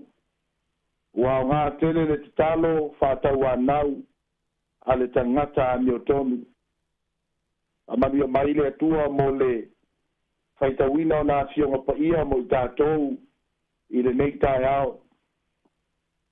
O le autu e manatu e tātou te manatu natu ai whale nganga. Usa ai ma le tātou tusi whaitau e peon whaitawina. O te manatu e whaupuina whapea o le tawhatolu o le mana whamalo loa le atua. O le tawhatolu o le mana whamalo loa le atua mo i tātou. Manatu e le fisiringia le fisuia i o tātou langona i le aso ma le aso. Ai mai se foi o lu i tau e o mai i tātou nisi o taimi. E i aso e tātou te arafai mai ai ma ia o langona foi ti ngā o le tino o le ato toa foi le malosi. Ia ia foi aso e manatu e te arafai mai foi. Ia o langona lava le fia ma le malosi whafowina. Ma o le langona le nae tā telepea mo i tātou e aona tātou malama ai lo tātou soifuanga. E le o aso uma e le a whapea o le a solo le nei ai. Ia e o mai pea lu tau ma fesuia inga o le olanga. Ia o te manatu ia a vea pea le afionga le atua mataula o le tātou talitonunga. Ia e mai se lo tātou whamoe moe pea ia te ia. Usi la lea sa tātou whaitawina o lo manino mai ai ia vaenga i e tolu o le tātou, le tāwhatoru lea e peo na tau a batu le nei aso. E le talitonunga e toi whamanatu pea ma tau longo pea le afionga le atua. Langa i teini e o ringa mai a le aise whalongo. Ia o la le mwhaifoio na whatupula ia lo wola whatuatua i le atua. O le winga foi lea o Neipor Kalame pe o na whatuni nai e le te ina malolo pensione. Ia e me se foi le lango sua o le maafutanga. Ina ia tau longo pea le afionga le atua. A o mai whainga tā manu i tau o le tātou o langa. Ia e le aise isi to o manga tātou te toma i ai. Ia e mau ai le malolonga ma le fsoa soani mo i tātou. Ia wā pēa le tātou fōlaunga i le tino nei. Ia e mai se le ola whale nganga. A tātou mai tauina la vaenga i e tōru e peo na tau abatu le nei aso. E o whātasi lava le tōru le e le tēno taimi. Mai leo se taimi mua le e mwhaiona e mai tauina ai. Ia vaenga i e te tele i e tōru le soifuanga o le tangata. O le telefoi o ngā ruenga sa whaia i Jesu ma i le teimi na iai o ia le laolangi. Ia sa tātou vaia lava le ngā rurue ma le o whātasi o mea ia i le telo taimi. Le ala iai le tāua tele o ngā ruenga ma le tatalo ai le ngata i leo le whātuatua. Ngā ruenga whāpopo iai ma le tatalo popo iai ma le whātuatua. O se mea tāua tele i ngā ruenga pe o le tau au mai i tātou tusi lea, tātou maitawina, ia tātou whalongo fo i te telo taimi. E le mwhaiona ola lo whātuatua pe a whaieleni ngā ruenga. Tā ua tele la le whātinonga o ngā ruenga i niso taimi. I le ia mwhaiona ngā rurue whātasi, wā o lo ngā ioi e whaise ngā ruenga. O le whātinonga na o lo whātuatua. O mā fua o na e whaia ngā ruenga. ono lo iai lo talitonunga ma lo fatuatuanga e volana tātou mai tauina e tusi e peon tātou faitauina e peona au mai manino ai le tāua o le aami o toiina aami toiina o le kalesia ina ia whapea no mai e te talo pe a whai o iati o le mai o le aami la o toiina o le ngāruenga ai le ngata i leo le whaongaina o le suau ue peona au mai le suau ue whapea ona whatino ai le ngāruenga le atoiina o le ngāruenga le mea le nā tā ua tele o le tātou malamalama o le whatinonga le nā o le tātou wola whatuatua e uina whai maitus pa ia tātou te savani le whatuatua ai leo le tino mai o mea ai ai fo i le tā ua o leisi wa ai a le whakerisiano ma le tala le lei i le tā ua o le whatino le le tangata o ngāruenga tātou mai tauina e teimi tātou te o ai le i fo mai ma tau la sea ia ai me se fo i whaungaina o fuala au ia ma le tō mai fo i na tu e le atua i fo mai e o ia me uma e lo ni mea na nofo are tangata tupu wa e mai ia ai o le tō mai ato toa leo le atua na tu ina mai fo i fo mai ma whatino ai vai la au ma tonga fitinga ese ia ai mai se fo i ia tau la sea ua tuu i ai le tō mai ia whapeo na whatino ai ni ngāruenga o le whatinonga lao ngāruenga ia o le whamatalanga nā o lo wola talitonu ma lo wola whatuatua e le whapeu ai whamoe i lima o tangata au a vea lo savani lea e whatino ngāruenga ia ma lo whatuatuanga e peo no whaiatu e o whatasi alto o tonu lea ngāruenga la talo ma le whatuatua le tā ua tele a tātou mai tauina fo i le whawhine au te iloana le whaia le whine ngāruenga ai longa e malolo whine puna toto lana ngāruenga lea na ia tau mawhai ai e wha sao atu so na taimi ina ia o atu ia Iesu taua ina ia pa i o le whatinonga o lona hola whatuatua whai mailo na manatu a tau lava o se pito ofu po se tū pā o lona ofu wa lava lea moa te tā ua i o ngāruenga e istangata e le fia whaia ngāruenga ia aore lui tau lea mo oe nei tae ao e pēna tātou whaitauina le tusi mai eise o tau mai na ami ia to ina o le kālesia ina i o mai e te talo mo oe le ngata i nā tātou maitauina le tala le tai o tō se lau whai mai le whamatalanga e aso a toa na savali e le tamalo ina wo whalongo wa fio ai Iesu le tasi ai mai ona alu le tamalo le aso a toa o lona mana onga tawa se fetalainga Iesu ele mana o ia Iesu sau tawa le mena mana o te malo wa lava se saunoanga wa lava se fetalainga mai le li o Iesu ke wiso e malo lo ai lo natari ato mo le tala sa te fo i mai o ia mai mo le tala feilo ai mana au auna ia ma fa matala tu ai wa malo lo natari ona ye fesiri le po la le aso ma le taimi le sa malo lo ai lo natari ana tau atu ai ia te ia o le teimi tonu lava lea sa fetalai atu ai Iesu ia te ia me e whapeona wa alu wa malo lolo na tari ole tā ua i o ngā ruenga le tātou wola whakerisiano i niso teimi le pādeni pēa le fionga le atua ma tātou whalongolongo e le o whalea ngā ina e tuspa ia ngā ruenga tā ua le tātou whatinonga te re lo foi po le ase mea o lo fatupu mai atu oe ni so teimi fai e sa ngā ruenga a tono ni so teimi te le mana o mia ni fuala au mai fo mai te le mana o mia so wali fo mai ia o te tau ona e pulea ma o pulea lo lava loto ia ma va ai fo au ia tau po ani me lo fatupu mai ia tau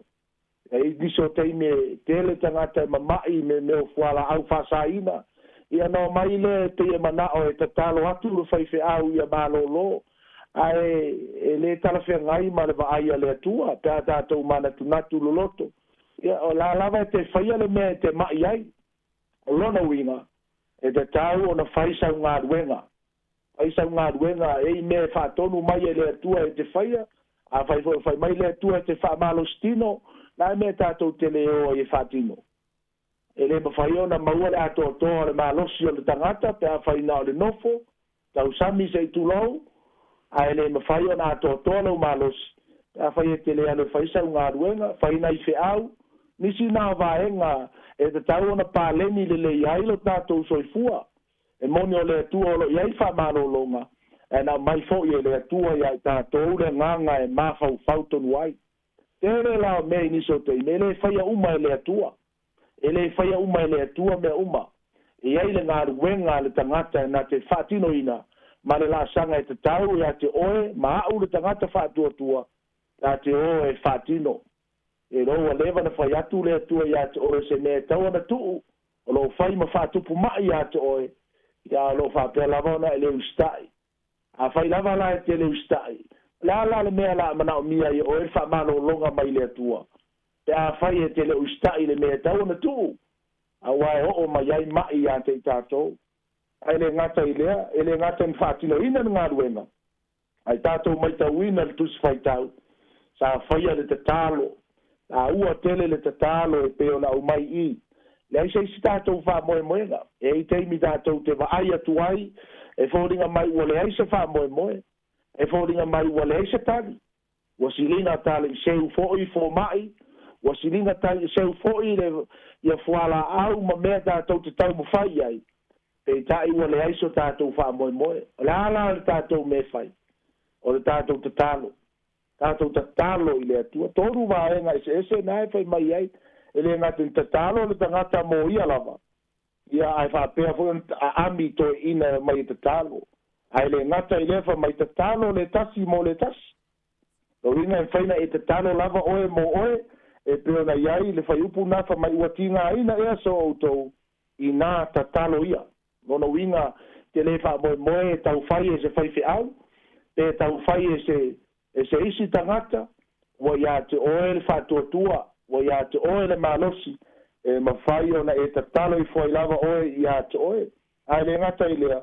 Ia mwhai fwai ona whatino le isi whatinonga nā lo le whai upa sifuru ma le wha. Ma le sifuru ma le lima. O le a ami lea i toi ina. A ami lea i whai whi au. A ami oe lava le tangata. O lo iai se mana o lo iai le whaunga le atua. Ma mea uma peo na ta ua mai le fionga pa ia le atua. Ia, la ne te le whaunga ina ai le nā tangata e sau e ta talo moe. E sau e fiso soani moe. Ia, mani melo ne toru wha mai. Ie whapea me whawhawhia i au tau anga sala. Le ngata i lea ma ta talo le tasi mo le tasi. Tasi nā whatinonga le talo e peo ne tau a mai.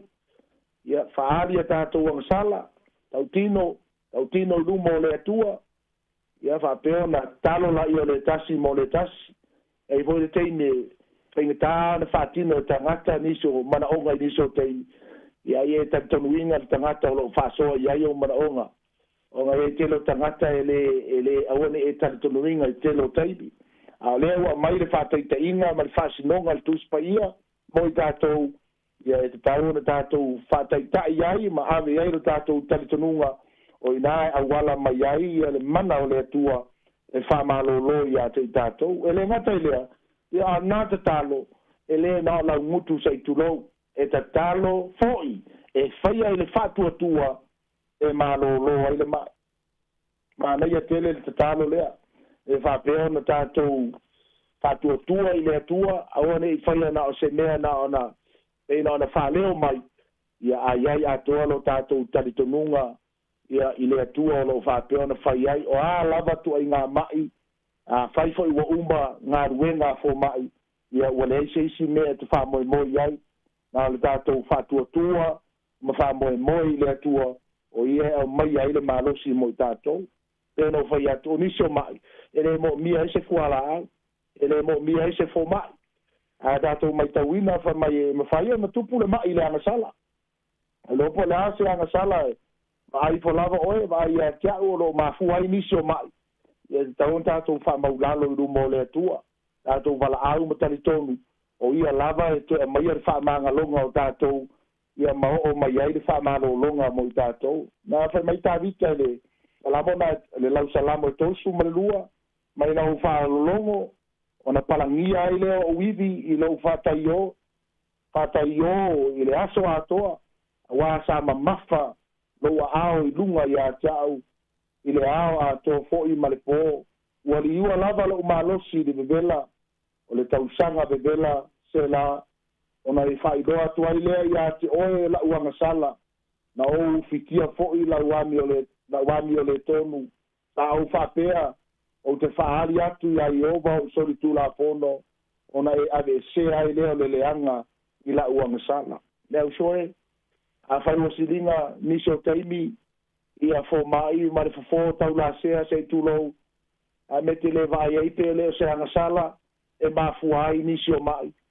Ia leo whafonga i la fionga le tua, ia tātou whamau na lalo ia te ia matau tino, ia ona alofa mai leo ia, na te matua whamangalo ina i tātou.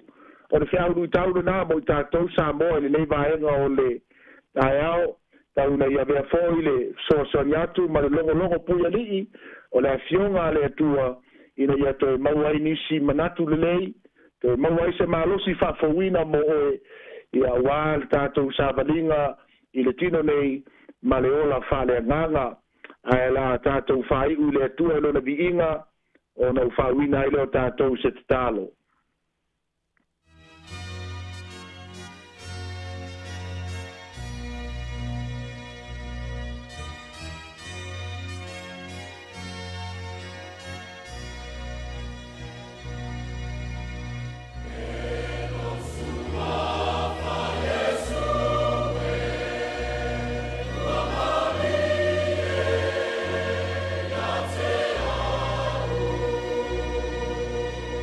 Yeah.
wina le tātou pokalame mo le atua le ngang whaftaitele le atali ia Maori whaivalu ia mo le whafoina o tātou masini. E me whane ia wanoa e whaiele o leo whatau waa o le taitaifono le maafutanga whaife au so whatasi sunga toina ia malaki mua iava e mo le atua ia mātou alofaanga se mātou uso au auna ia moaivao au whanga whawhia toina ia lo manatua pea o el maafutanga i tālusanga a whaio e whafonga mali nei tai au ia lo whale atua ma paiatu na au whamalolo sa uia se aso si o tātou toe mafuta ai ele ngata fo ila na wauna ia o ilava o mamai le nei mo whaio na whafonga mai ia nei lava po kalame mo i tātou uma o tātou wifo matatalo lo mātou tamau le langi o mātou whalongo a ma le toa ia ua fionga le ia se mea le manino ai lau upu whamatala le lei ina ia mātou ola ma soifua ma malama lama ina ia mātou sava vali foi o i mātou o tangata o le malama lama a tailo toi whamanatu mai le ia le nei tai au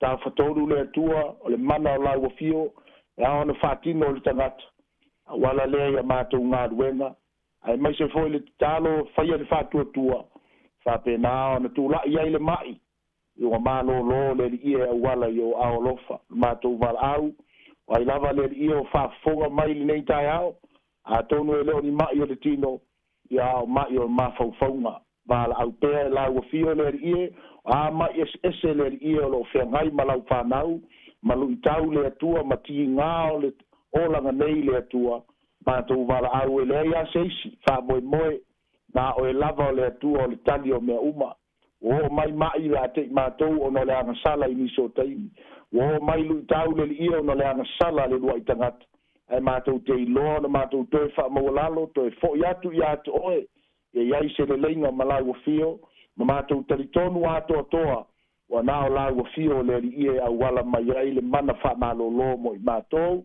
le mātou te talo lea pa iane pa ifo pa iatu pa imaia lau mana le ia au wala iau wha lava lava ia whapea na wha malolo i lau whanau anga le lei por kalame o tutoe o le nei aso le ia mafua fuanga uma lo mātou tamā ia whapea na iu male manuia le aso ina ua pō a maua lunga pea lau lava vi inga tu mau mai leo manuia i lunga ia te i mātou lau whanau whatuatua ai le ngata i rea o lau lava alofa tu noa ma lau file mu a le maftanga whai pea ma lau lava nganga pa ia nei se ia o i le whavau lava Yesu whaola o mātou o le mavala aua tuai nei.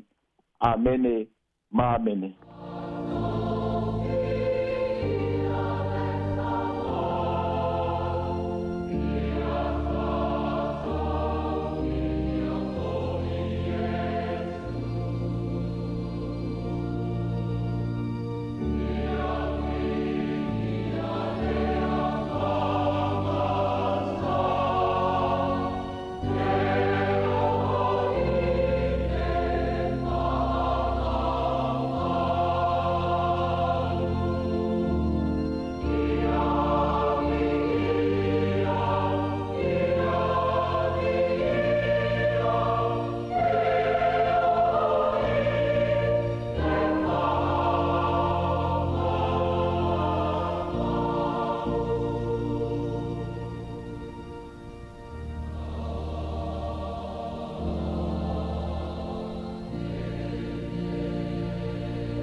Ia le na ua whaafonga le tātou tino ut pon klame whale nganga o le asi singa i mau tanga singase tanu si ei fo ilan tau o lo tau tolia i mau tanga singase ia on mawhitianga o tino ia mga singase titalo ia il wha marulonga le tu moli whaftaima le wha malo i le wona le tu le sunga le whawhingainga Reverend Anita Sau o le whawhingainga le Kanisia Nasareta sa moe wenue mata ia o le whailau tusi fo il mawhitanga so whaatasi a whaithi au i titono le laumonei ia le sa nafa mal pol klame o le asi singa tu tau mal pol klame na i le vai as fote masani amor te minei ia la ia tu pol klame o lina i lautina ia le tumta ia savini de Casiano ia hanga tu sunga ia pul mangafa tala milo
Tina ea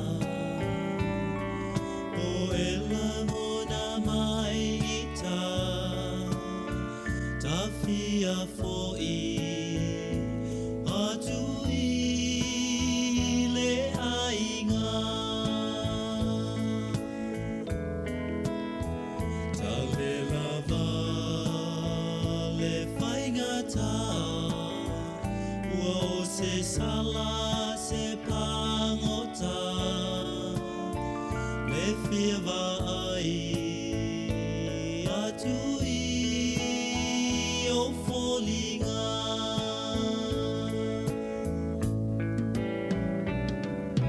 tele mea mana i au le o langa nei le ai lava o se lelei o fia fia nga winga e se malasi ai le suia ai se tali tina tina ea o ela ngona mai ita tafia fo'i atu i le ainga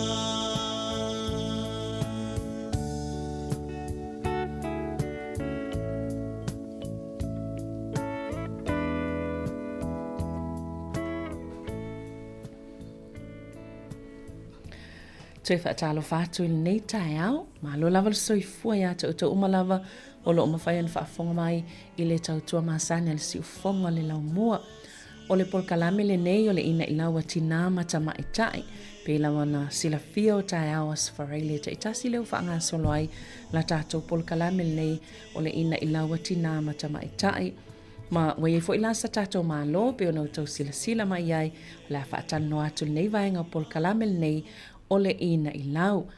Ia e moni lava wa masani la o tau whaafonga mai i le sunga ia pule mga whatala milo polkalame le siufonga lau mua. Ia peita ai e iai fo i nisio o vaenga e au whanau tau sila fia iai ona to mai e mwhaiona whaasoa e au wala atu i le nei polkalame. Ia a whai e te le sila fia ina o le sunga ia pule mga whatala milo Yo le tama ita ai whaasala lau le siufonga lau mua po le Samoa Capital Radio. Ia ma o pokalame o lo ia whaatautaia o le pokalame lea o le ato whewa ilia e ia solulu taitasi. E le ngata i leo lo o tiu te atu fo inisi o taimi le tātou le tio e peo solulu ia ma aso tofi. Ai le pawailai i to mai mga luenga o lo whaatino ina e le sunga ia pule mangafa o lo ia i fo iona tiu te tau ave pe o le whaamtala upu i niso mtanga luenga al malo ia manisi fo i whaala patupotonga mo lo o tau sila fia. Ia ai fia lava e whaatalo whaatu i lau sunga pule mangafa i le nei tae au malo lava le onusai mai. Ia whaafitai lava, e fia fo e whaafeloa i mwhansalo whaatu i lau sunga Savelina, ia malo lava le tautua whaauau i le tātou, mo le tātou o tunu, i lungo le tātou wala leo le siufonga le lau mua, malo le usu. Ai, i le anganga whaaloalo, ma le awatele, o te fia fo e whaafeloa i mwhansalofa, i le whaafonga anga si o tātou o tunu, si o atunu pele Samoa, o lo whapeo na whaafonga mai, ia po whea lava, se a le atunu, pe fo e nae maua mai ele tautua, a le si ufonga le lau mua, whaafeloa i mwhansalofa atu, ia me se lava na ia tātou pa anga masani, ia ma le talo whaatai o le lau mua nei, ma lo le folau, ia ma lo fo i le pale, ia vi ia le li nei aso mana, ia wa au mai, la so fo fa popo ka le na lo so i fo ta mama tina ia ma se ola vai la ona nei fa tai malo mana ia fo ile fa fo hatu nei tai au e se fo ile la fo fia o tai au las for ile sa o le o mo le vai aso malo ia ai ele le lava le motol pa wa ilo ai pe fo io la e upo al tato atunu mana i fo i ai whailo mua pule mangafa ni sim tata sa e ngalue ai. Ia e tele i o mal ngalue ngā tau whaamatala upu o nei pei o le autule le la tā ngai ai ona o le mtata o lo e tau aveina i le taimi nei pe o le whaamtala upu ma le whaalio upu ia po le interpreter ma le translator le o le ate le tata noanga nei tae au ia e whaailoa mo mo isi vai le ngai isi vai ngaro te atu le talo mai o le afto a sila mai lau sunga pule mangafa whaftai mo le fesili whainga tā lau sunga Savelina ai ili nei taimi o te tautala ma le whaelohalo, o te whaitete fo i lau tala noa, ia ai alo tautononga. O le a whapeona fisosoani mai le atua, i so vai ma so whatau waa. Ai ile fesili Savelina, o le ngaluenga, e tele a ngaluenga sai ai. Ai pe o le ngaluenga ese le pele ilo loto. O le tausanga lena o walua i Samoa, e tausina i o mātua. Ona ua no fafale si o tamaha. Ona o walula te fisosoani ai si o tina. Tu ule o la unga luenga i nei New Zealand. Ia e maoma si o tamala i titi. Faa onga i malifa. Ia ma tausina i o mātua. Ua umara tausanga. Ia ua vaiatu ua manuia. Ua leleila ua a. Le ua watu le siali. Ia ona o toi fo i mai le New Zealand. Ia e te ua o whailangi le whaulaunga si o tina. Ia ona toi ta pena vo ile o lau ato o toi alu e tausi lau tama mo le lua tausanga. Pila o ngā luenga ia e ser whaamali e ino loto. Wa, maua sau tautua. Sau tausi o mātua. Ia ele i whaulau atu i langi maa. Ia ona fo i meira sa whaamtalanga. To saule ne ia o seisi o ngā luenga sa whenga iai, ia o au kalai estete, ia sa o ngā lue le University a Canterbury. E se taisi o tamaita i sa o walo e suitulanga, ia ona uahalu iana malo longa i le maternity leave, pe ona sila fia, ia pesfulu walo maasina na o iai ona o whaase eto hangalu lea, a i nafo i ngā luenga, tele i o se awa onga sa whengai ma a whanau Pasifika is a Pacific liaison a soro whanau Pasifika. Maua fo ile mawhitanga mana i alom whanau le ngata o Skolsipi mai Samoa. Ia au alom tam whanau le atunu. Ia ai mole taimi nei. Ia o leo o ngalue pe ona e saunoa a Savelina. Leo o te ngalue o le whaamasala upu. I le ngangana tautala. Certified translator. Ia ma le certified interpreter, ngana tautala, ia ma le translator o le whaalili upu i le ngana tustusi. Ia pe o le tali atu lea Savelina. Malo, e selma nei o le mainga le na ulua i tā ua o le tausi matua. Talu tonu e whaafonga mai lantou o loo mawhaiona whaatinoina lea au nanga. Ia e sele sua mali e fo i o lea fo i tautua. Ia le foi nai o iai tautonu ho to tele ni so tatou o iai le vaeng malo ai mo le mo isi o nanga la ia sa iai o la le se ngole o se tulanga sa iai le timing alwenga le sa o ikala estete ia po Canterbury le sanga lue ai tautonu fo ia esele tele o to mai o lewa wala ki fo imanto lewa e fa so mai matato ngalu e fa tas ia le ngata i leo whaafonga anga fo ia a sa molom whaina maua maila tātou tautua. O ani e se ngā nawa i taimi mani vaenga sa e whaalau tele ati le lau so ani na ialum whanau Samoa, Pasifika. Ia, o te loa o alo o wapeo kalai sete, o le mamau a pe o maia matau lai ia whanau a o ngai au kilani. Ia whaasolo mai nei Victoria, nei Wellington. Ai pe e tau mamau la tau malalo. Malalo e kalai sete. Ole ilo e leise se ngatele. Ai ole tau pati mai alon whanau ele ngata i Skolsipi o atu ila lo.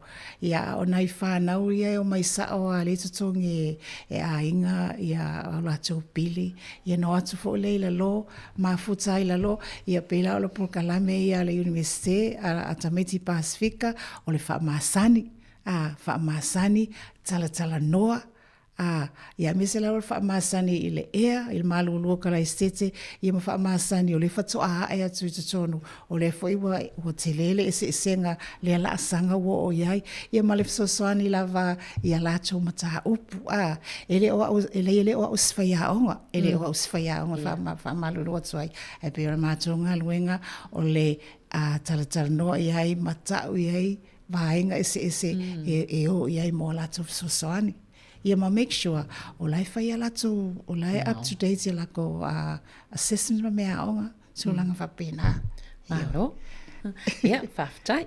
Ia, se i tahanga i maila i le vaenga lea e pe o le awha autu, ia le tala noanga lau sunga pule mangafa. E ma whaina e sao noa pena whape whiona a vea oe ma whaamatala upu ia po se whaaliliu upu foi. Po se mea lewa na e mana e whaatino e se maisi o mauto mai e se lewa mai whaalauloa nei taia. Ia, whaftai mo le hawa noa. Whenga tāte leo fisili. Le, whenga ofia. A o iai le ngaluenga le whaasalalau. Whaasalalau. I wapi o le ngaluenga le whaalitio. O le telea o le talanoa. Talanoa i nga ngana. Ia ona ia leo lo moi mitinga. E se lo fia o te talanoa ma whaatawa ina la unga ngana Samoa. O le isi fo i tu. Te tono o le aulotu. Te lana whaimi fo nai o public speaking. Ia talanoanga whapena whale au talawoa o ngā Samoa isi tūlanga. Ona o mai ale i lo ua ma whawhau. Tawhia i loa atili. Tawhia i loa atili. Ona au whainga au ngaluela le leitio. Na o matamazale i lunga o courses ia le interpreting courses. Ia na uso o nā alua le iai. A jiwa o luatua walaki le alu mombua. E whaia si whangita wa te alatu e whailau su enga tustusi. Ia apasi mai na ona e oso mai lea whailau su enga tautala. Tala no ai atu la fono. Ai atu la fono le me ngā kailau tautala. Ia pe whaafena e tala noa. E pe lau ina ua whaiwhai awa o fia iai. Ia ma whaawa wa ia i courses nana whai. Ia mana i certificate fo ina maua. Ia lea lana whaapena i lono whapea.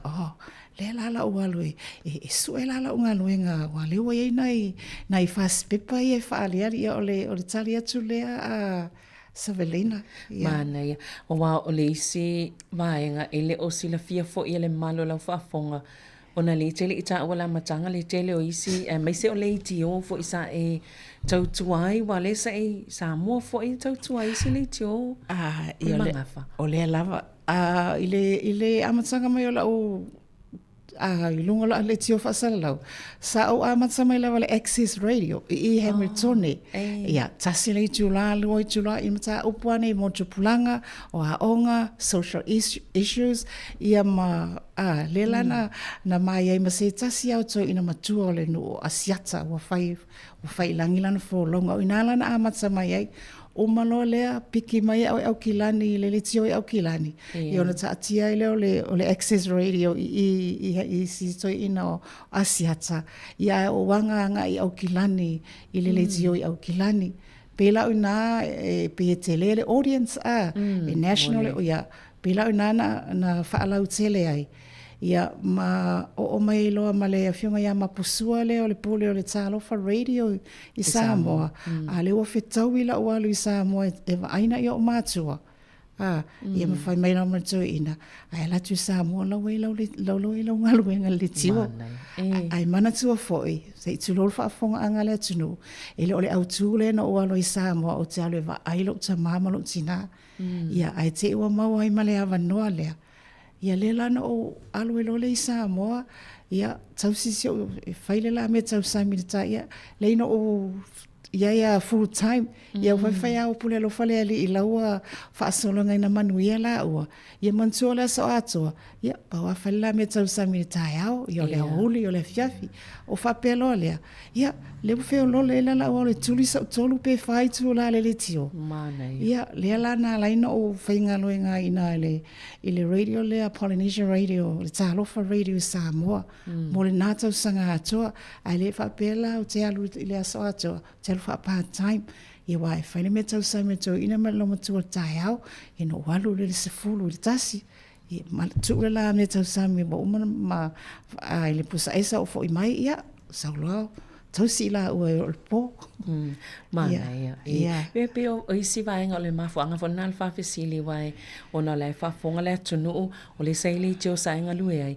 Ia ele tasi sai le tio le sai ngalu ai pule mangafa. Ma lo la voi inailo ai le tele fo yo to mai o le ai te tau aveina. Ai tato fo mai lai I la ngal wenga le fa tino taimi nei. Ia e mana fo fa matala po le atonu lava lala le fa tino ngole matata le ngol mtangal wenga po le au nanga ia po le company ia ta ufa pena ia mani nisi vainga tawe e au na failo faftai mo fafsili a Sevelina ia olo unga luene lalo le mtanga luenga le Ministry of Internal Affairs ia male Transnational Interpreting Network New Zealand o le national one sa o amatanga lue mo itula part-time ia petai ona ua whaatupula ia le mana o mia o le foi au nanga ia o le la o te whaapopoa ia I tula ia e lua la vaenga I le ngata o le interpreter o le whaamatala upu tautala mai, tautala atu ia o le whaalili upu fo I tustusinga o le taiminela, o le tele o le au nanga a whaamatala upu o te tono o le whale whaamasino a fisoso ninga mona yo tatu tangata Samoa ia o le matanga luenga leo o le vasenga o loia I le whaamatala upu lava lea a wale fisoso ninga mo tatu tangata Samoa o le whaamatala upu la mai le ngangana Puritania I le ngangana Samoa ia malenga ngana Samoa mo o toi tali atu le ngana Puritania so ninga le mona yo tatu tangata o le sifo matanga luenga le corrections I fale pui ia o te o lava ia wafi so ninga mo le mamalu fo o le atunu o lo ia I te tono le lotoa ioe o nisio taimi a mo le avanoa ia o le tautua mo le matanga luenga lava le malo matanga luenga o le ACC o le matanga o le fale mai ia ma le Ministry of Fisheries le matanga luenga o whainga whaiva lea tele leo whaipa le tele leo whaipa ua ma le au whaiva fo I lea vatua ova tele numero ia o le afo o le size o ia o le lapo amale na ititi o le ia o le lapo amale na ititi o le paua ia pe o le tele a o naitu o le I sila fia ato o toa e le mamalo le atunu ia atu la fono ia mai a inga foi ia o pe o tulanga na I mtanga lunga pe ona silafia ai o tiute ma le whainga o le ngaluenga ia e tāua tele o le whamtala upu e tāua tele lo malama moa I le source language o le winga o le atala whaataita inga ia o malama moa le ngana Puritania ia lea la ua mana o mia e whaaliliu ma o whaamatala I le target language o na winga o le tala o le ngangana Samoa pi o ngangana I e lua o le ngangana a mata wha Puritania o na o le wasau le ua mana o mia le fisosoani ia o whaamatala le I le sao ma le sao le lei ina ia malama le ua mana o mia le fisosoani I le ngangana le a Samoa I whaaliwina tāua le whaalongo le lei ma le vaai totoa I ngangana I e loa pe o le ute o le angaluenga o le whaamoe ia fisosoani ma malama le o lo o mia le a fisosoani ia e tāua ia le whaatuatuanga o le o mia fisosoani ia te au mala o whaaliliunga le whai atu ai aua fo ina ingalo o le tātou ngangana e esele oa a Savelina e o le ngangana Puritania e whana sao lava ma direct ai o le tātou ngangana Samoa e tele upu e taitu tusa lava winga o sina whainga tala I titi lale ia te au ia o le fesili o na ale atala ona o e whai au research ia o te fesili a whaiwhai a e lo dictionary wha Samoa. A alua i le o malia lo loto waitatauna na whetau le whaaliliwi ma le context o le o wha Britania. A pia na o whai atu o le oa i o le tātou ngana ai tataua na e whaaliliwi sao i le winga moni lai au mai. A alua o mana o mia le fsosoni ona o tala noa le i la o whaifi au. O tala noa isi toia ina mātutua au mātutua walai oa ni ngangana. O isi o whaia onga. O te whaftai ai le atua i fsosoni. Ia peo i tūna tala noa tu usao i lau client i le e te tala noa tu usao i aima ia manino. Nino lau tala noa i ai. Whaalongo i lau clients pe o nisi tu e fia fesili mai ai ele o malama mai ia ona o tanga fo ile faali liu le ngana Peritania ina ia ia fi malama lama inga i tu e lua ai awana ingalo ia te au o la unga luenga o lo ofiso sohani i le o aluatu ia fa maoni ia manino ma ia malama ia pe ole o pio o tu tauna o le fo ia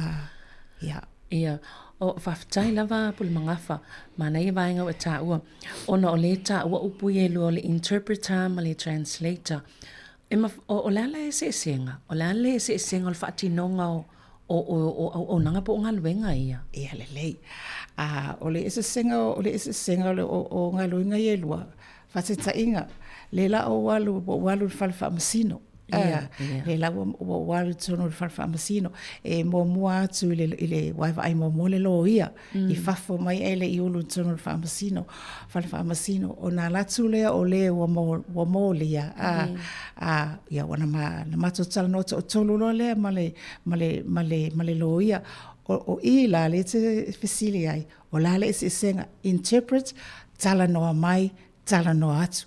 Ele ni tu singa e whaia. Wafo ele tope de taimi le la o ma o i tonu la la call a case. Me leo te whaia tua ele o senga luenga whainga o fie. A ole i o walu e whaile ngā luenga lea e au maile whaamatalanga o ngā luenga. Ia ona o skaki eila ia lea. Po aitu ai ngā ngana o aitu ai ngā upu o le a whitaui ma i tonu i te whaatala noanga lea. Ia pero e senga la interpret tala noa mai le lo ia whaapalangi mai ia o tala noa whaasa moa i lo uso po lo utuangane ia tala noa mai fo ia i le ai a whaia i oe le wa i oe a whaia le ai ia o whaile le lo ia i le ai i le malia ia toi whaamatala mai ia whaapenara i whetara nawa inga ia tolu tala noa le intustu singa e mantua foi o le tulu le taime o ai te tono o le a matu o lo te tono le falfa masino ia ona tolu foi le tala noa tusa o le wa molia o mantua le wa malama uma ai tapua i le wa molia wa foi o le la tala no le loia le la tula i loia mo ia e fai umalani tala noanga lau sunga Savelina ma le whaafonga le atunu le wa malama le leile client i fafo le na matau tala noa momoai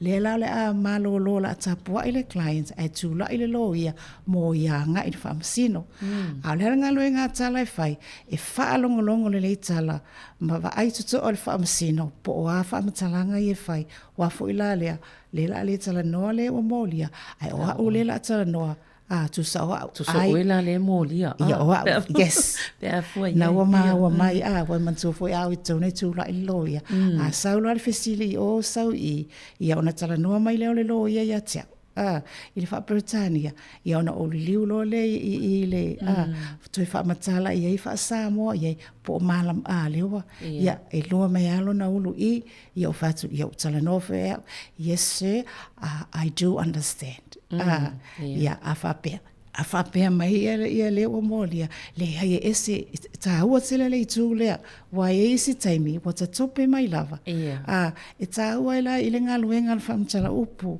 i oe au no tang le fa matala fa sa mo fa ye ai sila fia ye se me lo fitawi ta o mai o le taimi ane ta o mai ai ia atala no mai fo ia le ai le se ia ono utsai liu fo ia ta o fa masino le ai I disagree manzuala le ai wa le wo ina fa pena ia le ona alu le tafa tolu le that's interpreting tala no mai tala no atu ia malo tonu mtua manino ale vaeng ia ai o le translator la ia o le translator pe fiololo la si vaenga le ia wale mai ia poloketi o tustusinga pe mai se poloketi fa aperitania oma ia no tu mai le ia ti oi ia na e no folo le ma ta avili lo ma fa e fa ali uma opuia ile ngana Samoa ia ai tu mai fo ila le time frame e ta mai le fa ia opo fa ali ta mai va pe na le luaso ia pe ia tale va ta ia o atu ia le ese sengal na Savelina malo pole mga fa se faisi na ta malo lo pupu se ta se pesele ia na toi fa wa wele malo la vale sa no la fionga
Lango, lango, sua, ele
Ia malo al whaafonga mai le tautua nei al si ufonga le lau mua. Pe la wano tau whaafonga mai lo tau noa atu ma le sunga ia po le mangafa tala Milo e whaatatau i vaenga tāua nei o loo ia isi ana au nanga i pe o le whamatala upu ma le whaaliliu upu. Pe ana ia tāua i tono mtanga luenga o le loto i whale a New Zealand. Ia whapea fo i maisi au nanga po o isi fo i whaalapitonga ma mtanga luenga. Lea i te tono New Zealand o loo au atu i eila na tautua ia fo i vaenga o lona soifuanga. Tala mana ia i o isi vaenga na e tāua maise lava o nei tangata e lava le malama fo i a leo whainesa mta upo pe ave fo i e leo. Ai mawhai o na o isi vaenga i lau o lau whamatalanga nei tae o i fo i vaenga tāua. Ia, whaftai tele mo le fesili a Savelina. I oe whafonga le atunu o le i le mātou anga luenga, ma le matanga luenga, mātou te fisosoani, mo e ua le lava le ngangana Whaperitania, o te tala noa lava ma le awa tele ma le whai tete. Ai, i le matanga luenga leo, whateita inga, a whai leo i se mōli anga, ua watu nei oe po le valua po, po le hale taimi o le po, a whai e te fia mo o mia se whaamatala upu i lea lava taimi, tau le leo. Tau le leo e te mana o i se whaamatala upu na se fesosoani ma se whautuanga e tu atu i o au tafa.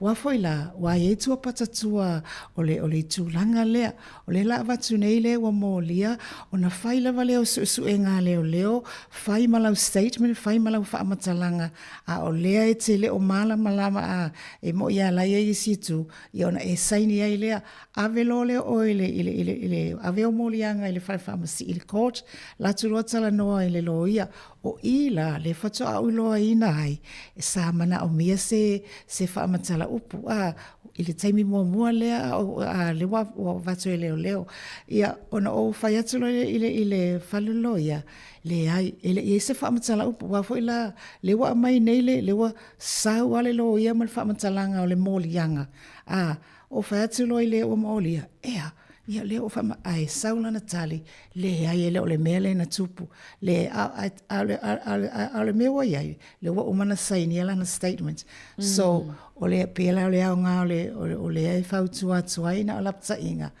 a fai e ela wa ia tatau te fai atu le ai ele fia fai so statement ona o te le malama tau sao iai o te mana o mia se whaamatala upu.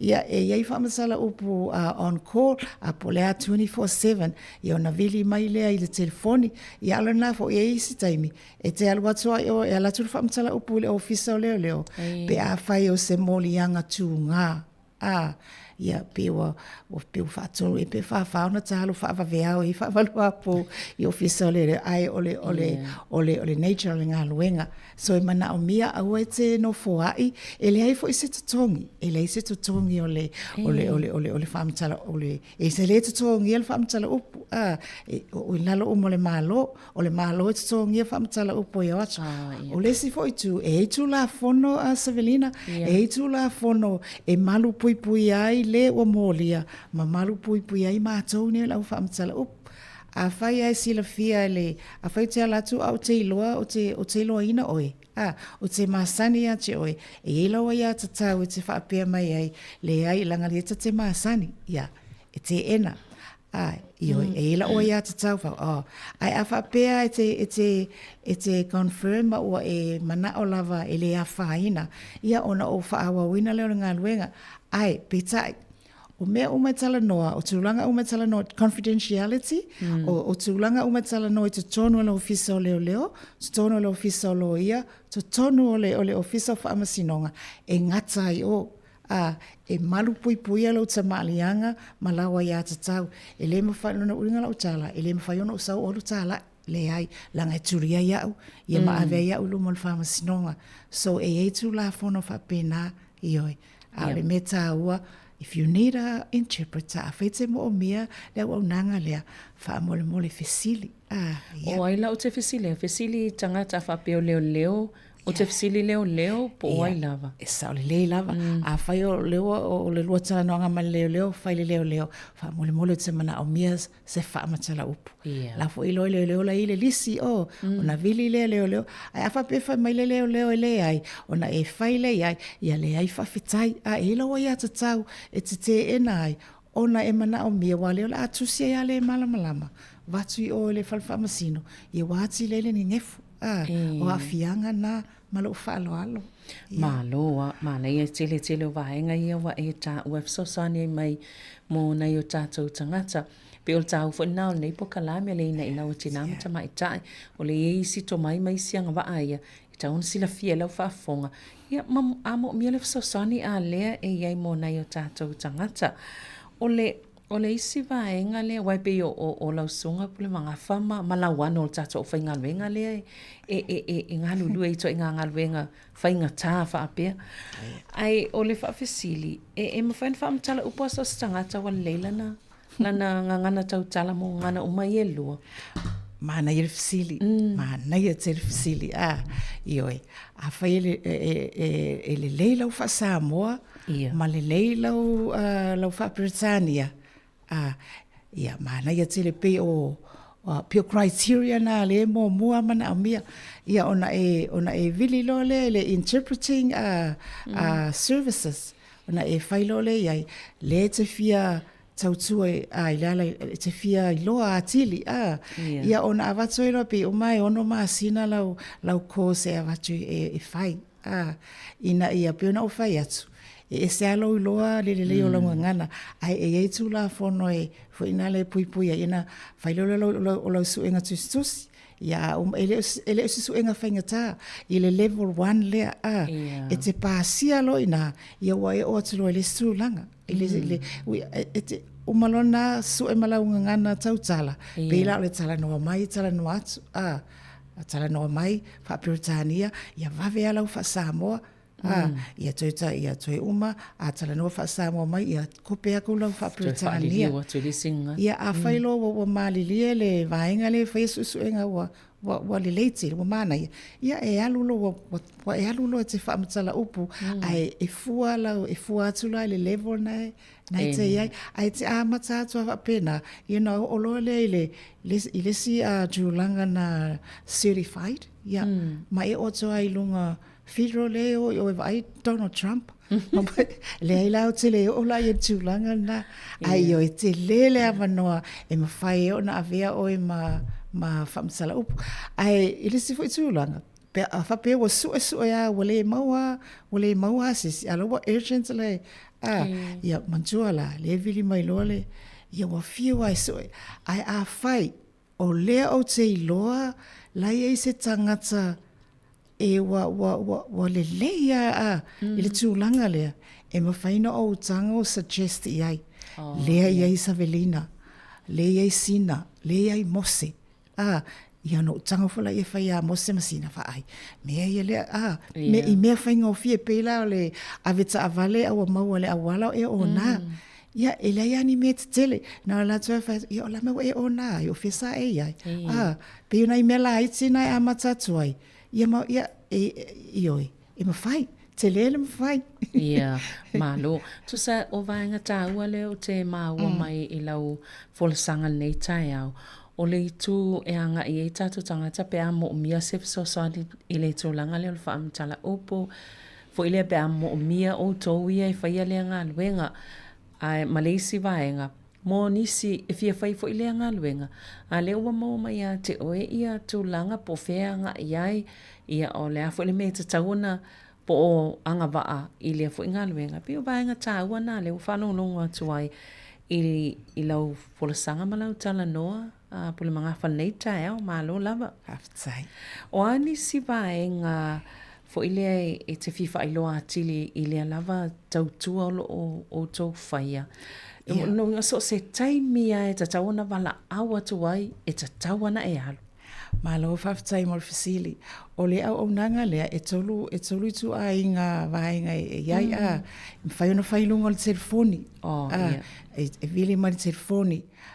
Mantula la wale stala o mai le au whaamtala upu a latu telefoni manumera lua e te alu i o e te alu i tonu le whamasino ia pe te alu le whale mai po whea la ramatanga luenga ale mahalo le mana o mi ai e te alu i ai lona tolu e whaile Zoom a whai o le court case lai whai au kilani a wale e mau ala vasesi o au kilani e onofo o alalam papa au kilani e alu i ai ia ona vili mai le ia te au leo te Wellington o e ava noa ia i o le ava noa i o ina lai whaile Zoom no winga me wina me o video link lai te vai atu ai tonu le masino ma le loia ia matangata uma ia mawai me fo ia uma si o pausisi leo o te tala no atu ai i oe o so aingana e fo ina leo vaingana whaiona iai po tali ele o lo fisili ia malo whaftai ia ia o le tatu o mai le i le tūlanga ia meo tūla fono a wale mantua fo i tātou tangata e reserved a i ele whaasua lale upu a matamuli a pe tiri pe ona whai atu a waete wan leo le whautuanga tu watu a whaimana o mwere fisosoani fesili a ualu watu fo i la eta te maasani e te ena o te whai atu le eilanga le eta te maasani ona o saule a eto sa ili mai sesi wale rule number 1 na no link i mole tangata le la e alu e te fisosoani ai a pivo no whai atu a e alu atu a lai mana au ai la fisosoani i ona e tala nofo i le ilo puli o le ai mana o ma ia wai pe la fo le pe finga tal fa tu le ai ala nau mai love ia uma fo ina fa matala ia tu la fono e malu pui elo na la ia tatau ia malia mai loa ia ole ale me tu wai ole tasina tulanga ia ole tau tele ia o tonu fo ole ia fainga faiva pe tata so tele fo le malo tato ile tu le ia e mana o mia lava e mo mia lava lo malama mo i tu la fono le o le tele fo i la to le o atu o nao ai ta ele o ta ele mana i fana i no atu ale tai pa ua ai ia o le malama o le tele ia na vatu fo ile fa malama le ia manuia fo i na so lawa winga ai alu e fa ngotsa fa ai le sai so le ia a fai fia i e tanga na ave i o paua ia mai a fai o yeso lai sene whaangotsa ia na ia la me tu uai ia a fai na eru te whaangotsa o le me tau sami ia lava le me tau sami wa isi i o tuwa umana whaangotsa na ave le whaatau ia pe o le mantua tu la fono e sana whaatau a fai ana se vanga na wa yeso lai sene commercial fisherman ia e pio o atu fo ina itu ia matai lo atu ina tu langa ai saka le lo na me ono lunga la vanga luenga le fa matala pela le tu le fanga fa ia o fa ia mama wa ia ma upu fa ne naso mana ia ma lo o ia ni si sa ia la vale facili ai pe ni mata op fanga tafu ia na e fa liwina pe fa matala ina pe na fa ngofia te on tau avele sao o ia mata upu ia o te lole sa e ta ua i se taimi ua tuana e taimi pe o ni lu i tau nai le ngaluenga sa o le leile sa unoanga Savelina ia e sila fia foi o le fatu o tuanga o le tangata lea le oi o lima a se sena o fa matala le molianga ia po fa matalanga uma a se sena o fa le wina ia o la le au ngala le au ngala o le ngaluenga o le tu fo ina le faisoi fengata e te mafau e faila au vai tu se case fengata tele o te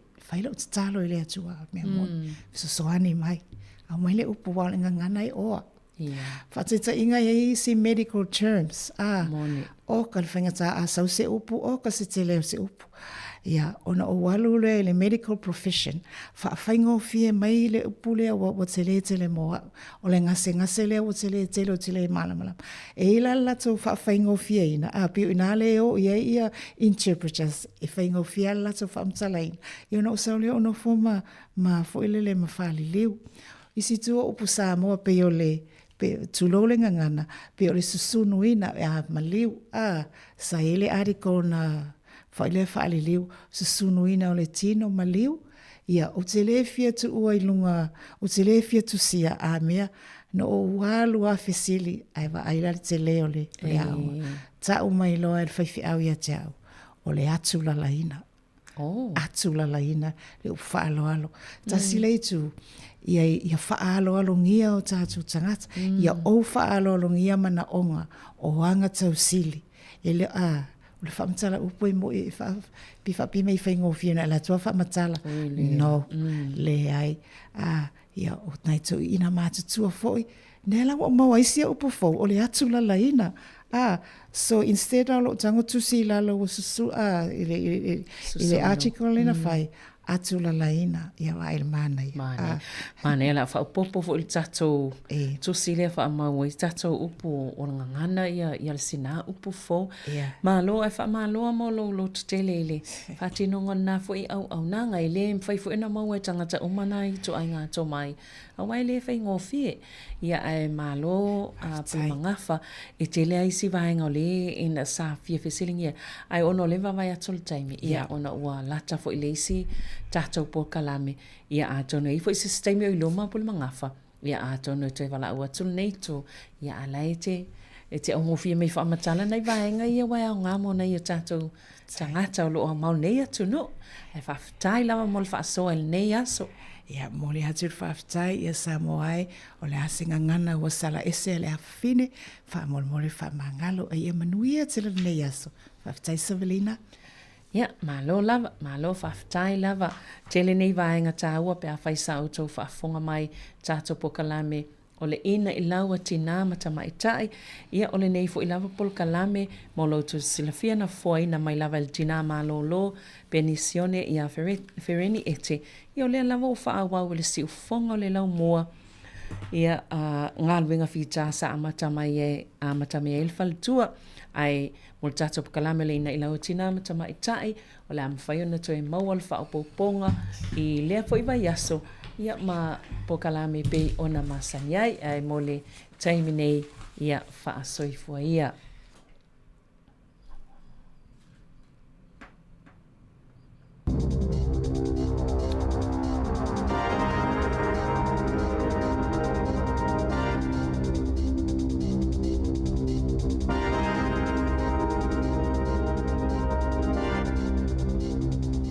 E toi whatalo whātua le whapoponga tala whaumo le nei awa uli.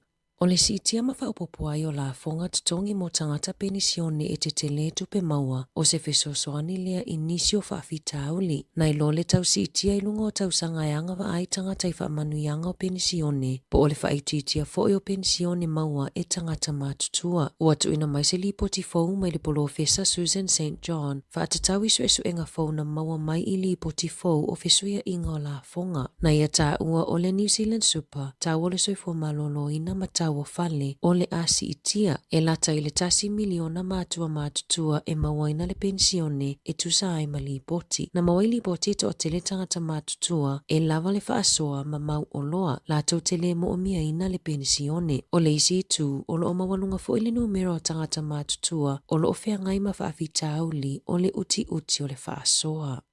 O lo whaaua ona fisota ai mai le ofiso la fonga i tangata lau tele. E fautua ina i le tele o tangata tau whaasise. O lo whaafolinga o le au whaingaruenga a le IRD. O le masino Januari na ulua i vilina ai le ofisa tangata. Ina ia whaamalosia atili puipuinga o lato whaamaumaunga. E tu sama le whaasfulufitu afe tangata na mawhai ona whaafisota ai a Februari. Ma vaenga lona lua o whaamauninga o whaamaumaunga mo tangata i se fulu afe. E tele metotia ua mate ia le au tau whaasise. e whaatosina ma pelongi ai tangata e whaapea o lātou e maile ofiso la fonga. Ua toi la patai maile ofiso la fonga e lātou te lewa o ngaina ni tau whaamatau pe avilina tangata ini ai tā lafu. Lātou te le whaafewhea fo i tangata e loka mai le whesilingia fo ini passwords po ono mera whaalilo lilo e tatalai ni te unga tupe.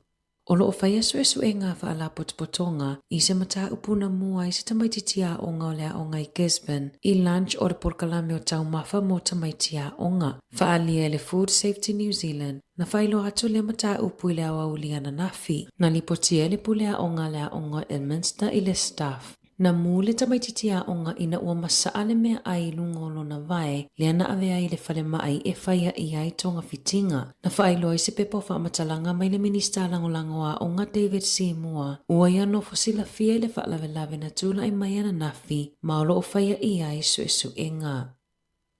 E tusama le 2.5 kilomita le mamao na savalia le tamaititi se fulu tausanga le asa tausa ilia mai le po la solulu o le tamaititi e no foi Charleston malona ainga na leilo mai i le po la solulu. Whaailoa le leo suesu e Sarah Cook na alu le tamaititi asiasi o na ainga muli ane na whaauau na savali i se awala e tusama le 2.5 kilomita le mamao na toi maua saunga le mu a ele i whaata ape au nanga leo matangata e tausa ilia. Ua lipotia le matanga luenga o le puipuinga, ua mai au na ave ese le tele o le suau o mai le vaa le mana manui le ana ngoto inga taifale o Samoa. Na ta ua mua le matanga luenga o le puipuinga, e lua se fulu aso mai le onga totono o te isema e ave ese ai le suau o mai le vaa. E tusa ma le afe tone po o le tasi miliona lita. I le tolu maasina taluai ua mawhaio na ave esea le tolu se lau no 5 afe o lita suau. Lua se lau walu fale au maulu na ave esea tane suau e 5.5 e tusa ai ma li poti. Na mawaisu esu enga les Ross le maua lalo o hydrocarbons ma whaamaoni ai le kilia ma le leo le sua sami. O le whai ungo le masina taluai na tu ina tuai se poloa inga ina ia toi tipoti tina matafuna vea ila i tonga peitai e uina ua mai au na toi whaafo ile to alua tina i tonga aina nofo lava tina i nei malana whanau tamai to alua o na ole isi o na alo e maue se ngase onga. Ua sa ili fesosoani le ainga ile minista langolango fe malanga inga na whaamanino ile minista o le whanau le unungali ina soifuane nei sa whainga luenga foi matutongi la fonga ali ulunga lii ele ai foi ni la solitu la fono. E se furu 5 tausanga ono nofo le ainga i New Zealand mana leilo loa o lato visa whainga luenga i le lua fe se furu fitu. Na fina wina e tina le mata upu ina ua toi whaafo ilo na to alua i tonga i le aso lulu le vai aso taluai. O ni nai masina taluai na whaata otoli ai le lata mas fulu whaatausanga i le whale mai i le limonia ma le ngase o le whaai. O le popolingo le tina o na olana tamai mai na te talitonu e le umilo na ola pe a ave i tonga. O lo talusanga ina e tina le fisosoani an minista langolango ina ia fisosoani la lato mata upu ia awane i toi whaafoi ilo lato watunuu. Ua whaalawilo mai le malo, o le awha i titia i lalo tausanga i angawa ai tangata e whaiafua suesu enga o le kānesa o le tau whale. O le masino te sema na whaalawilo ai le malo, le whaamutai o le porkalame na mawafua i e tangata Maori ma Pasifika, mai le tailima sfulu tausanga le matutua, o na whaiafua suesu enga o le kānesa o le tau whale po o le bowel cancer, na saunoa le minista o soifua maloloi na Simeon Brown, o le awha i titia tausanga mai leono se fulu i le 5.8 mo tangata ni usila uma e angawa ai e whaia siaki fua tolu se fuluono miliona ta lalo na whaatupenga. O le whaititia i o tausanga angawa a o le awa ai le tusa man se lau 2.2 afe o tangata i angawa a mo siaki i le tausanga mua ma le whaitau se lau o soifua e mawhai na whaasao mai i tausanga o iluma. O au se talia o lo amatatu i le 5 tausanga le matutua e angawa ai le whai o neisu e suenga e whaase lau e to atele ai tangata mali liwe ni usila mai i lea kānesa pe a whaatutatusa ia au se talia.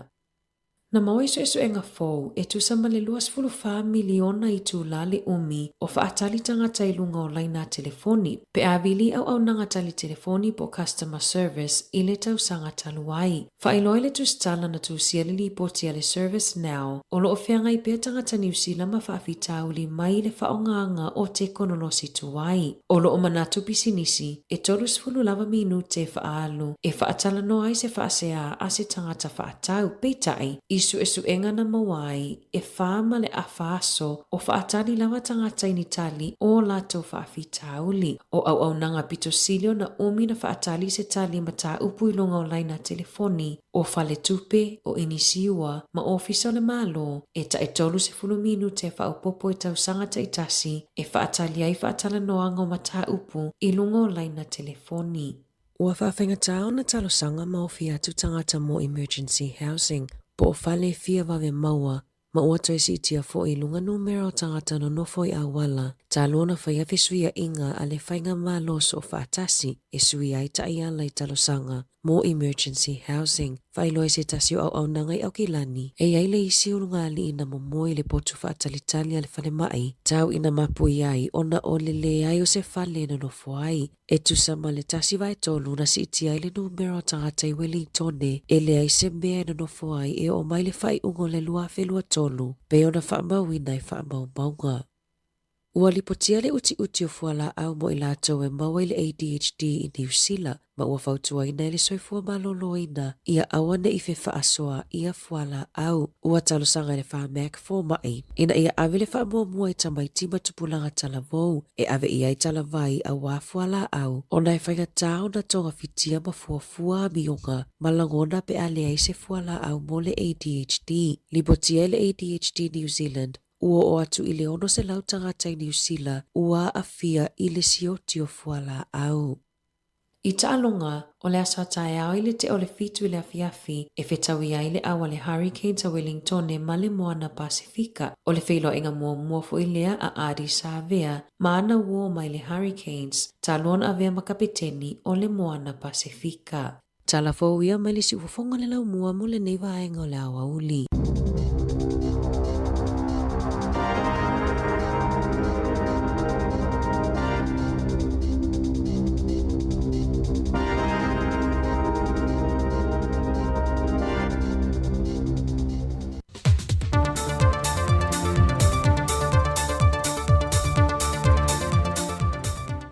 O te whiawhilawa te whaatala whātolo tātua tino i le isi whaopoponga o tala mai Samoa o si mai ele whaafonga.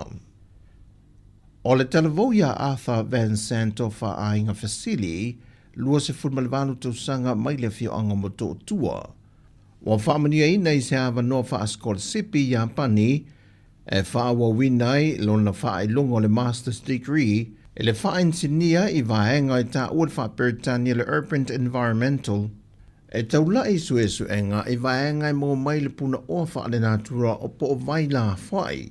O se hawa nona tā ua e Fasili, e tā ua tele e whaalau tele atua i isi tupulanga talavau awa noa nei, e whaalau tele nai le to mai e mō mie lo tātua tunu i tiu te mga aruenga, o loo a ngai atu i ele loro langi swinga te tele le lumanai, mai o se awa noa e anga waa o mai ei alo ma whanau e mō o mia le whesoa swani le atunu. O le whamalo si fo e Fasili tupulanga telavoa o oino le atunu. Ina ia fina finau e sa ili ama no whaaskola sipi o lo ofa te pā anga le Samoa e pu e whaamanu yanga ne whaalau tele nai le tomai mali loa po o anga waa e tāla whiangai ma mea lofa o lo oiso se tasi. E tolu ma le awha tausanga le hawa no wa maua e Fasili, mai whaapitoa hawa no whaaskola sipi nei a pani e tusi tālo sanga i eiso se tasi. I tu isu e su enga tau whaasai e nisi, ma le vaenga o whaia onga. E o mai le so, e to tolu se fulma le ono alo ma whanau le atunu, wa whaamani e na ia hawa no whaaskola sipi, mai tāua tele mo alo ma whanau e fina finau.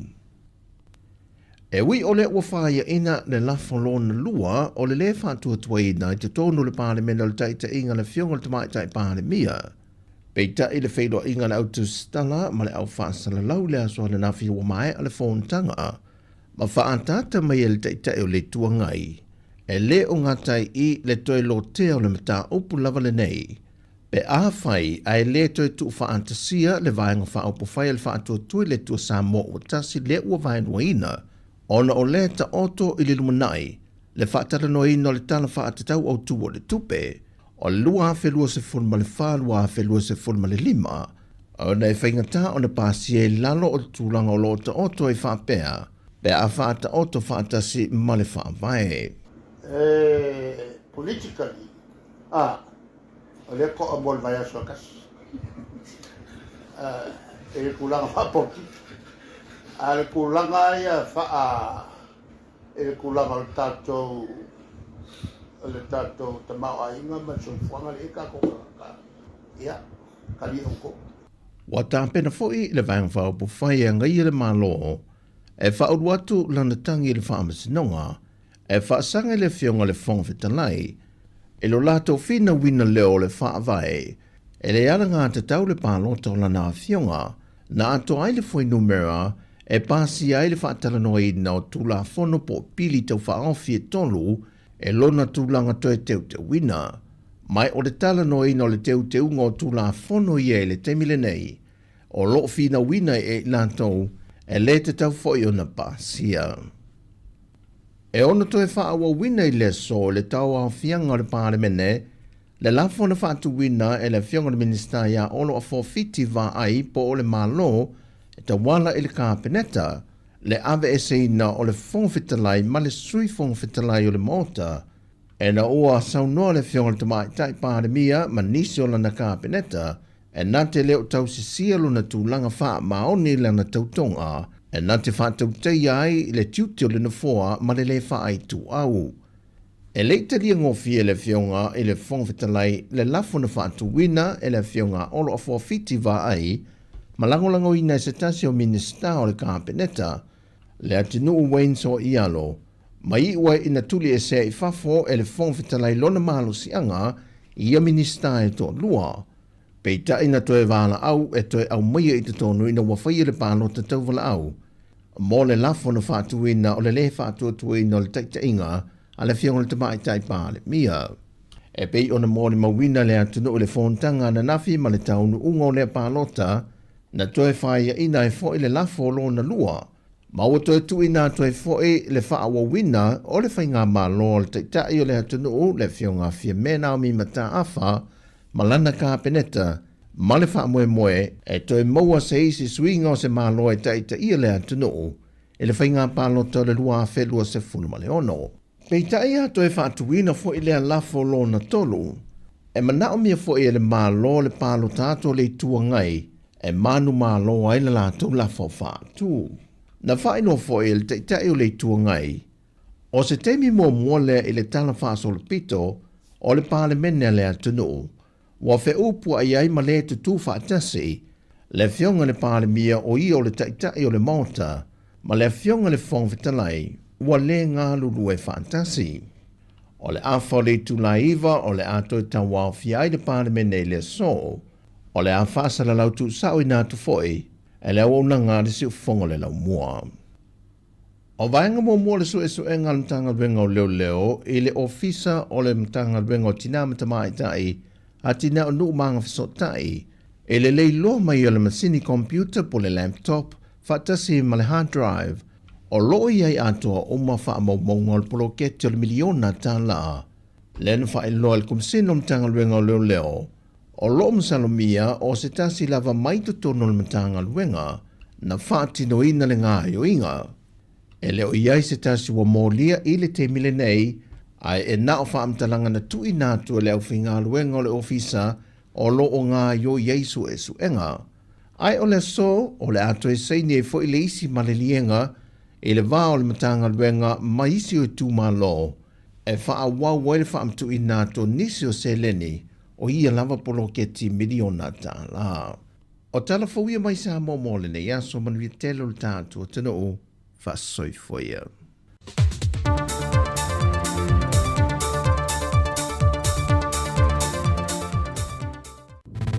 Musika o malo longa ma tau mawhitanga o leo au li si ufofonga o le laumua.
Fianga musika su fi nei taimi o le ta o le uli na lua se fulu 2 minute o te nei le tu la se fulu lua.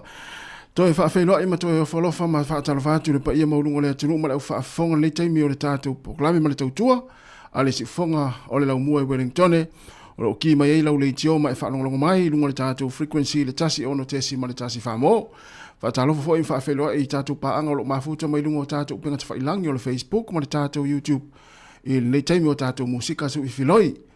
O lea ua te aris fulu 2 minute luas fulu 2. O tātou musika ia o ina atu nei taimi. A whenga i fo i tātou atinoo i malo longa ma tau maftanga o vai ainga nei taimi o lea uli. Ia meise fo i lātou malo longa i ngā luenga nei taimi mo nei malo longa pipu. O na toi amatai fo i leo ngā luenga i le tūlai tasi i New Zealand lava ia. Ia tonu fo i ainga nei mtua tausi o lo mafuta mai ai fa wheroa i whaatalo fatu. Malo lava le tapua i malo le ona sai malo fo i talo ia i le whenga i fo i o whanau mga luenga mai se wa ongo le yaso o lunga fo i tātou penga tawhailangi whaafelo i whaatalo fatu ia i tātou paanga malava ia na whaamanatu atu pēa lau sosoani fo i malau lau langolango le tātou tautua nei ia whaasoa le tātou Facebook o le pesa nā leo o tu fisili mai nisi o le pese mai le tamaitai si ufonga maalia le sunga ia tu tasi fiu. Ia o le ngole pese sa moa fea lo whaavai. Ia o fitau le fo i matulanga lo o tātou muni mawina si o tātou watinu e meise le upufai o malo o si o tātou watinu o sa moa e le nei taimi. Ia ele o mautonu la fo i tātou lo mai mo atu matapo ia tu nei atinu. Ia po le ale tu langa ia o le anga ia ili tātou watinu. Ia e manatuane pea si o tātou watinu. Ia i lau talo ne yaso ia masa malava ina ia to file mu ia me se fo ia mo se tas ia awai e ala to lava e felaflafa ima ia ia afia to ila fo ima se tatu watinu ia i tu langa lo ia time nei ia upu fai le malo Samoa lua se full 5 minute te enele tu la se full male lua tatu wo i musika fa afia fianga so i filoi ia awa fo i fianga i o tatu mala foi ia malolonga ia mesi la tolo ngalu due pele nei taimi tau maftanga fo i tonu ainga nei mto tausi o lo mafuta mfa fonga mai nei taimi o le tato proklame fatalo fatu ia le sunga por faltua ia malo ia mau malupe ia malo fa aftai lava le mafuta mai ia malisi vaenga lele o te lope ni tato tangata ia le ia fatalo fatu pe ia la to malawa na ia o lo mafuta mai nei taimi o le tato proklame o musika se fifiloi Whenga i o le atinu i malo longa ma tau maftanga o le nei a uli. Tāre tasi, leo e te pena mai fo le whionga ala wano ati lawa, ia a wale tātou proklame masani, o le lalo langi o aso nei pe a tāre tasi. Luas furu 5 minute te enei le tu lai se furu mali lua.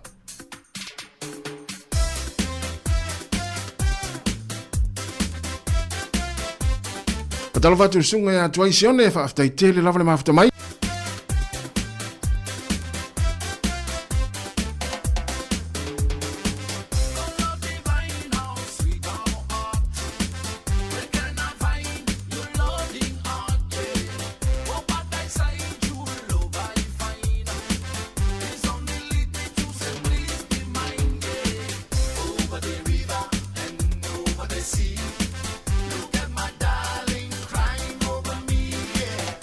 Over the river.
Whawhiwhianga musika le huli ia i le whenga i le tātou atinu i tau maftanga fo i le nei teimi le aso le wa awhar sifululua.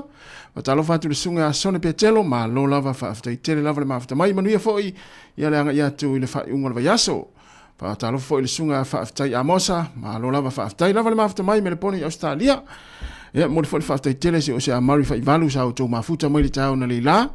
Mai le tūlai fitu se ia pa ia mai le tūlai sifun mai le lua ia le fo ula ua sui mai le nfoa ia awale fa wino le tātou tau tua le nei aso se ipa ila fo ile tūlai lima i le fia na nei ia o le fa ingola varai o le vai aso le a malo lo mai le to tele fia au mga luenga ia mai se ai ia o le a tātou mata foi ia i ta longa le fa ingola vai aso ile ngata le supala kapi ia mai se foi o le liki po le ana le wa amatalia le na amata le vaso te nei ta longa ta mdisanga ia o le a tele foi ta longa le a mai mo i tātou ile afia na nei ia o le o tau silisina mai ia o le ta'alonga pe o lo tapua ia ui nei fa ingo nei vai aso o le ta'alonga e lua pangalea e lua o le hurricanes ia mala o le moana Pasifika ia le ala o ofu mai le po le lango ia se o le moana Pasifika ia ele umalava lo lofa se o le hurricanes ia pangalea ia ele fa pe e se malo si foi le tate fai atu ai a volta alo le hurricanes moana Pasifika le ai lo no vinga fai atu lo le mnatu fa pena fa pe mai lo mal pulen ale supola kapi ia ulpo ia ele ai sa ele ai sa pe wa mani e foi nei mai aso so le pe wa ale upua ele ai sa wala no ingole upuna la fai mai nei ia le pulenga ma le komiti o le supola kapi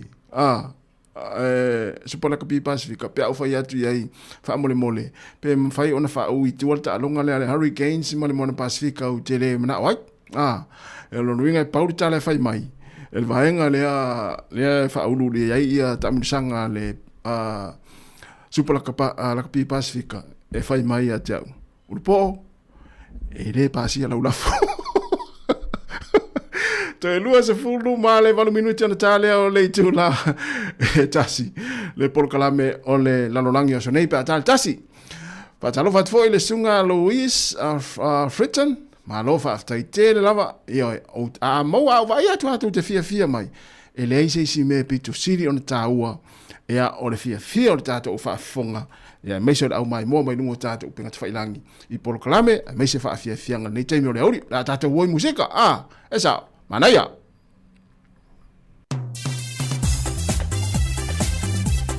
o si mea vave ma si mea fa ngese foi lea fa pengal faino le tato musika o le ori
le sambo ni angala e lue mai fa LA ungai dunga oso lalu liu le ku kamakau alu yai au so ngangau ungai dunga oso lalu liu le ku akavali alu ai tea ale lue e la sidea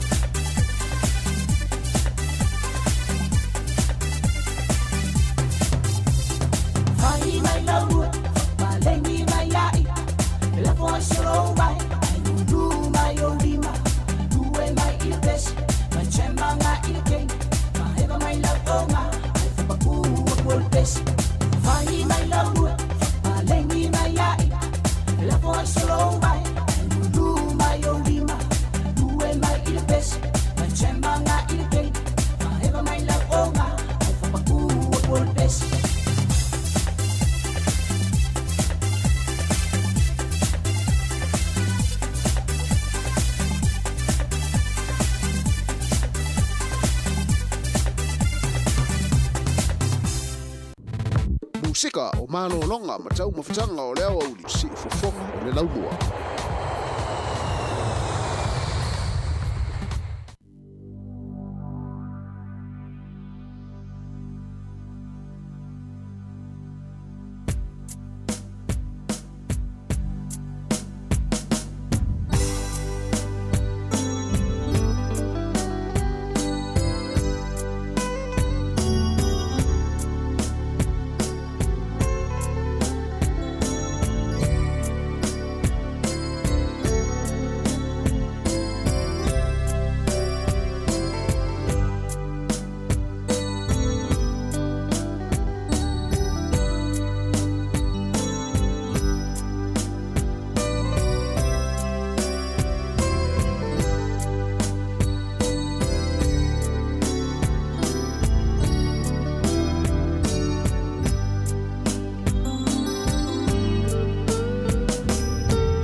Whawhianga mele whaipese ane whaiwhai isi ia mele pese ia ili tamaita i o alieta i ne vaenga o tātou musika wa fo i whianga iai o le tātou atunu i malolonga mai se fo i tau mawhitanga o vai ainga le nei taimele aso i te tono ainga mai se fo i tono whaliwhainga luenga tono fo i lau ta vale o lo e malolo mai iai maki mai lau leiti ofa alongolongo ia po lungo fo i le tātou app le Samoa Capital Radio app ya olo o fa fonga mai ai nisi to telo le tatu tunu so se vaanga lo langi manatu ya olo o nga musika olo tu inatu su i filo yatu ya le ngata mo ai lo fia ya ai mo ai fo i malo fa siringa malo si pa pe sa ye se me sa le fia mai ana leila ya me se ai le fia lo ma fo tu lo ngana ya itu langa pe ona mai mo mai mo wina tu ai fono tanga le tatu pale me nei Samoa ye le se me tatu ti fa no ai pa me ya tatu talo mana tu ani si o tatu tu no mo fainga malo pole ya i fai malo si o tatu tu i lau talo le aso mo le aso pole nei fu taimi mo mai tatu le fia ya ut fa no wai fa tu pu mai fu ya ti o pe a fia ulangona ya itu langa pe ona tatu mo wina foi ya itu langa lo tupu mai si o tātou atinu i Samoa ia mana tuane si o tātou atinu i lau tatalo ni yaso fatalo fatu le sunga ya Chris Charles alo mafuta mai na i fea Waitakere au kilani ia lona winga o vaengale o Henderson au kilani sifo malo lama Chris mania fo ni yaso faftai tele lava le mafuta mai fatalo fo il faletua ya fa lili tui malo faftai tele lava ya male lo le atinu o lava o lo tau sami le nei taimi me fa pe mai tai ma nei al pese ya alieta ye fo inisi o latu tai to lues wa fa ya alieta ya la fa pe alieta e fa longo mai le pese le ya vai ya o te lo fa tu mo o se o pele pe fa pe net fa ngal venga wa ye latu in so fa ya alieta tu lo ye so fa alieta ya na la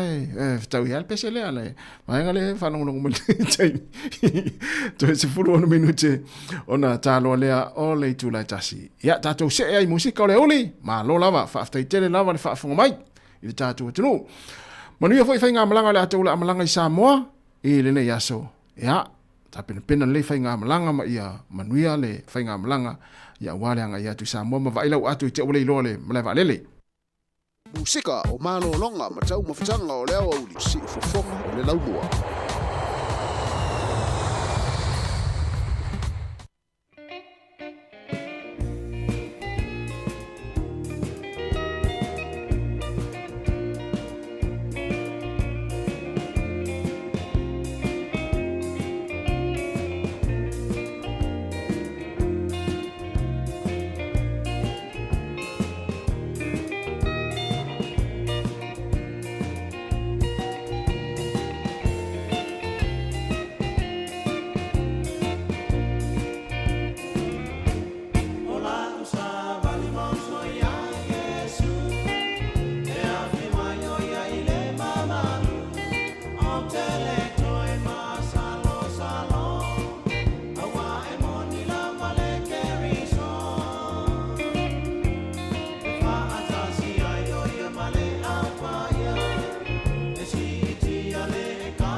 fosi siva malfa amaoni oni se fia il rock and roll siva mai so o te fia siva isitene samoana la ufofonga fia ata uamanaya o te fia siva isitene samoana la ufofonga fia ata uamanaya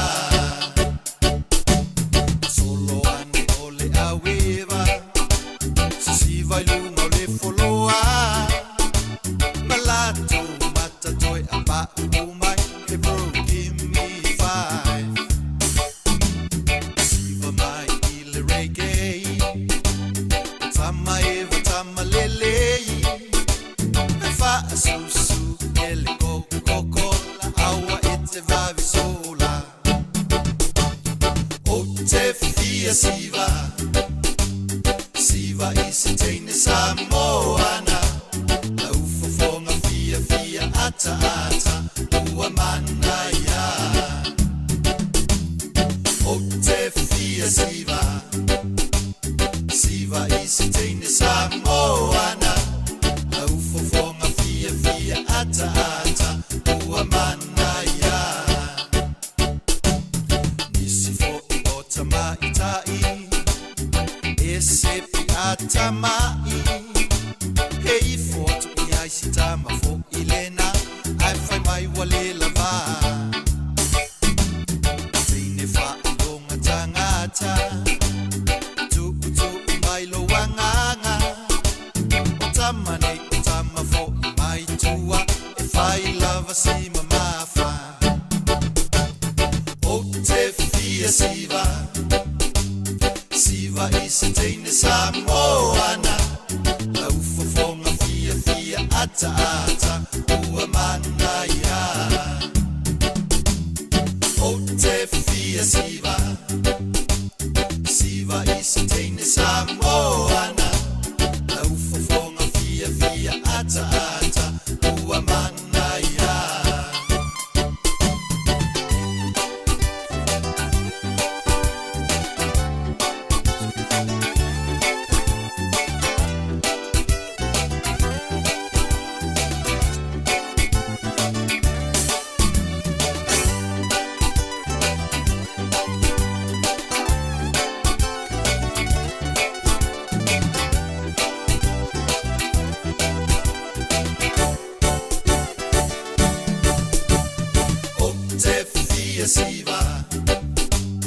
siva isitene samoana la ufofonga fia ata uamanaya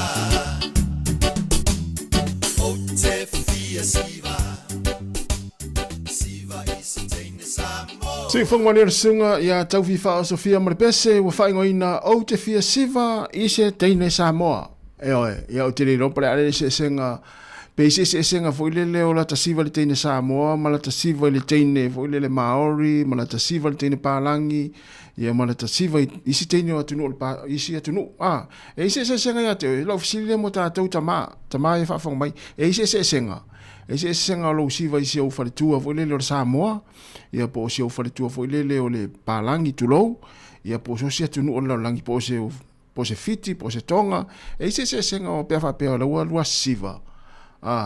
Ya o te le lope se senga pawale wa ta ofo il mele o le siva fo le ma tamaita ya misera vo me fo le o le wosi ya ta te ya la ma na ya se wosi ta sile me ese lo fa te pe wosi ma se teine ta te ya la ta te wosi ya la ma na ya le pese ma fa po le pese ta te ya le tu vo le lo ta vai e ai awala se vai se tamai ya le au vai nga se vai fo ie fonga fa le tolu le umi al pito itua ia te ia vale le mana ia le malu le pese ma ma le alu le wosi ma ia te le fa pe atu la tene sa mo le siva na tene sa mo le ai sten sa mo mana ia la tu siva ai se siva foi la tene sa mo ile siva sa mo oka se mana ia ai pe o le winga o le pese le fai mai le pe winga o le pese e fia siva i se teine Samoa o te fia siva i se teine Samoa na ia te ro para se senga se sau se uso Jerry na nei ia no ofisili le ia pe ia se senga o le siva i le teine Samoa ma le siva le teine Tonga ia mai se teine atu no Pasifika se mo foi ofisili se uso Amari ia pe se senga o le siva le teine Samoa ma le siva le teine Tonga e oi ai siri levo o mai lau fatu fala vela ve o le uni o tau pepe ma ia e tele atala le wali ia ai fa sanga ilo ma fafine ia talo fai ia fatal vatu ia ngafo o sole ozo o leva fo ia so a se o sole ma futa mai ia ngafo ropati ropena pati alo vatu no vati ate o le uso mo le inga ia o le fo ma lo fa tei tele lava le ma futa mai ia o le ua to e fami nuto na tale o le tasi le fo te pen mai le fionga le wano ati lawa ia in tato proklame o le lalolangi o so nei ia ai se umaloa talo le lua tato to e mafuta fo imi tato tal no pe se senga le siva ile tene palangi ma le siva le tene Samoa ia le la tal pese le euro fatu e mo to umalava o lo mafuta mai le taimi o le pese mai le o pese le papa so i fu pese i aso ala tato fia umaya mai alor pese ia te pena mai tatu klame o le lalolangi o so nei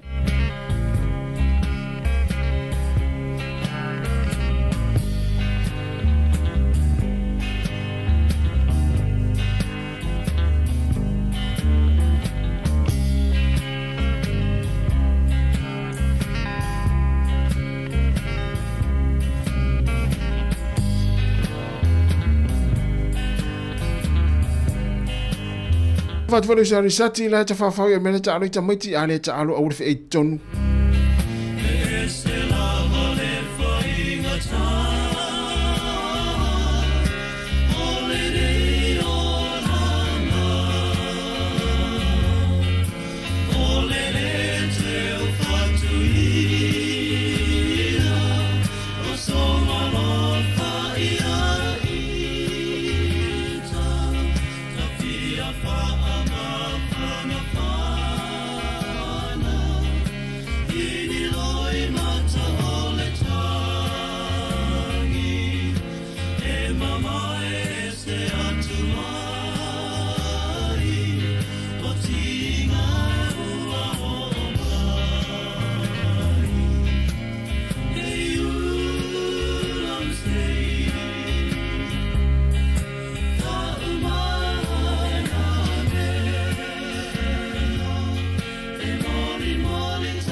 O le polokalame o le lalolangi o aso nei, o se polokalame o lo tau mawhai o te oto ina atuai mo le silafia o le mamanu o le au whaafonga, ia nisi fo i o mea o lo o tupu i tūlanga whaale wā o mā lo. Ia wai le pose lilo o le masino i le nei vai tau o le soifuanga, ia le mau mea di tele ma le onga o lo o tupu maani ni mai i lea i tū ma le i tū o le kelope, e pei o taua ma fe vai vai inga i le vāo o te nuu, ai maise o nuu mai tū malo, ato ai ma whalawe lave, ua whaina ma ua whano ai le soifua o le o tele o tangata. Ai te inane o ni whaai unga whai e tai o malo te tele, ma le malo losi o le lalolangi, e ono tele ma o ngā ini a whianga, e ono aria i mai, ma awhi ai ma le nofo le lei o tangata o le lalolangi a toa e awhi ai mai tātou i le nei fo i tūlangi o le ke lope o tātou i ai i le vasa Pasifika. Ai pei o nau mātou tā ua pēa o le wha moe ma le au tū o le nei au nanga a le tātou ala leo le nei si ufonga o le lo mua ina ia tātou tau whai manino ai i le mafuanga ma le winga o mea tupu a toa mani a fianga o le siusiubanga ma lo tātou soifuanga masani ia so uma. A o le itu inatu la ia le nei fui wha opoponga pe i ona tāpenaina o le tātou polkalame i le nei fui vai aso e mumua o na mātou wha tālauwha ma wha feilo e tuai i le manu o le tātou o tino ai moise la vale au mātutua o pa anga masani e le nei vaenga o le tautua le siufonga o le lau mua.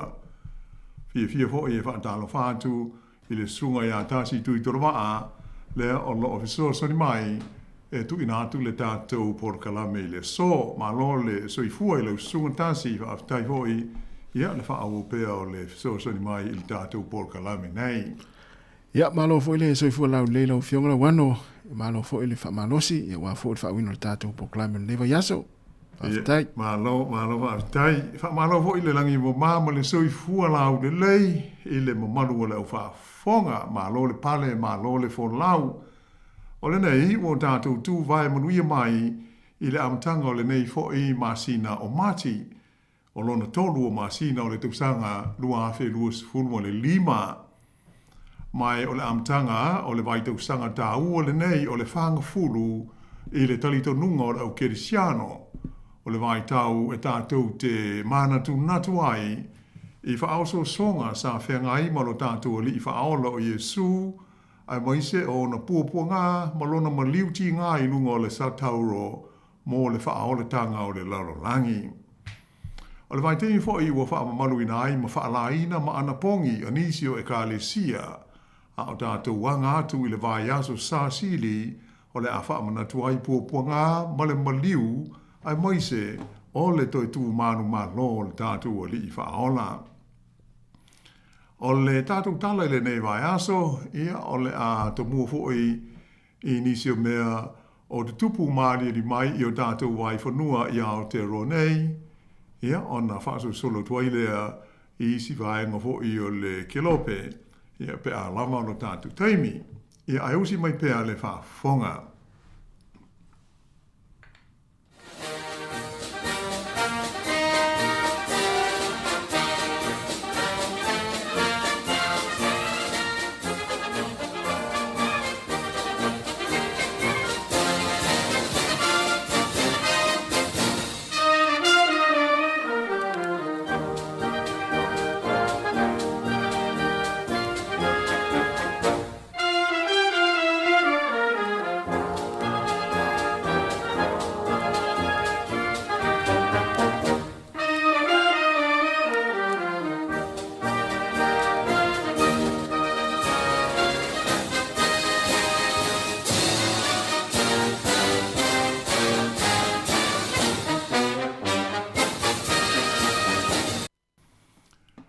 O le tala mua, o le whaaliliwina o le uru tala, le asa lau lunga iai li poti ma tala fau o mea tupu i le afiafi o le stofi, le aso hono leo mati, le aso le anafi, i tu tonu o New Zealand ei, e pei ona liputia mo iai e le walesi whaasara lau o New Zealand, le Radio New Zealand International, e whapenei lona whaita wina. Ua tuli e Winston Peters, Field Goff, mai lona tuwhinga o le komisina maurunga i le malo pereta niatele, ona o ni ana lafonga e whaata tau ia Donald Trump.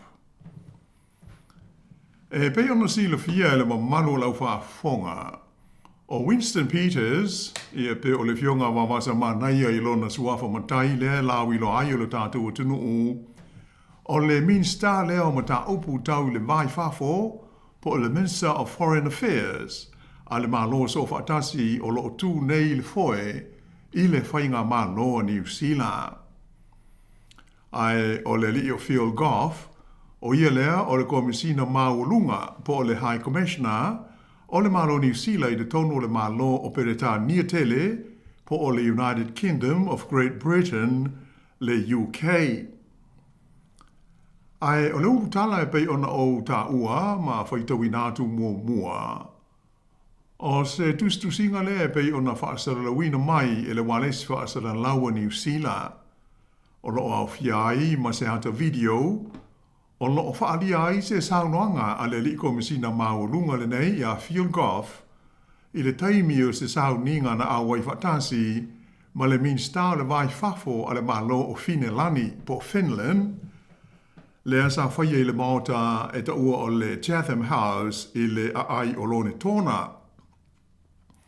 Sa whailo i ai Field Goff ma le minsta le nei o le malo Finelani i le taimi o Fesili Matali sa whaia i le sao ninga sa whelafolafoa i ai i le li komisina o New Zealand ma le minsta le nei mai Finland.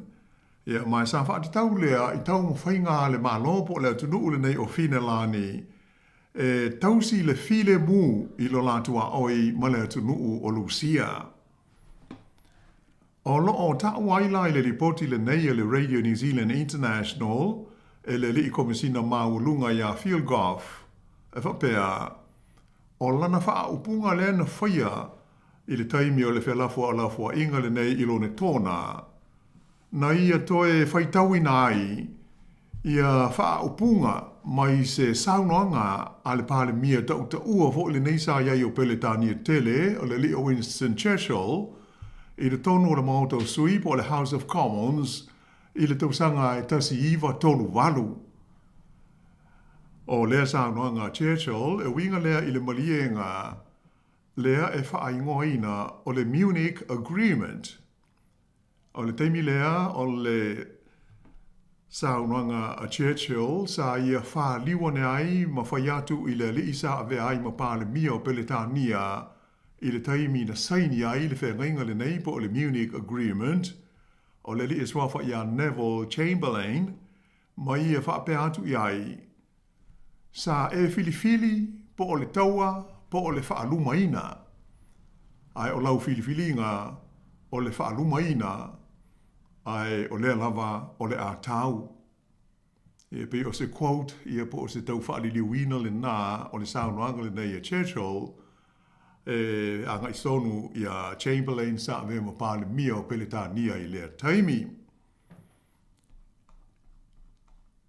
Ai o saunoanga nei le li komisina maulunga ia Field Goff ua le fia ai ma le minsta le mai fafo ale ma lo New Zealand ia po le fionga ia wawasa manaia Winston Peters.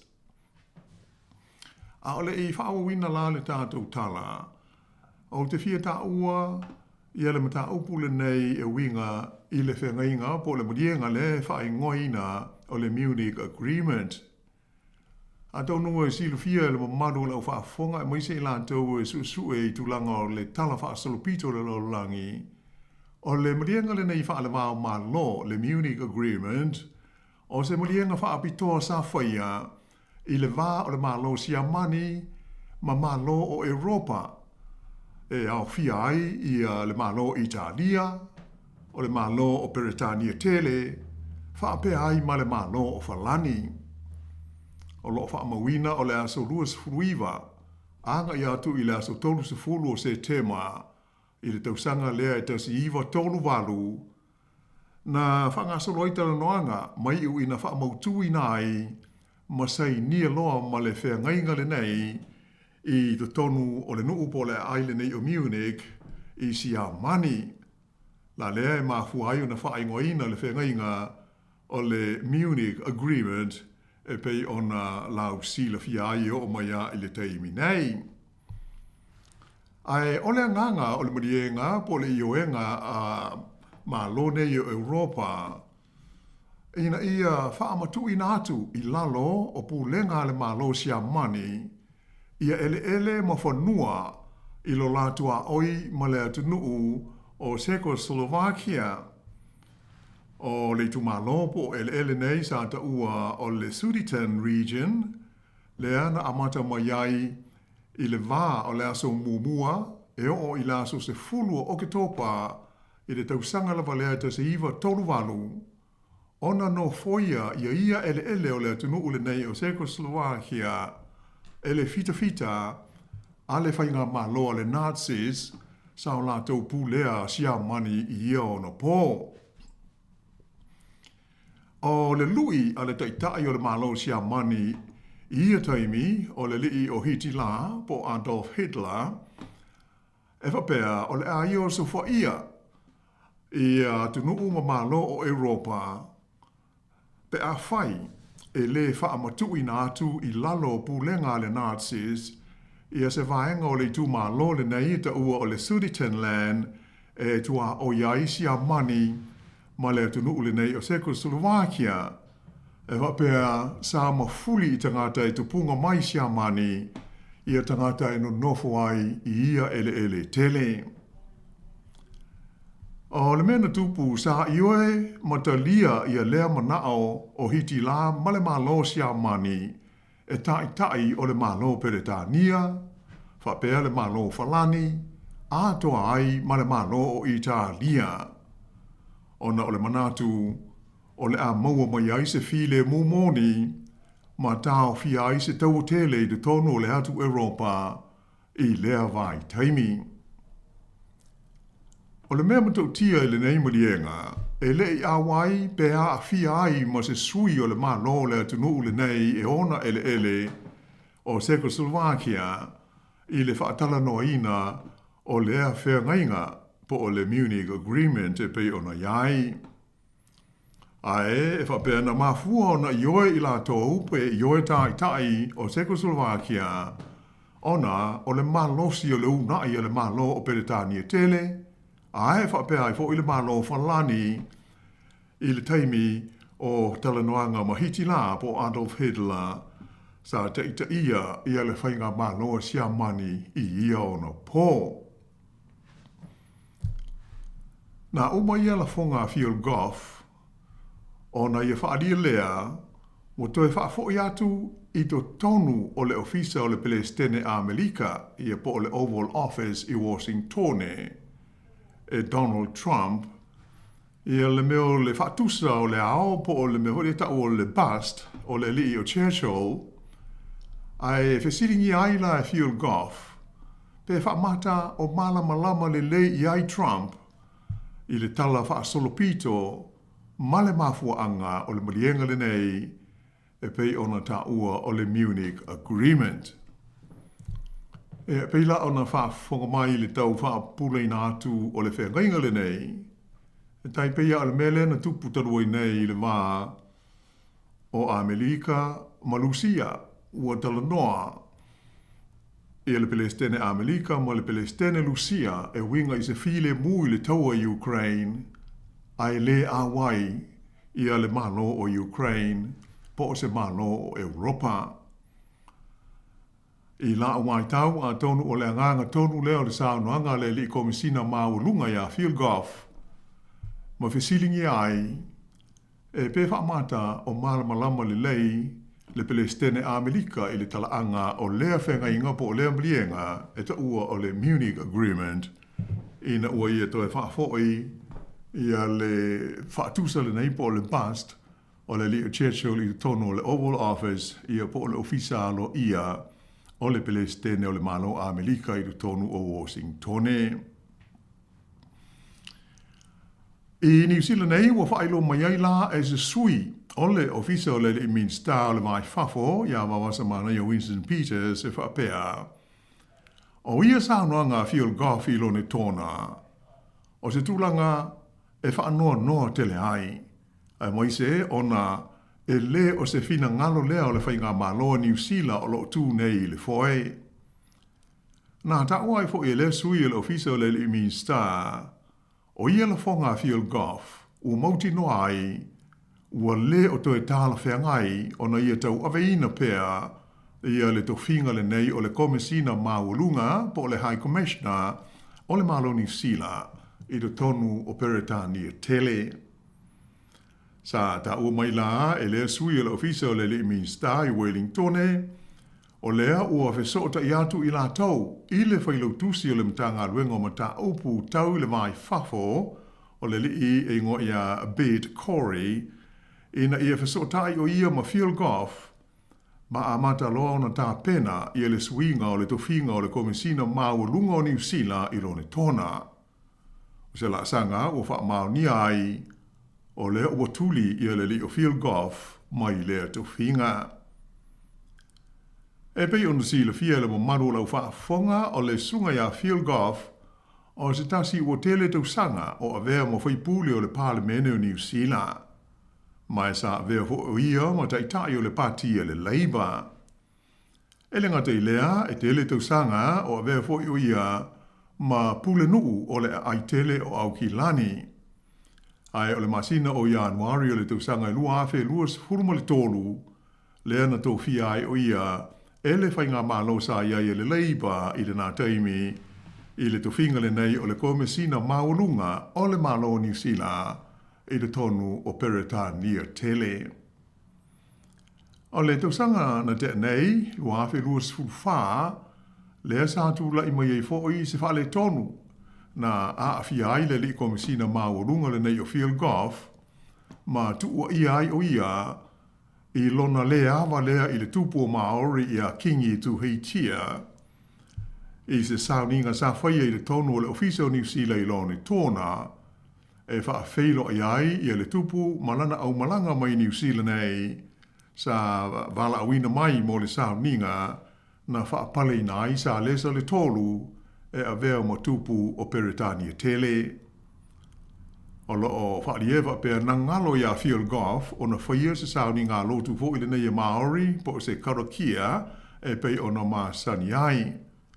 E le ngata i lea, ai i le taimi o lana saunuanga mulmuri ane na ia tau ai e whapea e le ai seisi sa iai i le taimi i le tonu o le potu o le whale na whai lana saunuanga ua awai mua i se sauninga e whaapale i na ai se tupu. O se la fonga sa i longa na le fia i ai le tupu o Maori ai mai se le totele o tangata o New Zealand. E ta pena la le tātou polkalame le nei, e le ito iai seisi whaaringa alo ia ua mau mai i le mtanga luenga le vai whafo e tusai o lea mata opu, ia malipoti e pei ona whaasaralawina e whapea ua tūli e le Minister le vai whafo ia le li o field golf mai le tofinga o le komisina Mawalunga o le malo New Zealand i le tonu o Peretani e tele. Ia e usi pea le whafonga.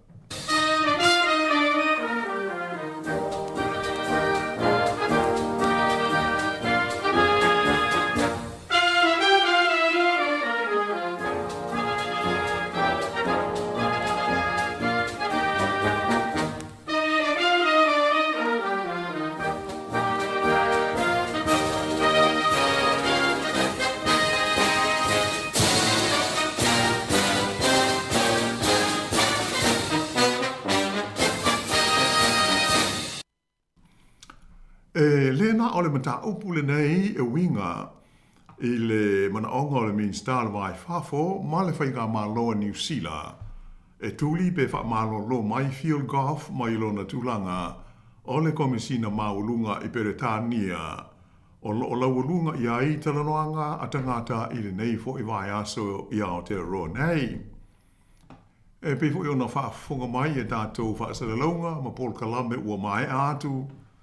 E to tele tangata o le tunu ua whaate ia ma le tali tonu i li poti e whapea ua wha ma vai whaafua sei mai lona tuwhinga i le kovana o le whale tupe tu tonu po le Central Bank o New Zealand o le i e ngoa ia Adrian Orr. O le awhia na nafi le sa whailo ma iaia le teitei whono o le komiti whaafoe o le whale tupe tu tonu le nei o le malo New Zealand o le i e swafa ia Neil Gigley i se whailo inga ma le autu stala ia le wha mawai ai o Adrian Orr mai lona tu whinga. Ia mai sa whodinga mai le whailo inga le tūlanga whainga tā i le li teitei whono o le komiti whaafoe o na tau whaamatala pe o le a tonu a le mafuaanga ua whaamawai whaafua se iai ia le kovana o le whale tupe tūru tonu a toa manana whaai unga e whaase e tua ngalu ma umaro ia o ia mai le tuwhinga i le whaai unga o le maasina le nei. Betai, sa ta ua Neil Gigley o le whamawai ai o le li o Adrian Orr, e le o se mata opu tau i le whaatinoina o ana ngā ruenga.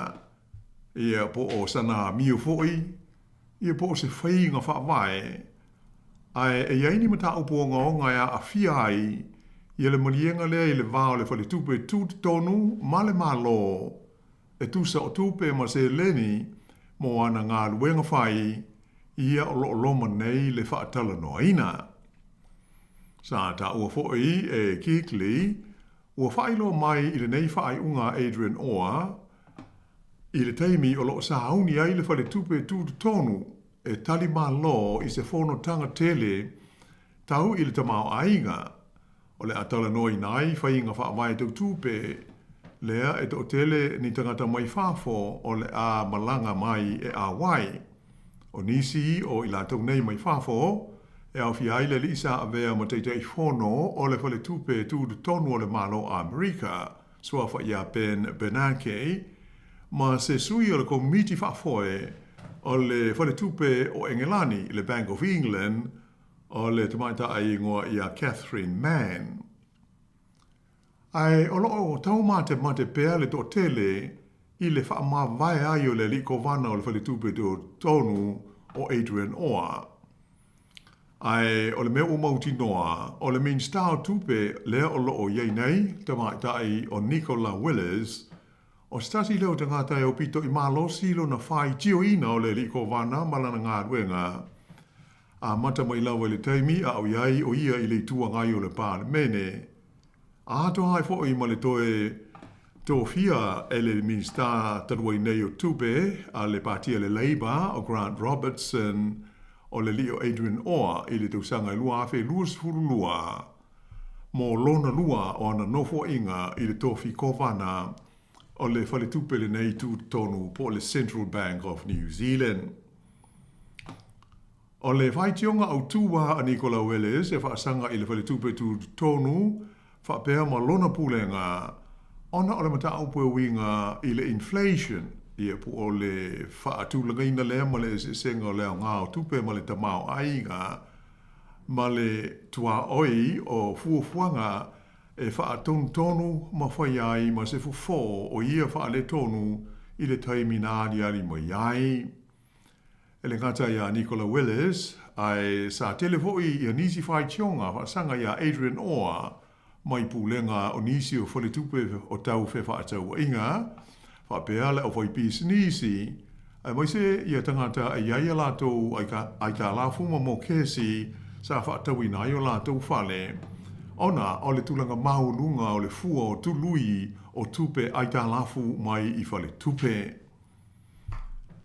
O le aliko vana ua whaamawai nei ia Adrian Orr, o se tangata Pasifika mua lea, ua tō fia e nā te tau aveina le tōwhi le nei o le kovana o le whale tupe tūtu tonu o New Zealand. O le nei te mari e iai lona pito i le Atakuki po o le Cook Islands Ia ma o stasi o tele tau sanga o ngalue ai ngā ruenga le maro New Zealand a moise o whaalapo tonga tutupe i te tonu o le tunu. Ia, ai usi pēr le whaafonga.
E leisi vaenga le nei o le tātou tala, i le nei fo i vai aso, e fio o ai se whaamtalanga, i le tulanga o mea tau upu whai o se o tātou tunuu i Samoa.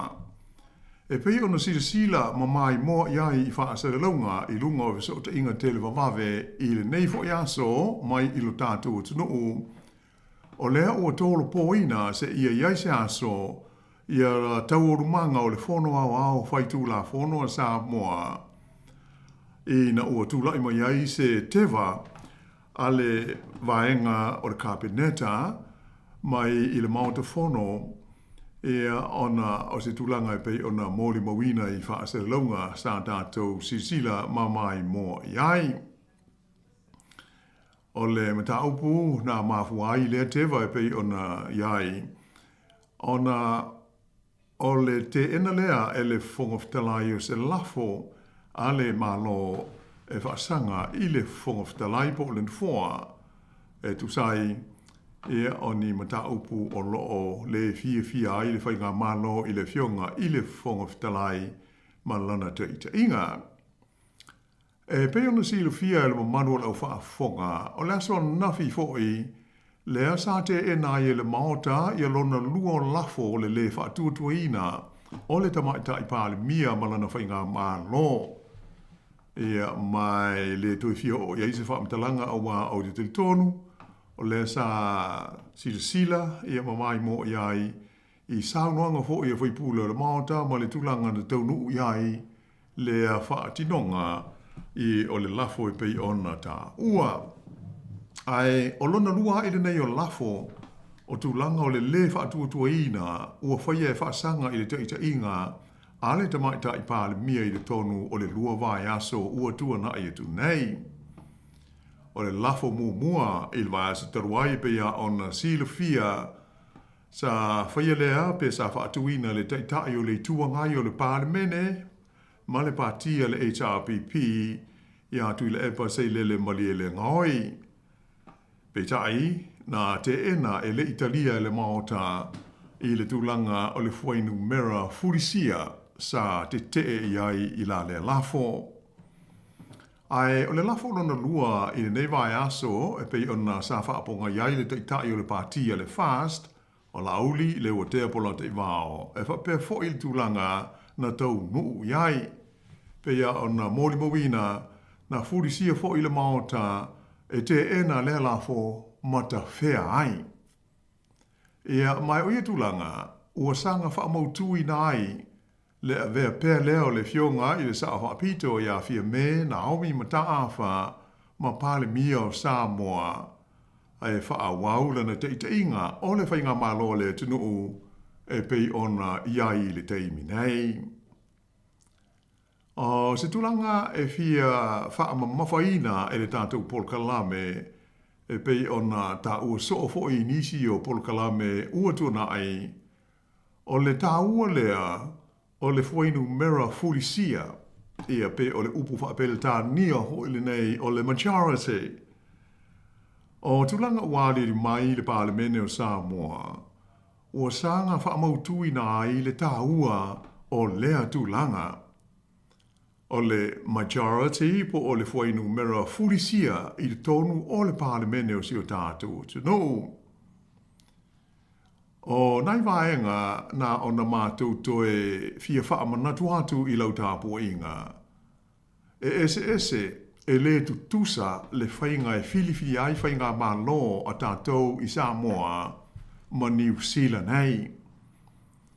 O le mea mua o Samoa o le Parlemene e pālota e fili le Parlemia o le tunu.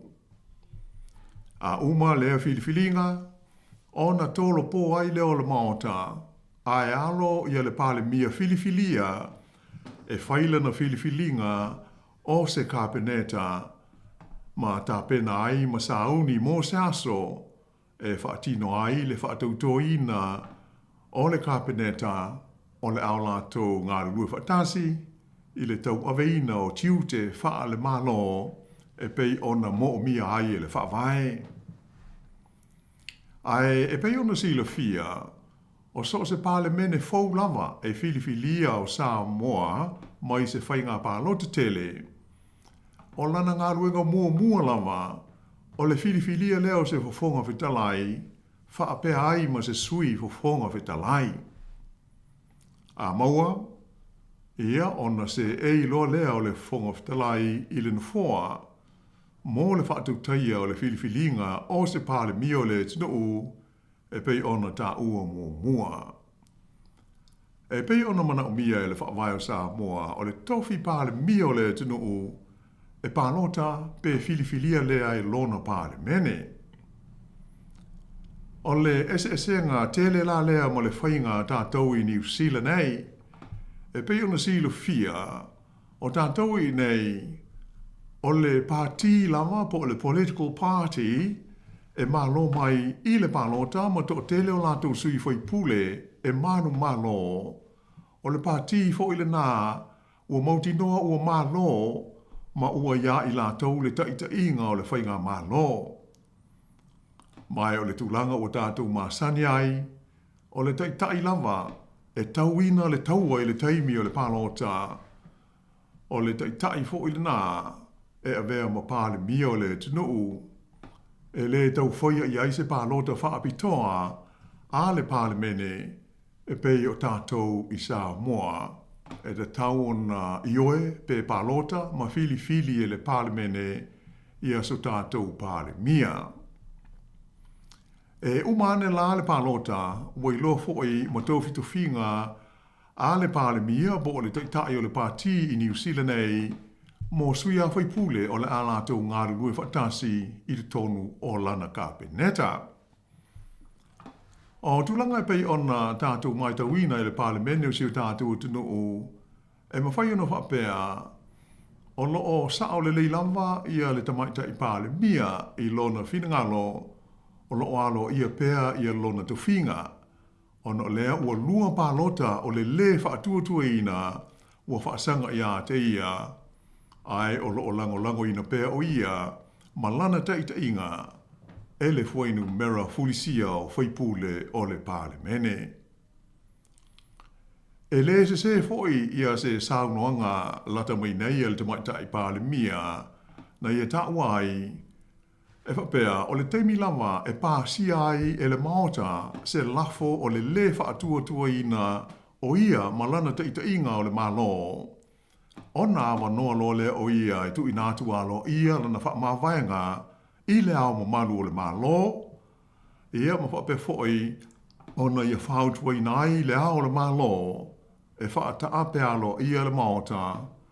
Ai alo le tunu i se whainga palo te tele wha ana tinati e toi fili ai ni whaipule o lona Parlemene.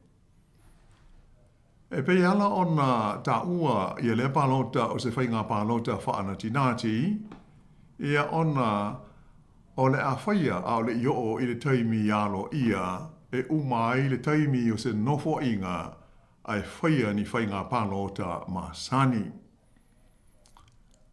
Au te manatu e le i tupu se mea wha pe le tala wha salo pito se o tātu o te nuu. Ai pei o ala nā o mea ma le tūlanga o loo mā yui o e pei o nā tātu mōri mawina i le nei taimi.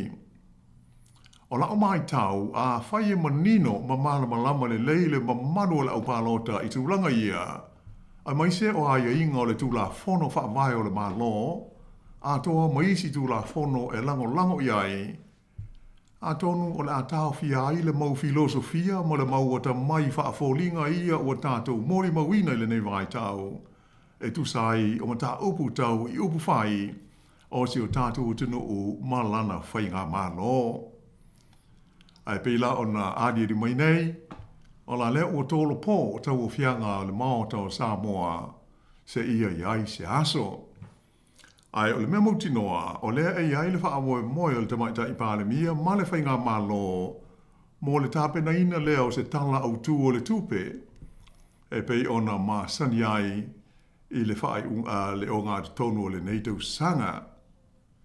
Ia mai o le langona, ia ma tātou tālusia, ia au li atu i taimi, o iai se suinga le lei, i manatu malangona, o la tau ua umia tofi whai pule o i tū mālo e fia o sio tātou tino o.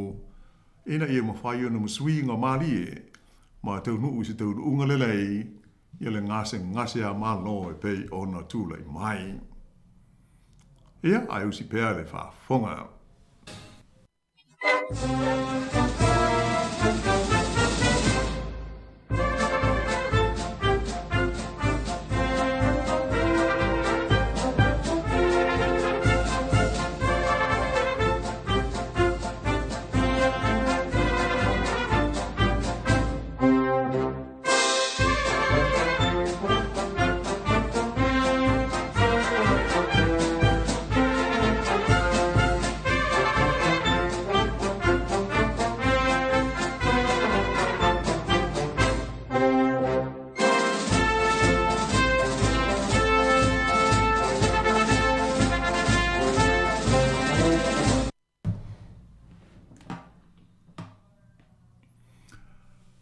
Ia, e pei o le tātou polkalame le nā dasi ua mawhai o nā tāpena ina fōi, ia wā ia le nei whaapoponga o le tātou polkalame, ia se wanga nā e isa meo e fia sauno mai ai.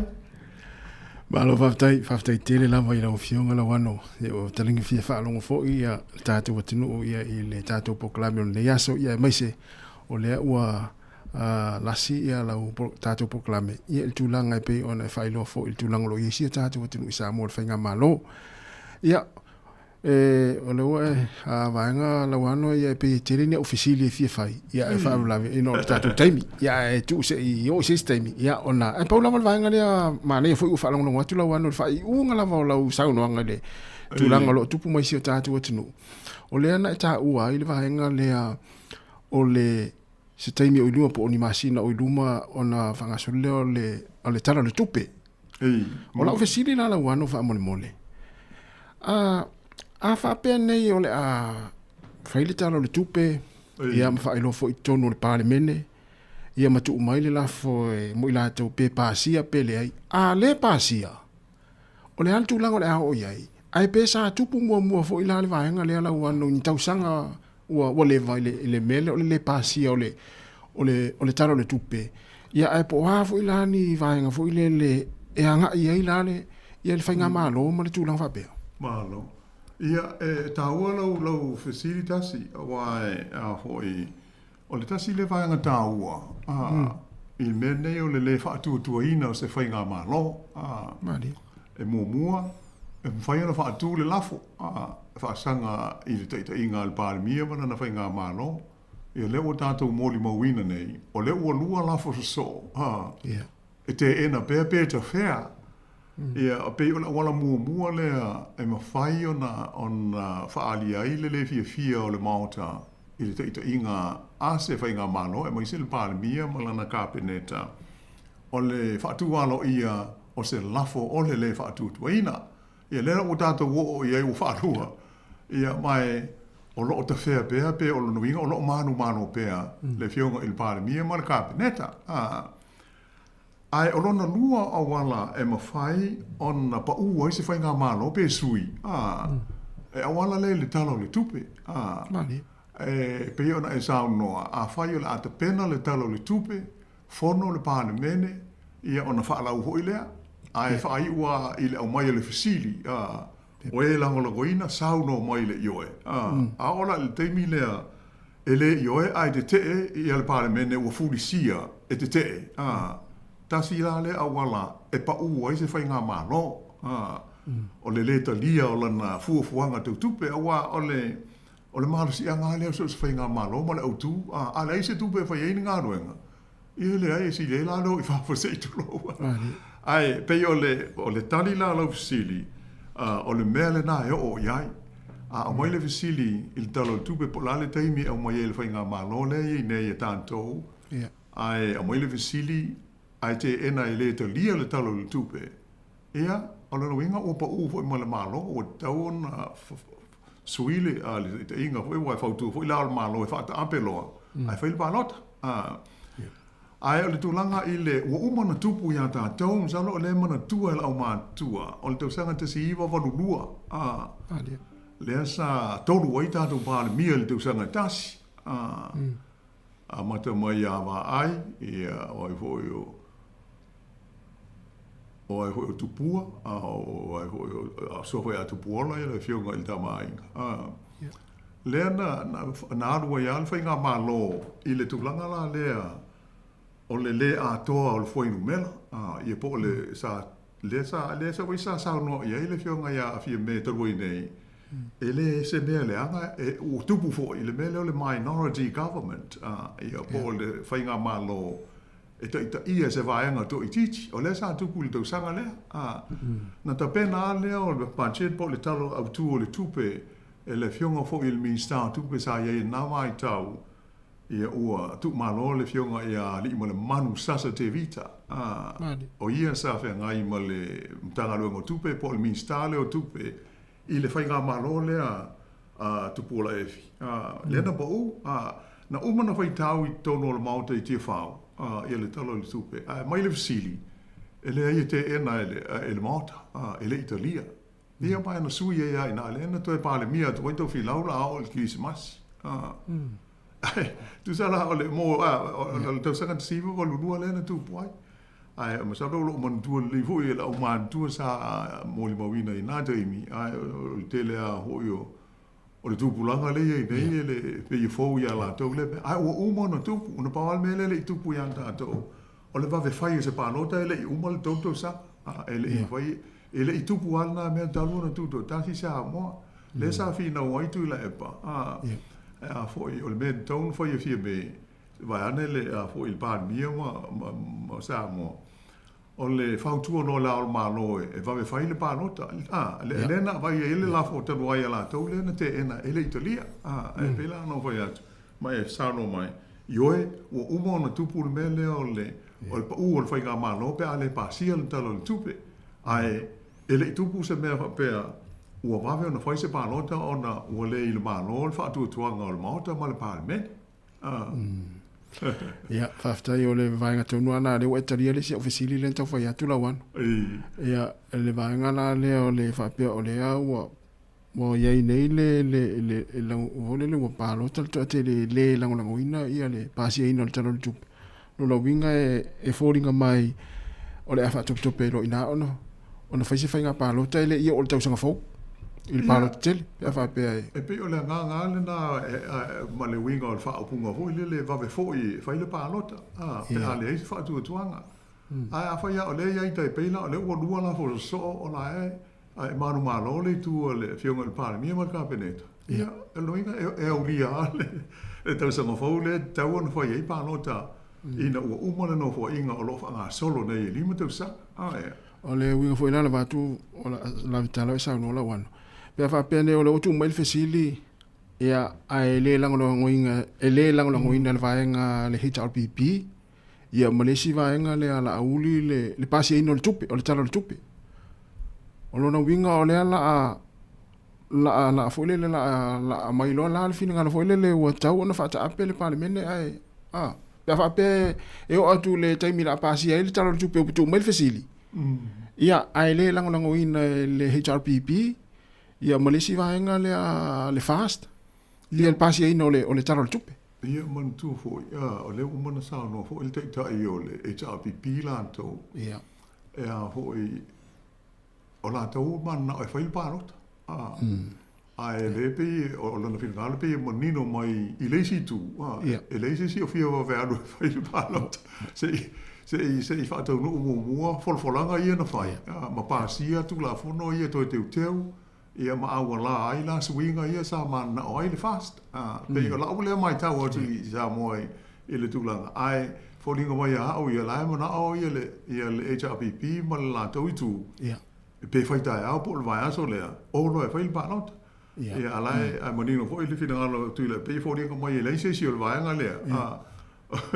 E mana e va ve fai se pa lot la na se fa u ma le la to nga wenga.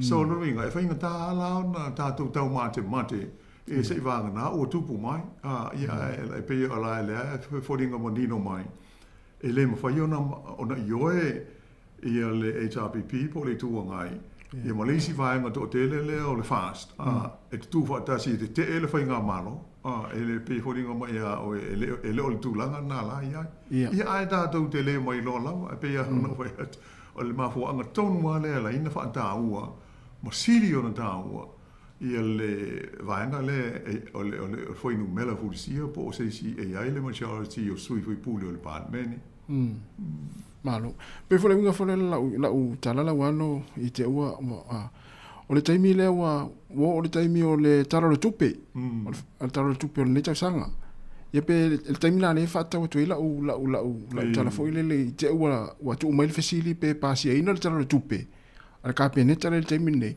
ai tu ona ilunga ia le HRPP malesi tu le ale fast fa pe ala tu te pasi ai la tu te lang wina tala le tupe pe lo vinga na la tala foi le e va pena o me mo ti no lo vai a au fa tasilo a ana au fa pe au fa tasile HRPP mo le vaenga le to te le fast il la fo le anna o pa u malo lo winga o fa tino no tu langa lai fai mai fa vai tau le pal mio no fa ma vai ai fa tu la malo fa tap o fa tap la o so o le to e se palmeni ai fai lo le fai ga pa nota o le mena tu pu pa fa pe na e va le ta tele mai lo po la te mi to e fono ai o le fa pu ma le ai pe on ta tu mo mo wing o le o to lo po to lo manga lo fono se ia se as e le lo na da to po ma sin fo e po me e po le po fe ia ta tu ta si le lo ho le li le la anga tu vai te mi o ho nei o solo tu ia so fa ilo mai no o so mo li i ta si o la mo i le nga ho yo fa ma nga lo mo tu la nga lo fe la ngo mai ia mo le fa al fan pe o me da o le o mo mia ma lo fa ta ia o fa ta wi le fo mo ta tu te mi lo wano fa ta te la mo ta pe nei no ta tu proclame nei va yaso ma ni fo ile va yaso no wan ia fa pe na ia ma tu fa mo ia fo il fa mo va yaso le malu se ta tu no mo la fa fonga ia tau ina manui tele ai toi whila e hoi lea vai asa o mua i se isi wha apoponga o le lalolangi o asa nei ai wha sui fuia.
chai mili mam ole asrupi yungan fafati mai Pamu maliatu Leo lang sa tau papalu Le faliu o tau patu Le ai sile tisi Da omuli fanu Le ile ilo au ni mata Pala ia suru malava Si o tamba Ngalue na o ilava Le pa upangu tamali mata Si tau i amu sisili apa Moso upili Nane iyo ufa ashala O ulua o matua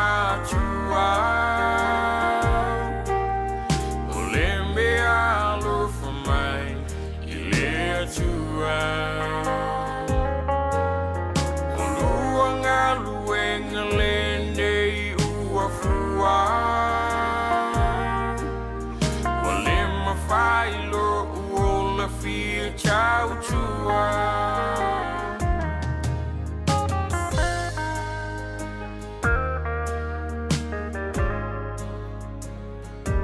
Siotina helelang Leia tunga malipapa O selulu fa'ala ia sumalala Ifangusiau ni tawanga Faing ta uli ulanga Le fanau Ya toma lama lama E fafanga wili mama Eso simi tau mafa A uma ieti fa ama fana fana Ayafai ulianga Olo utua mali lapa lapa Elua upu Yawani iu ushafa O ulua o macho matua Olembe alofa mai Ilea tua Ngalende uafua Walema failo uola fi ciao tua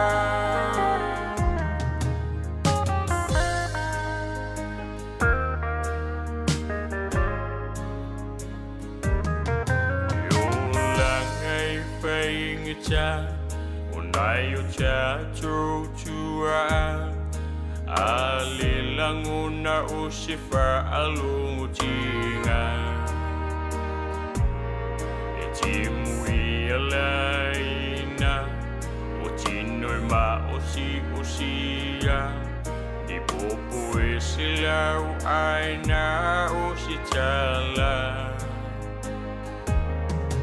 Salimata bisi maunga E uma ewa pungisha Tau pula unisulu aulama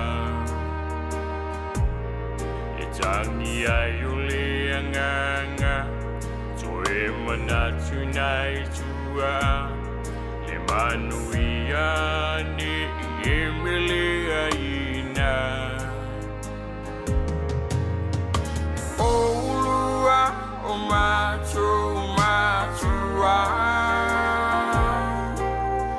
Olembe alofa mai Ilea tua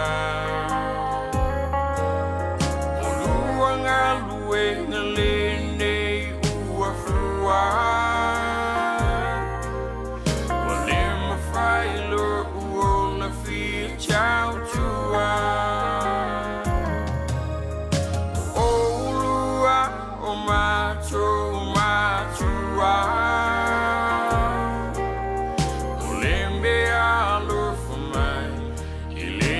tua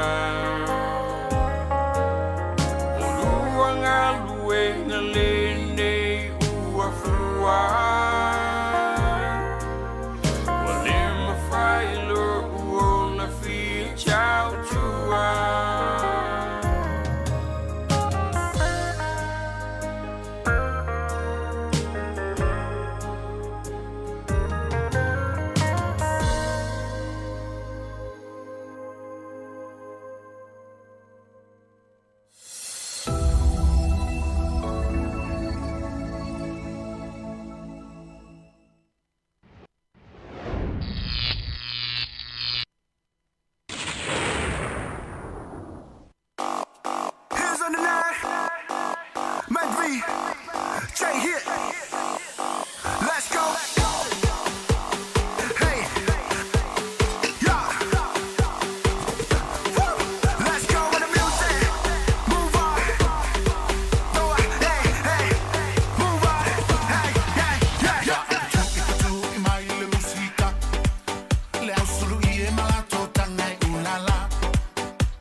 Whakawhianga marasunga ya Junior tuana i matia Junior vai lua ina ua se fuluana minuto te anele tuna lua ya na ua mai atuai fo ile proklame pe ona whaafonga iai le fionga la wano ati lawa mo le nei aso ma le nei vai aso e to fa fonga ia i le taima sani lava i le tula tasi le sfraile vai aso fou ia i le fa popongo le tatou proklame na ia ai to fa malo atu le taimi ma to fa taro fatu i le tatou tunu i la tau foi o lo fa fonga mai tonu ainga na i matua tausi mai nei tua asina sino le tatou tunu o lo fa longolongo mai le leitio i le tasi ono te si ma le tasi fa mo fa pe foi mai mo ai lungo penga te failangi o le tatou Facebook, ma le tatou YouTube, le nei aso ma le nei afiafi. Ia po le nei fo ia wauria i mātou nei New Zealand. Ia au tau wha mai, ai fo i le sifi le vaenga le asa ngā lue mai le tau na leila o le tau le tolu e mai ai ala tu ngā luenga. O le aso nei e tele na mai ai ngā luenga ale to tele o i New Zealand nei la tolo ngā lue. Ia ua o tai au le asto na ia mātou ia ma le sa. Ia ona toi foi le ngā luenga le asonga fua o le vai aso fau ia ai te uto fsili mai sesi pe mo ia isi aso malo lo ia i le vai aso ne le isi aso malo ia pe ona ta ua foi se uso le o tu fue le ma tiu te foi nafi ma le aso lua ia fsili lava iai pe wa o tangata na leo lo o ia fa mawina aso malo lo ne tunu te fsili lo ia tu fue ia e le tai misi mo meo aso malolo yo ono o tangata e fia vo ile mo meo o aso malolo ia se fulu val minuto te le tu la e lua le si fonga la mo ma fa fianga se filoi fa fonga mai fo le tatu o tino ia no fa manatu tu pe fa so tatu Facebook ia fatalo vatu ia le sunga ia le seo Allen Salmona Malo Allen manuia lava nei aso ia Teresa Naufahu ia te Lopez e tonga si tama tai lea ia masani e tele seo Murray ia i ngana ia tonga ia malo lei sai pe malo sao ia fatalo fa le sunga ia nime solo fa sai po sai ia fa tai tele lava ia le mafuta mai ia ele ini matu tamaiti ia ai malo fa tai tele lava ia le la tata wo fa fianga ia manisi fo yo vaenga tau fo on tata tala no ia ile nei auli ia wa fo ile fa wino tata tua tale lima le fiana nei ona mai ale ole aunanga le sifonga la moa o le toi kwata le tu lai fa yo ona toi fa fonga le tata telefone tala mai sa moa ma le pokala muli le foi fa tini e fa tini ai fo le ai ia awale fianga yai o la tau fo isa fianga yai mga luenga le vai aso ia o le tata pokala muli na ole foi fa tini mai le fa ile lima ile fiafia na nei ia ala a wet fa fiafia ve pese ia ta ito lo ina fo o na lo e no to tasi nei taimi ia po o fo na lo e fainga luenga mai mana o mia ni musika ia po o fo na lo e fa fo mai tono lo mota ma lo lawa ma lo fale tu lo ia nei matua fo tono mota ngase ma mota o tangata matua fa taro fa tu nei taimi o le tatu klame le tau tua nei si fonga la mua e Wellington fa taro fa le sunga ia sau vau nila tofa after tele lava ia le mafuta mai ia ma mato ainga leo RG Marami ia e matua le ma ulto inga ngana lea ia ai malo ia ai se uma ia no tango lea ia e fai atu le unga vaenga leo mai lungo tato ia e le ma se singana ia lo ngana mai ai tama ia luas for minuto te nei le tu la luar si fonga la mo Wellington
telefon.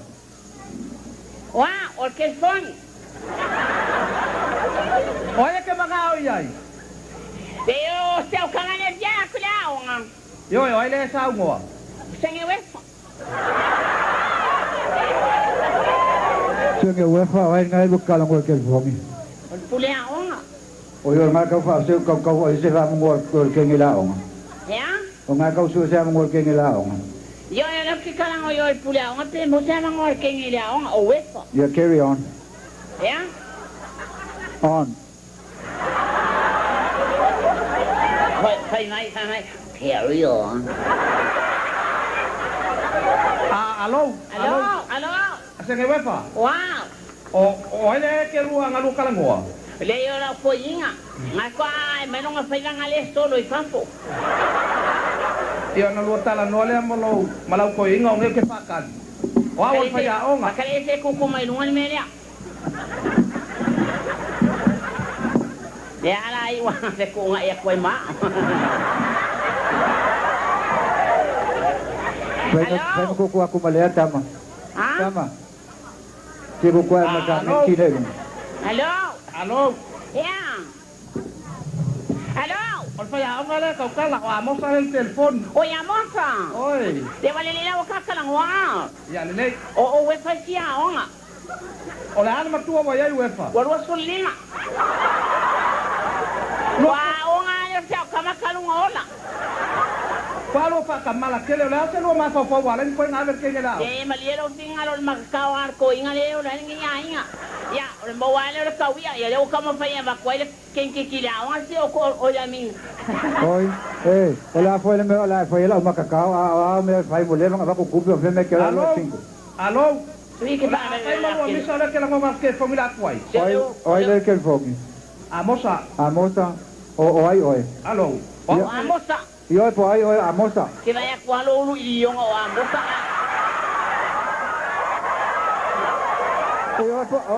A moça for mai po a moça ai. Oi, a moça pula onga. Oi, ya carry on. Quai masusu. Vale, que le mau su vale. Alô, se moça. Ole lo se le sa ya o lua misa ya. Le ai su ar ko inga o pai loko vale. Moça. Ya le lei fa fonga mai oi. Ya. O le ngolo walo wefa. O wefa kama senge wefa. A o le ngolo wali. O peva.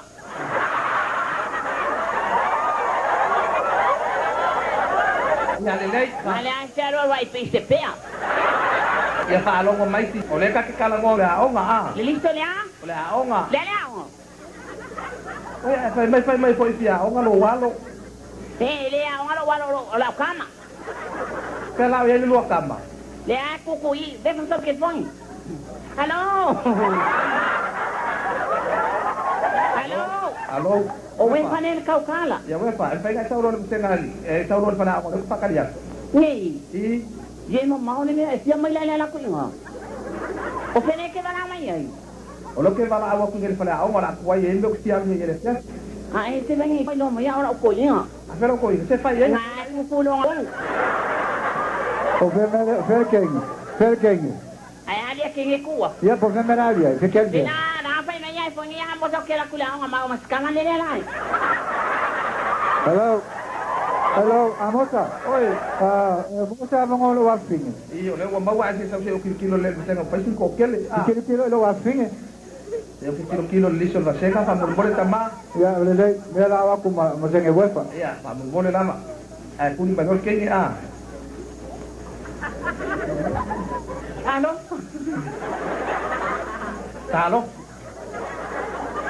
Olo ingo wefa. Wefa? Ya, wefa ni a, senge wefa ni a. Ah, pero ya no senge wefa. Ele na ko ui pe ale le kwa. Jangan kala mo mai ko inga. Nga mana mai. Yo ati kilo ke le yo ni. Yo ke le yo no ngani sia. La pa mo fai per mo so. Pengi ni sen kontena. Vai, ele tu ko le mo ai sa fa ken kala mai yo si. Ala me sa we fa ku o se we. Ya? Al ku o se we fa ta we fa. Ai le o sen we fa. Wa we fa. Ese mano o bebê. Eu tô aí na rede com o Merquisi. Vai hoje. É. Olha o sal. Pra pôr uma caipete. Mas tô quando, Ya, ini sih. Ya? Oh, nak kasih alam yang ada nggak sawo lebih senga. Oh nggak. I know. Alam mereka itu kau faham alaman. Ilang ngong ya lu ko bay bay. Ya, dan dia laki au bay pa. Bayo. Ya. Boleh kuah ya, oh nggak. Lo que ya, lo que tahu kau wa. Ya, itu. Nah, kilo mereka kalau ya, oh nggak apa lah. Dia Kau mau mana orang ni? Yo kau mana lah. Ya, orang makan mai. Yo, dah tapi ayo ini sih ubin ngajak oi. Ini tu mak kau ya, oi pawan ni aku masa salok loko.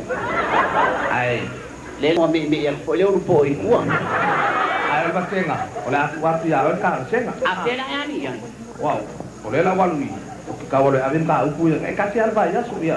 Oleh aku awak pis. Ya pihak sewa. Apa ni kan yang? Kalau ya buat. Oh, kan yang buat. Kebab yang baik. Kaya kan apa kan ni? Dalam tahun ni. Kalau fine. Nanti orang ni wani wala rumah pokoknya. Dia nak ngalih kalau ngawak, wai. Kalau dia terpiak, oi. Siapa siapa? Oh, ini malu kau pasti. Yang ada orang haki dua pengan dia, dia kau aku nak wak. Saya wai. Ini singa, oi. Okey, awak lah kau makan yung makan. Ya, dia nak tahu. Ya. Nak tahu, awak tahu. Itu yang kita tahu. Ai tahu ah. Ya. Ini baik kalau gua lihat ilmu main ini. Ya, kau paham mama Allah kata ni. Lah ya dah. Tawar kuai lo. Ai pasal lah polar kau mau. Okey, awak mau kau berkofan. Awak kan balik. Ya lah lu kau nak kofan. Awak kena lu kofan. Ini kau fai pun ya awak kena ikut mangku.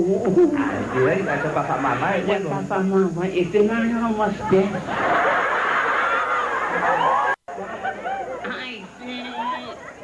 Pak apa? Nak yang mau je. Lawan. Ya ulang alila tau kimu. Pak apa? Pak.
Masalo wayai senea ua lengiroa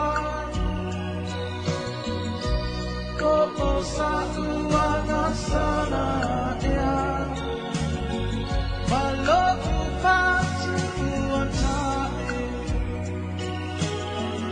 ua omisia oetia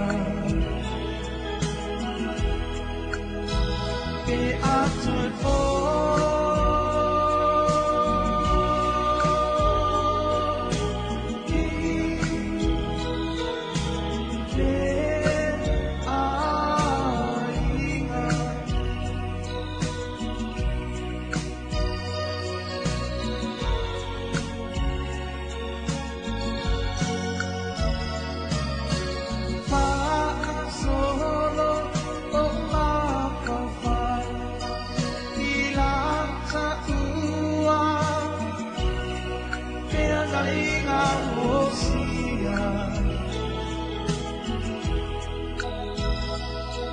Masalo ayai senea ua lengiloa ko osa ua nasana ea malo upatu ua tae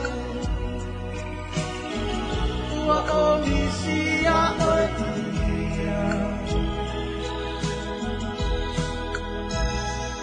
atoi po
O le tautua le si ufonga o le laumua o lo iai fo i le langolango a le New Zealand On Air.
o lo loto atoa o lo tino e te leto e iloa wana o lo leo vai vai e te whaalongo pea ki ai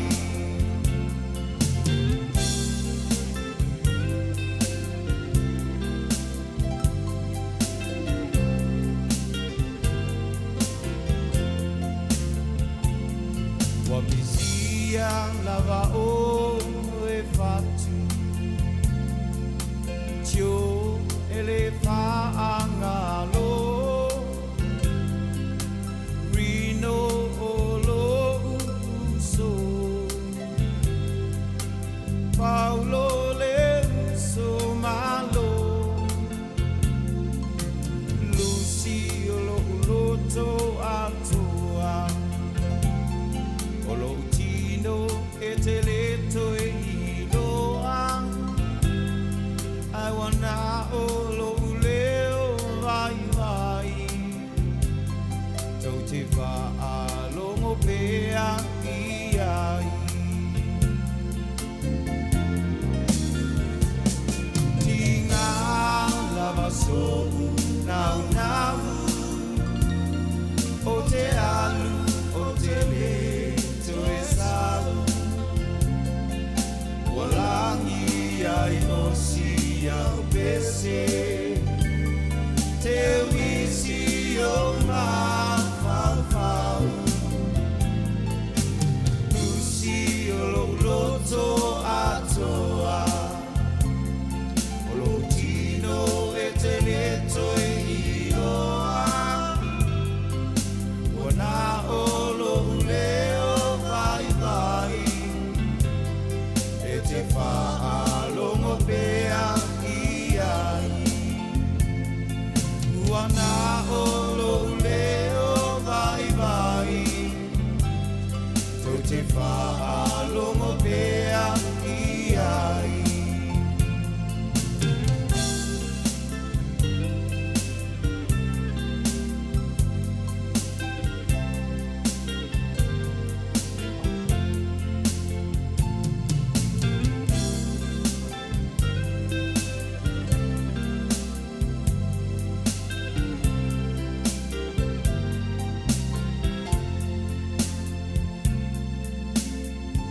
Le whawhiwhanga mai le whapese le Powerhouse. Ia, mai le pese i le tamaita i o Lucy.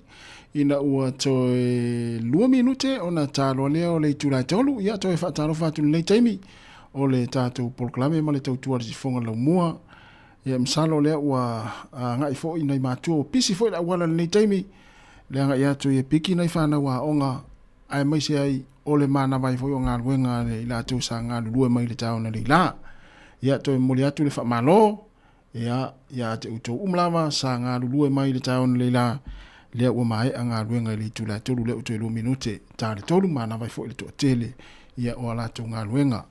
Ia o la tau fo i la tā pena wā, ia ngā luenga le fia na nei, ia manuia la fo i ngā luenga le afia ngai ma utou le sifipo, ia te utou, ia le ua ngai atu fo i la tau na, ia matala tau ngā luenga o le afiafi, ia e mo oe na ua mai ala ngā luenga na ua e anga i mai lunga le awala ma e mafuta mai le tātou tautua nei ia e mole atu wha māloa le tātou poklame le si fonga lau mua ia te uta umala foi ia sa ngā pātia i whiau mga luenga le tāona le la ia e le hem whai foi ona tu ua le whaafitai tele foi ia e le tāpua inga nai matua tausi te tonu a inga ia e le lātou tāpua inga o le nei yaso ma le leiva yaso ia awa ia onga ma ngā luenga whanau ia lea ua salo foi na ua tuititi taunu foi ia nisi o a inga mwhanau sa ngā lulue mai le tāona le la ia inga mai se foi la tau ia lea wanga e foi e piki nei whanau a onga i le pisi leo vai atua pisi mai luma le tātou o fisa whaasara lau nei ia i le hanga i foi le toa tele ia e le ngata e le piki o le au whai ngā luenga ia e mai se foi o le taimi o le piki ai nei whanau leo o tāre tolu ia i tai masani tu ia onga ia ai malo na foi le fa malo losi ia la tou o lo nga lu pe le tai me le i malo lo mai lava ia talu mai lava le tauna le la ia na nai si moko foi e po nai malo longa puputa i se fulu minute ia ona e toa foi le toa matala nga luenga ia ula tola na ia o lo fa o pe nga luenga le taimi ia e fa malo atu tato proklame ma tau tu malo fa malo singa luenga ia wa foi ia le atina ina o ainga ia mai se ia o le no foi foi ni ne ia tunu ia o tu pe ame o me tongi pili ia mele mo le fa malo ia te o na o lo enga lue pe le nei taimi ia ma e fa nga mai le tau tu si fonga lo moa ia fa talo fa tu foi le fionga ia urungia ia po le sunga urungia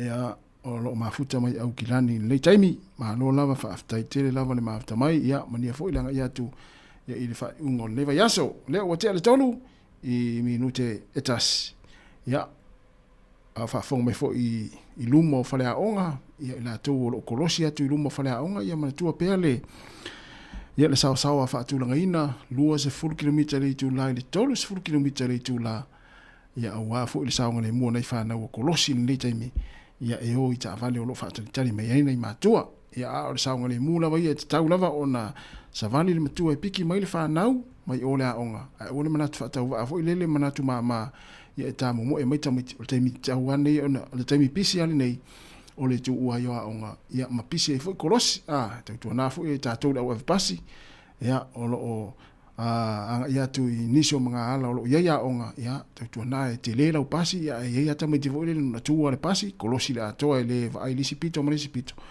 ia tau tu na pele saunga le mo na fa nau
Le fafianga malsunga ya Isaac Pula le Rosa ina ubora minuta cha nei le tu la tolu manatu na wa tele nai matua na wa anga tu piki nei fana wa onga nei taimi ya na fam na tu persa onga le muma kolosi nei fana wa onga ya ira tau lo o ya tu manga ala lo ya onga ele ya se onga ele ya si kolosi foi le ya na fam na tu per nei taimi la wa fata vale ya na te sila fia le ya le tulanga e pe ona ye foi ma tau ona pui nei fana o amisa nei fana foi le non tau le longo ya o le ato le ta vale ya na fam na tu per wa ele oni vaenga ele oni me fo ia vaenga mo tu langa tuai vaenga tuai tau ona fa mana tu le aso mole aso taimi e tu uai ia pe mori fo nei fa na ia me se foi la tau o le o mana vanga luenga mori atu fa malo ia te ona wa anga i mai fo le fane inga luenga sa fenga ia i le ngato le yaso me se fo o le nei yaso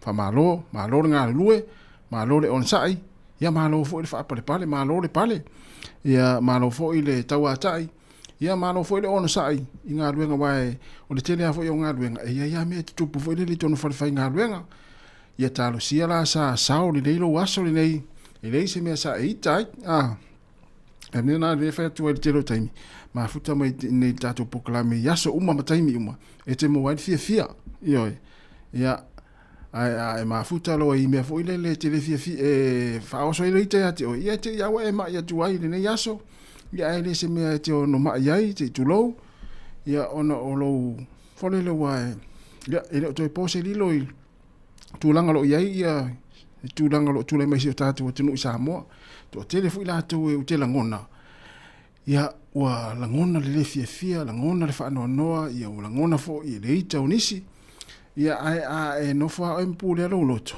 ia le ya se me la fo le fia ai ia le ya se tatu e le fa no tu langa lo tu lai mai ia a tatu wano te lo ia ma fa mo tatu wita i mele tupu ma tatu fa no noa ia e os fa os mai fo ia tatu ia i le fo yaso mo le va yaso ia mele fa ya tu na on fa mo tu pe ia mo pe lo fia le ni fiafi mo le mafuta mo tatu poklame ia mo tatu tata no este fo ia tatu tata no tatu leina ia pe sa ye se me sa fa si o je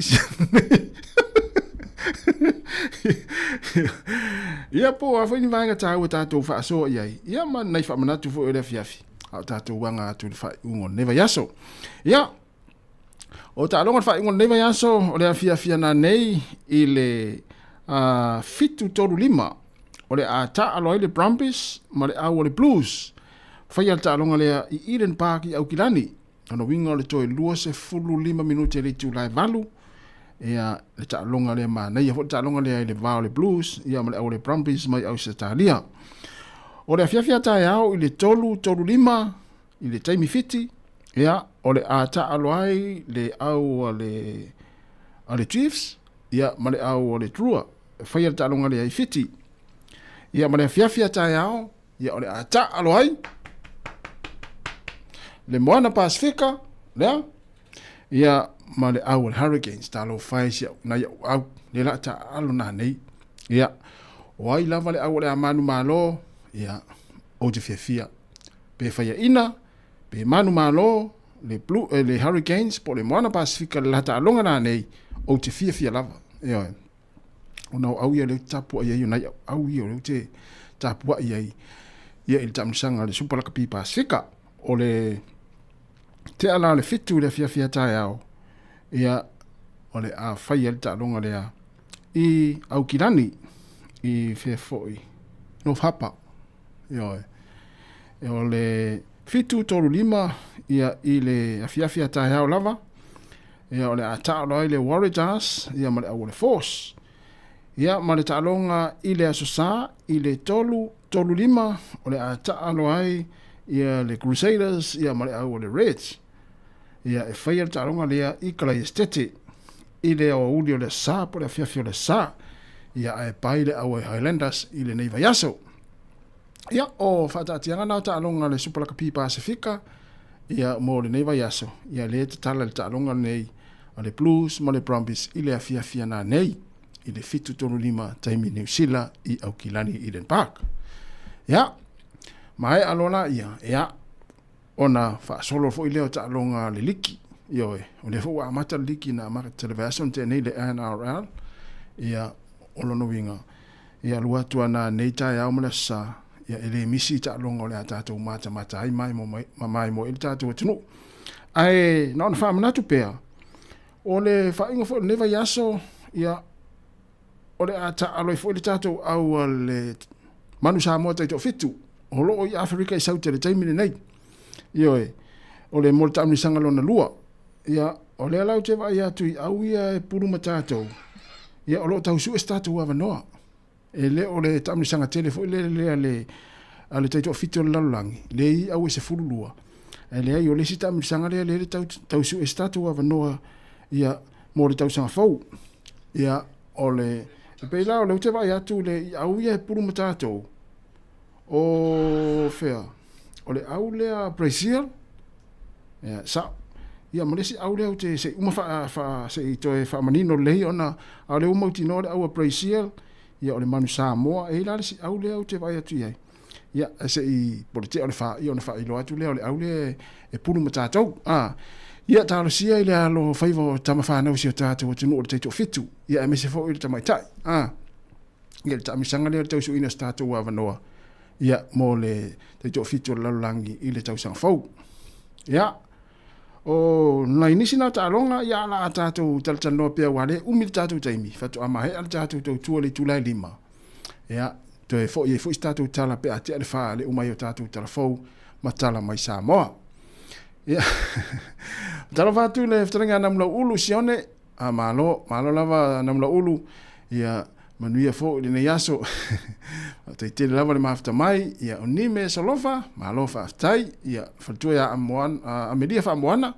malofa aftai le mafta mai ia le sunga ya Cornelio no malo ia saule amana ya musika le simela tato popole fua ia matinga ai tato ulu sa mo le mero tu dai mai ia ai le sunga ya pua le ota fa fetaitele lava le mafuta mai ia inai Brisbane i Australia ia talo sia o manuia o tau whianga iai matangi malolosi ia i le nā vaenga o Australia ia lofa atu fo i mo le tātou atunu o lo mai mua mai e mese tātou paanga o lo mai mua mai inai Queenslandi Australia ia ia lena manu malolo tau au ana po ia le au le Brisbane Broncos ia ai on me amata ai va tu fia o isi fo le fans ale au Brisbane Broncos ana po ina uma lola tu pa peta ita po uma tam sanga ta va tu fa la foto amata na foto amata tam sanga so ia na mana ia io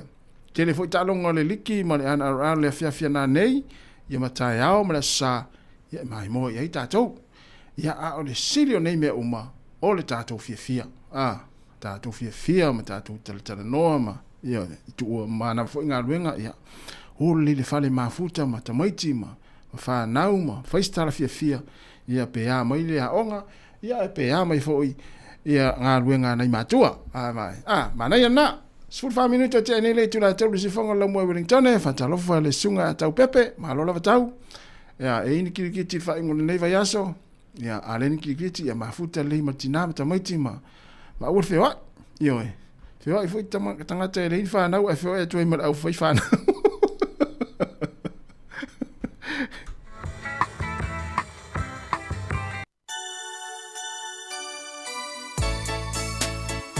la sunga yo pu fai valu mo le fare tua por tama ia la mata me alofa io le rosa o Ivanu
Advance.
Ya, mana foi tu menu fa ngar ta tu pese te dua mai ai. Ya.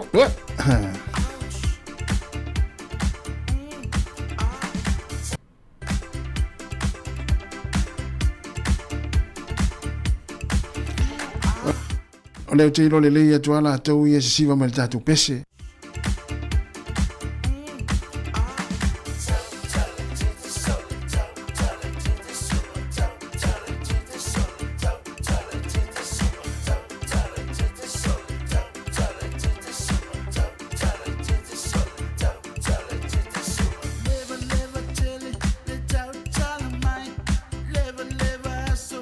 Live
Whawhiwhenga marisunga ia whai ia kopo talo. Ia mare pesen na ia awal tau talaiti tātou. Ia tamaiti awal tau talaiti tātou. Tangata mātua ia pewa pefo i tama awal tau talaiti tama awal tau talaiti o ia tina i le fiafi. Ia wao rei unga oe pea tau talaiti ia tina o le a. Ele ngata o lo moi fa fol falta vale ia a te pena fo lo ato ia mai fa ato fa te wa los fu lima minute te ne ta tolu mori atu fa malo ia ila tu sanga lue to fa afta ia tu ta tu no malo ta po ina imto tau si tonu ainga ia fai mari le fia fia ut fa vesia ia ila to foi fa na wa onga to fa longo mai tonu ta vale ia malo lava le usta i fa ia onga le yaso ma le va yaso ia mai se foi ia o lo sitai i o matu o le neva yaso ia mana onga sa ia ongai ma lo la foi le ona sai ia i mea onga sa o to ngapa tia le neva yaso ia ola i le fale fai se malo longa mata fai nai vaenga ta fa wai se tau fa pasi foi ia tele foi o mea onga sa fia ngai ma o to le neva yaso ia mai se foi ia so soani se uta mama se utina po wa ia fe au na fai o nei ia fiafi ma nei o le ma nei atu le mai atu i fa fa tu tatu fisa fa sala lau o le fiafi o le mo vao a fa pe le mo ina lau vao po na wa e fiwe su e sia fa nau ia le fiafi ala fo le le lo mai la lo le vao ona o matua ma fiafi le vao ia wa taulo ona fa ngale fiafi o le ma nei le mo ina le vao ia fa nau ma nei fo ia so soani nei matua i nei fi au na o le fiafi ia e vave fo ia le ona le wa mata fo ona tau malulu mai le fiafi le taimi nei wa ia la ia fo le swing le tau ia i le nei fo ia tunu o le la mata fo ona ia tu le tau malulu mai fo le fiafi ma le tai o le mele wa ia ia manatu nei fiafi ma nei oli ia o lo so longa manuia fo fuanga le tatu tunu ma fai fiafi tatu nga luenga ma fe au nei aso ia o le anu tele ma fau tele me la tupu mai se tatu atunu ia ai ma futa lei tatu ma tatu fa nau ia mai se foi nei tatu ma tu e so swani foi ia inga luenga lo fenga mai la tu le fiafi ia luas for 2 minuta te nei le tu la tu se fonga la mo Wellington e fa talo fa le sunga ya April la ulu ma lo lava fa te lava April ia fa pe foi nei te malanga Samoa manuia lava fa inga malanga o le afenga i mo tau pua o le ota fa te tele lava o ia me sili nai manuia mai le nai tu Australia o lo to yai wa le mai tau atu ia itala fo ia lo mai lunga ala televise ia le fa po matangi malolosi o lo afia ina i Brisbane ia po Brisbane i Australia fatalo fatu lo sia tali vui len fa mai la nga benga le yaso ia malo lava ta fa tali ia o sa o lo le fale tau pepe o ia le manaya o le fatua po le sunga ia si dia tole pai ia malo fa tai o Asmin Dylan After tele lava ia a fai ona ia nga pese o lo tu ina tu ia o le vaenga pito sili na na taua. Fa talo fatu le fatua ia susi Tyrell Petrov talo fa susi ia manuia fo le fiafi ia o le sunga ia sulusi le ia taua le sa fa after tele lava ia le mafuta mai. O le wata wanga ia tu le vaitau fo ia le fanga fulu ia tele na mala mai fo ila tu ia o Kirisiano e mese le stasio niso e kalesia ia o ana na fima le asolulu ia le sa fatu nai fo ia le sauninga fo le lefu le ta o le kalesia katoliko le lefu ia o le fulano o ai o lo vai tau fa pene ia ona ta pena fo ile o wa le tatu wanga ia tu ia i popuanga o le tatu o li faola no wingo le tatu wanga ia tu le vai tau o le popuanga ta pena ina o popuanga o tatu wali faola ia ilea ono tatu ona wa ia utileta ua tu e tu fa pe fu tu si mai limo le lila ta si ma tu le mo wa yesu ona wa na mo yesu ona wa ia e fa ia o ia la fa tau pe na mo yesu ona oe ia fa pe le ia le tele oe tama le tele oe ma tene leima tama leima tina le Fatalo fatu le sunga au tu vai to le foa ia lo mafuta mai sini Australia ma no fa tai o le tatu oi musika fa afia nei ouli o le toi kuata le tu lai fa ona tu ina tu le tatu telefon ma tala mai Samoa ia ma tanga solo tu na fo tatu por la muli o le ape foi fa tini si fonga la mo Wellington ia nei musika la foi o le musika te so mai ai ma siva mai ai ia ma le musika foi le te fa sa vidi ai ma fa solo io ma fa fonga ia po fiala anga ai ia le ainga ia po ha foi ni fuanga mana ia o le anga ia i le fa ingo le yaso le heavy tama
safalata tamusu inai loe ni tangata e fia whalama ai whai se isi o utala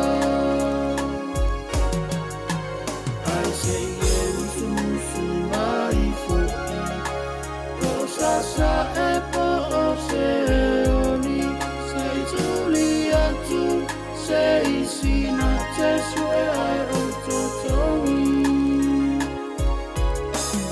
a o vai au forina wala vale amo ita mai no ve ana e mai ita a faroi le fia vai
Fatala tu le falatua ia Teresa ene whaafitai tere lava le mawhita mai nei au uri mare nei fiafi tu ina kei sali mawhita mai nai whanganui ma lo whaafitai ia o le sunga ia oirisi leo te vai atu iai lunga i seu tia afualo ma lo whaafitai mawhita mai nai Utah ia Amerika ia mese fo le sunga au tu vai tole afoa ma lo whaafitai ia mauta umalawa fo lo whanangolo mai tātou le teo le ni taimi nei me tu tausi tono ainga ya malo lava faftai tele lava le tapo i mai ile toi umi foi ai mai ale tatu tu tu le neva ya so ia mo le toi do faftai tele ia lo tu talo ia o lo manui ai foi ale tatu tu ia ma ola fia lava fa fainga ruenga wa ata u sa fainga ruenga i Pito City ona fia tangata o le si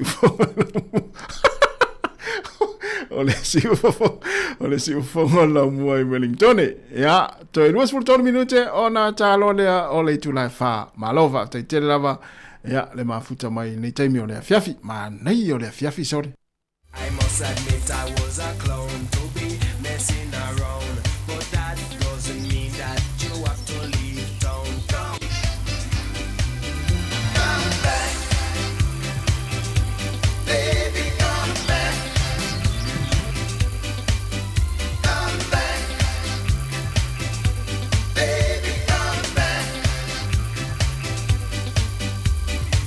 This is the first time you did today.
Le whawhianga mo le whapese le UB40 mo le pese Baby Come Back ia i nei taimi o lea o uli mo le fiafi ia vai a utua ia tulu tamau le ainga ia o na vili le telefoni la mea ue tuai mai ai ia o lea la atarifa ia lea na mana wale tolu ia se iloa i po whiana e ho ia ile uli na pe a mana wanga luenga tātou tamau lo whanongo mai i lunga la wala ia alu sao lo le fale ese le tau le lei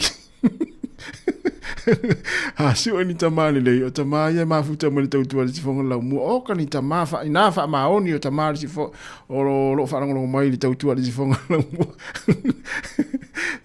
o sa o fale nei malo va tai va pe na te sa o fale ia fa malo atu tato proclame ama pe fo ina wa sipa la wana na wa alu ei po se se le wana na wa e anga i le afiafi to tu la ta vale la wana to ma fo le titia po sao e le wala le wo ye wa ia tama le wo se le afia fili nei ina uma na mai nga wenga ana fa tani mai sitina ia ma le fa na fale ia tama o pare tinu ele aro ia la pu tam fainga ia na ole tu ala lo ma le fa amna tu e pule a oi ti va pe se fia poto le ro tasi ia po se Chris Charles le uma na nga wenga ia le wa sa o le fale o te le tu ala wa sa Chris le fale ia le sunga solo mlanga ma solo ia le ana ia le fona mi o tatu e o pese mo tango tata tatu pese tu fa siva ma ia alu sa o le fale solo mlanga ma o sa o le fale ese to le ia le sunga tu vai to le foa ma lo fa tai tele lava le mafta mai ia le tainga ia namna unu alu sa ta o le fale pele ai se o sa o le fale ia tele lava fo ita vai atu fo ilunga i o penga te fai langi o turi o tou e tina ma lo si tou le ya malo le na tala ta tari e a tama o mai e fa longo mai tato proclame ne fiafi tama le ai ma se tama le ya tama mo foi o tama sani ai o tama le uma ya e ona o pau fo ya o la ufso soani le telo tama le ma foi ona le telo tama io sa le ya la tama o au listanga te tere no ufso soani le telo tama fu le amisia tama fu le ila to fo ia o fia mo se ufso soani nei tama na tere no ufso soani e o alu ave le fale ma to e faile talanoanga ma to e fa le ma me uma va pena talo fati a solusi le ya te ursa ma lo fa te tere lava le mafta mai ia tama o ma lo fa fonga ma nei taimi fa fonga de pese le ia pe fa pe o na o se le wala na la le fia fine fa longo le ia de pese le ia ina ua ui o le wo mai taimi tai tato telefon tala mai samo ia resi me ia la tatu pese le ia ona solo le tatu telefon ma tala mai samo ia pese ne ia nga mo tatu tama fa longo il faut tuanga tina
E toi whatalo whātua o le whapoponga o talafou mo le nei awa uli.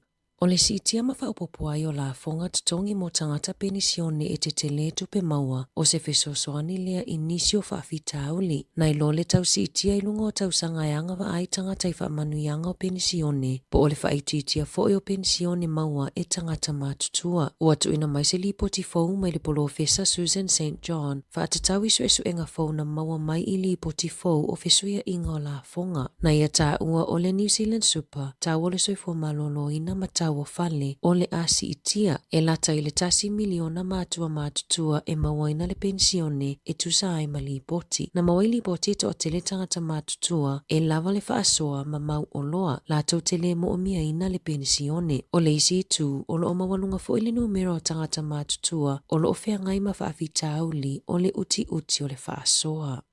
O lo whaaua ona fesota ai mai le ofiso la fonga i tangata lau tele, e fautua ina i le tele o tangata tau whaasese, o lo whaafolinga o le au whaingaruenga a le IRD, o le masino Januari na ulua i vilina ai le ofisa tangata, ina ia whaamalosia atili puipuinga o la tau whaamaumaunga, e tusa ma le whaasfurufitu afe tangata na mawhaiona whaafesota ai a Februari, ma vaenga lona lua o whaamauninga o whaamaumaunga mo tangata i se fulu afe, e tele metotia ua mate ia le au tau whaasese, e whaatou sina ma pelongi ai tangata e whaapea o la tau e maile ofiso la fonga. Ua toi la patai maile ofiso la fonga e la tau te le whaonga aina ni tau whaamatau pe avilina tangata ini ai tā lafu. La tau te le whaafefea fo i tangata e loka mai le fesilingia fo ini passwords po ono mera whaanilo lilo e tatala ini te unga tupe. O lo o whaia suesu e ngā whaala potpotonga i se mata upuna mua i se tamaititia onga o lea onga i Gisborne i lunch o le porkalame o tau mafa mo tamaitia onga. Whaalia le Food Safety New Zealand na whailo atu le mata upu i le awa uliana nafi na lipotia le pulea onga Elminster i le staff. Na mule tamaititia onga ina ua masaale mea ai lungolo na vae le ana ave ai le whale mai e whaia i ai tonga fitinga. Na whailo i se pepa o whaamatalanga mai le minista langolangoa onga David Seymour ua ia no fosila fia le whaalawelawe na tula i mai ana nafi maolo o whaia i ai suesu enga. E tusama le 2.7 kilomita le mamao na savalia le tamaititi se fulu tausanga le asa tausa ilia mai le po la solulu o le tamaititi e no foi Charleston malona ainga na leilo mai i le po la solulu. Whaailoa le leo suesu e Sarah Cook na alu le tamaititi asiasi o na ainga muli ane na whaauau na savali i se awala e tusama le 2.7 kilomita le mamao na toi maua saunga lemu a ele i whaata ape au nanga leo matangata e tausa ilia. Ua lipotia le matanga luenga o le puipuinga, ua mai au na ave ese le tele o le suau o mai le vaa le manawanui le ana ngoto inga taifale o Samoa. Na ta ua mua le matanga luenga o le puipuinga, e lua se fulu aso mai le onga tutono o te isema e ave ese ai le suau o mai le vaa. E tusa ma le afe tone po o le tasi miliona lita. I le tonu maasina tanuai ua mawhaiona ave esea le tonu se lau no 5 afe o lita suau. Lua se lau walu fale au maulu na ave esea tane suau e 5.5 e tusa ai mali boti. Na mawaisu su enga les Ross le maua lalo o hydrocarbons ma whaamaoni ai le kilia ma le leo le sua sami.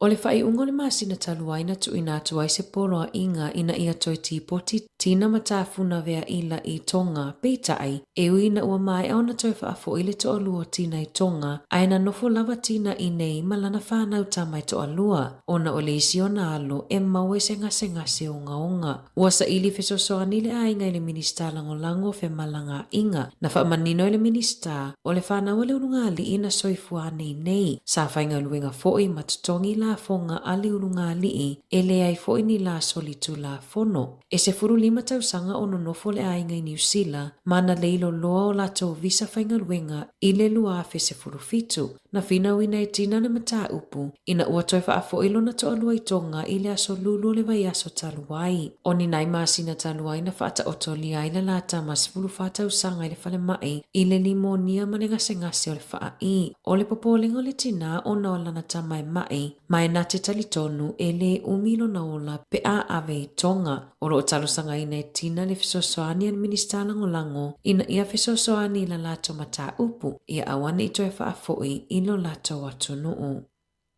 Ua whaalawilo mai le malo, O le awha i titia I lalo tau sanga ia ngā wa ai tangata e whai afua su enga o le kānesa o le tau whale. O le masino te se mana whaalawiloa I le mālo, le whaamutai o le porkalame na mauafua I e tangata Maori ma Pasifika, mai le tai 5 tau sanga le matutua, o na whai afua su enga o le kānesa o le tau whale po o le bowel cancer, na saunoa le minista o soifua maloloina Simeon Brown. O le awha I titia tau sanga mai le 60 I le 5 mo tangata New Zealand uma, e anga wa ai e whaia siaki fua, 3 miliona tā lano na whaatupenga. O le whaititia I o tau sanga anga waa, o le awa ai le tusa manselau 22 awhi o tangata e anga waa mo siaki, I le tau sanga mua, ma le whai tau se lau o soifua e mawhai o na whaasao mai, I tau sanga o iluma. O au se tālia o lo amata atu I le 5 tau sanga le matutua, e anga wa ai le whai o nei su enga, e whaase lau e toa te lei tangata mali liwe New Zealand mai I lea kānesa, pe a whaatusa ia au se tālia. Na maui su enga fōu, e tusa ma le 2.5 miliona I tūlale umi o whaatali tangata I lunga o laina telefoni, pe a vili au nangatali telefoni po customer service I le tau sanga taluai. Whailoi le tustala na tusia le li potia le service now, o lo ofeanga I pia tangata New Zealand ma whaafitauli mai le whaonganga o te konolosi tuai. O lo o manatu pisinisi, e 3 minute whaalu, e whaatala no ai se whaasea a se tangata whaatau, peitai, Isu enga na mawai e whaama le awhaaso o whaatali lawa tangata I tali o lato whaafitauli. O au nanga pito silio na umi na whaatali se tali mata upu ilonga o laina telefoni o whale tupe o inisiua ma ofisa le malo e ta e 30 minute whaupopo e tau sangata I tasi e whaatali ai whaatala noanga o mata upu ilunga o laina telefoni. Ua whawhenga tau na talo sanga ma ofi atu tangata mo emergency housing. Po o whale fia wawe maua, ma ua toi si itia fo I lunga numero tangata no nofo I awala, ta luona whaiawe suia inga a le whainga māloso o whaatasi e suia I ta ia lai talosanga, mo emergency housing. Whailoi se tasi o au nangai au kilani, e iai le isi urunga ali ina momoi le potu whaatalitali le whale mai, tau ina mapu iai ona o le ai o se whale na nofo ai, e tusama le tasi vai tolu na si iti ai le numero tangata I Wellingtone, e le ai se mea na nofo ai e o mai le whai ungo le lua whelua tolu, pe ona whaamawina I whaamau.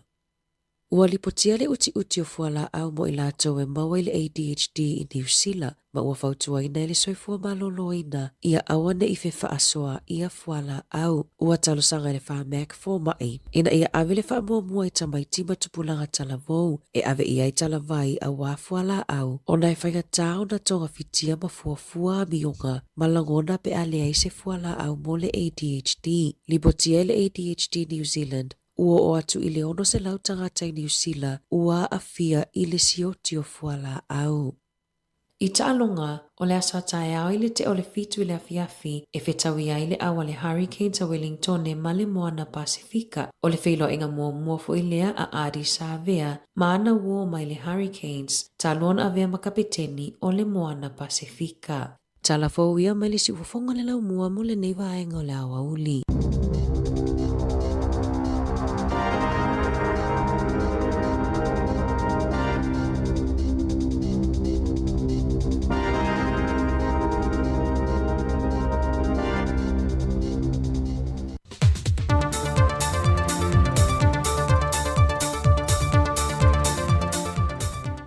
O te whiawhialawa te whaatala whātolu tātou o te no ele si whaopoponga o tala mai Samoa o si mai ele whaafonga.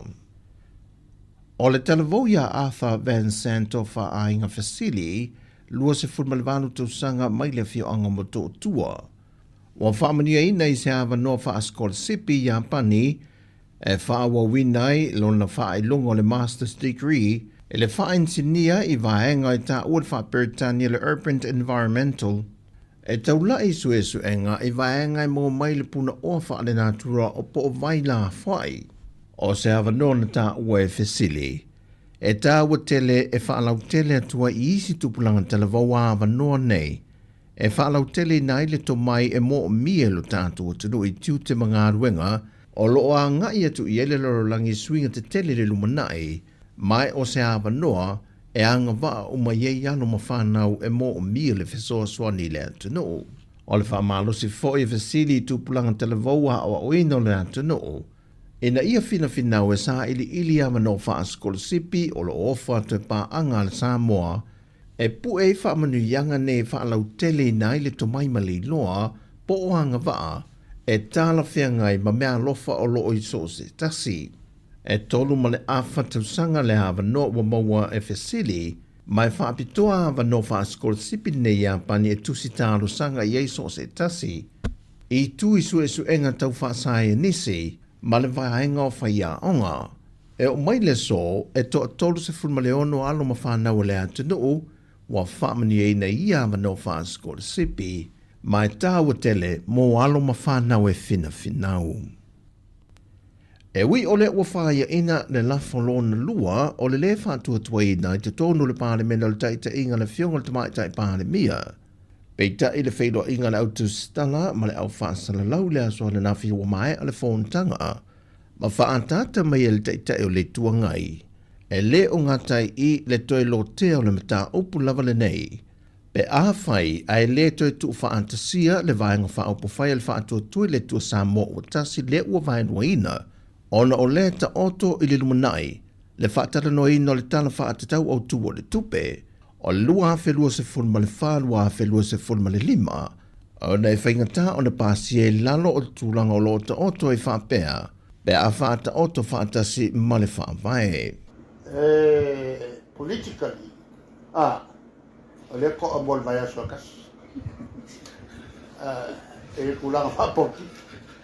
A le kulanga ia wha e kulanga o tātou le tato te mau a inga ma so fuanga le ka ko ka ia kali onko wa tampena foi le vang fa po fai nga ile malo e fa o watu lana tangi le famas nonga e fa sanga le fionga le fong fitalai e lo lato fina wina leo le fa vai e le ala nga te tau le palo to lana fionga na ato ai le foi numera e pasi ai le fa tala no i na tula fono po pili te fa ofi tolu e lona tūlanga toe teu te wina.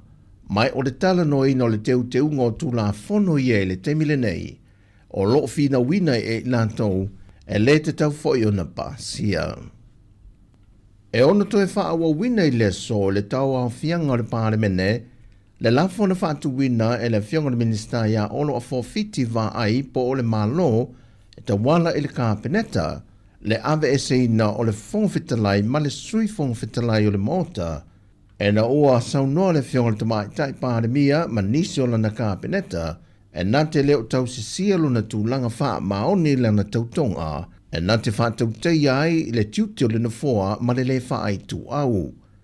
E leita lia ngofi e le fionga i le whongwhitalai le lafo na whātu wina e le fionga olo a forfiti va ai, ma langolango ina e se tasi o minista o le kāpeneta, le atinu Wayne so ialo, ma i ua ina tuli e se i fafo e le whongwhitalai lona malo si anga i a minista e tō lua.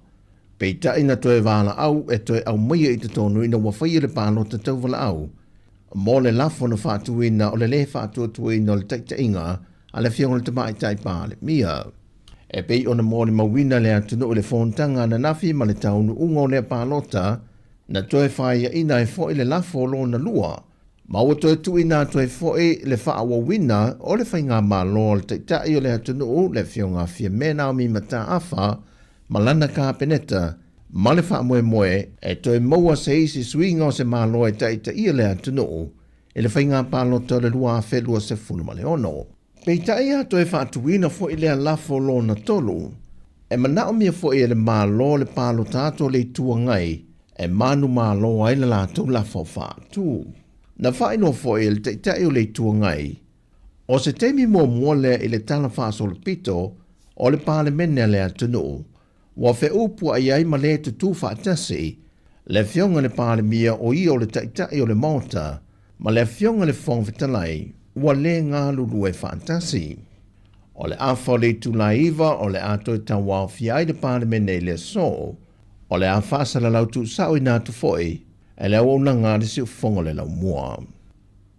O vaenga mua le su e ngā mtanga luenga o leo i le ofisa o le mtanga luenga o tina matamai tai a tina o nuu manga fisotai E le leilo mai o le masini computer po le laptop, whaatasi ma le hard drive, o loo iai atoa o ma wha maunga o le poloketi o le miliona tā laa. Lena wha iloa le kumsino mtanga luenga o leo leo, o loo msalomia o se tasi lava mai tutono le mtanga luenga, na whaatino ina le ngā yo inga. E leo iai se tasi wa mōlia i le te mile nei, ai e nao whaamtalanga na tui nātua le au whinga luenga o le ofisa o lo o ngā yo Yesu e suenga. Ai o le so o le ato e seini e fo i le isi ma le lienga e le vā o le matanga luenga ma isi o tū ma lo e wha a wau e le wha amtu i nātua nisi o se leni o ia lava poloketi miliona tā la. O tala fawia mai sa mo mole ne yaso manuia telo le tātua tino o wha soifoia.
E whawhianga mwana whapese le tātiana ina ua walu minute ua te ai nei le wha. Mai atu e fwoi malitoe wha salawina o tātou talafau o nei aso.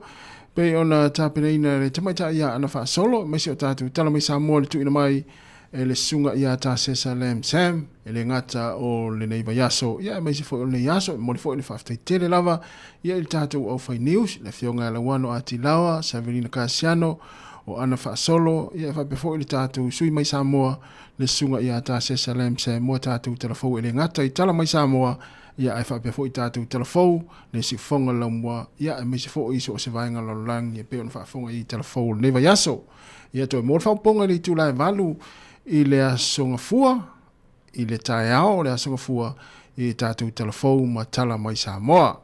Ia o le ua tātou wo mai i tū la muli o le tātou tautua, ma le proklame o le ape foe whaatini, ua whaatini i foe le ae i le aunanga, ma le tautua a le sifonga lau mua mo le neiva yaso, tālo foe le lima, o na mai a foe lea ia ma tātou lulu lima ma whaato whaa, wa mai ale tautua le sifonga la mua ia e mori atu le whamalo pa aftai fo i le tapo i mai pa aftai fo i le onasai ia e mai se fo i lau whaasoa whaatamali ia o loo maua i pēla fo i tātou le fia ma tātou whasota i lungo o tātou penga te whailangi ia anana whaamanatu pēa ia o le tātou Facebook ia ma nei fo i whaasoa le tātou Facebook ia polokalame le sifonga la mua ia tele polokalame ia o lo au ngā i le ngata i le soifua maloloina ia o vaenga malama fo i e pe ona ia tātou poklama masani lea aso ma lea aso ia ala le tautua le sifonga la mua mai lava le aso ngafua se ipa ia le aso Friday ia o ngā ia alulu awe le lava wa i le lava matamata TV ia ki tua pule al poklame sa e fia whaafonga iai ma e fia o lo maua mai ai ni a onga mani vaenga taua. Ia te halua i le aso na whape o le proklame o le aso ngafua. Ia te halua i lunga le Facebook a le sifonga lau mua su e le aso ngafua. Su e le aso lua, i o le aso lulu a Stofias Friday. Ia ona e toe mai. Moa fu i lea mai mata iai. Ia i se proklame ua e mana o la vai su e. Ia ona o lo iai ni vaenga e taua e te mana o mi ai. Mai se la vaenga i o le soifua maloloina. Ia e mai se fo i o proklame o a onga. Ia o e. Ia o le stula fono ma vaenga malafa pena ia e pei ona iai i le whaatianga o tātou poklame o le aso ma le aso. Ia manatu na ua telefoi nai ainga o mātua ma whanau na ua taunu foi ainga ua mae ai foi ngā luenga o le nei aso ma le nei vai aso ia mai se foi o onga nai whanau ia e sa manatu sa manuia foi ia a onga nai whanau le nei vai aso ia mai se foi o nai whaia onga mori foi wha malo ma le whaaftai i nai whaia onga ia sa ngā pātia wa onga o le nei vai aso mo nai whanau a onga ia mai se foi o le tūl vaenga o le soifua maloloina i mo mori foi le wha malo i fo mai o le au tausi mai ia o teine ma tama tausi mai ia mo lātou ngā luenga whita ia i le mana o mia ai i lātou o loo maua i mawhitianga ia se fisoswani i le tūlanga tau li soifua maloloina ia i tonu o mautanga ngase.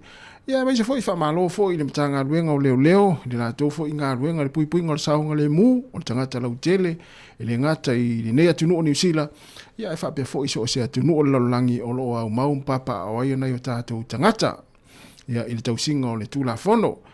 Ia mama umalawa e tau ona hawhea tātou whaafetai ia e le ngata foi lea ia o nisi o unanga ia tāua i vaenga lea o le fuimu ia o lātou foi e pi e tele na pisi le tele o taimi i o le ngata i le taeao a uli a fiafi o le vailuanga le pōta te whaalongo ai le feei o velele o taavale fuimu ia pe ala ia ni vaenga foi le ia ua vili nei ainga e mana o mia le ia ni vaenga fa pena ia e le ni ngā luenga whaingo fia foi ni ngā luenga ia le fuimu fa malo foi ia i lātou ia mai lātou malawa wa lava foi ia matanga luenga sa o tau ngā lulu ai ia o ngā mo nei o tātou tangata mai se lava tātou Samoa ia fa malo ngā lue malo tau atai fa malo foi ia te o nasa e fiso swani ia i lau ngā luenga le newa yaso i nei o tātou tangata sa sulu atu ia te o i le tau ofisa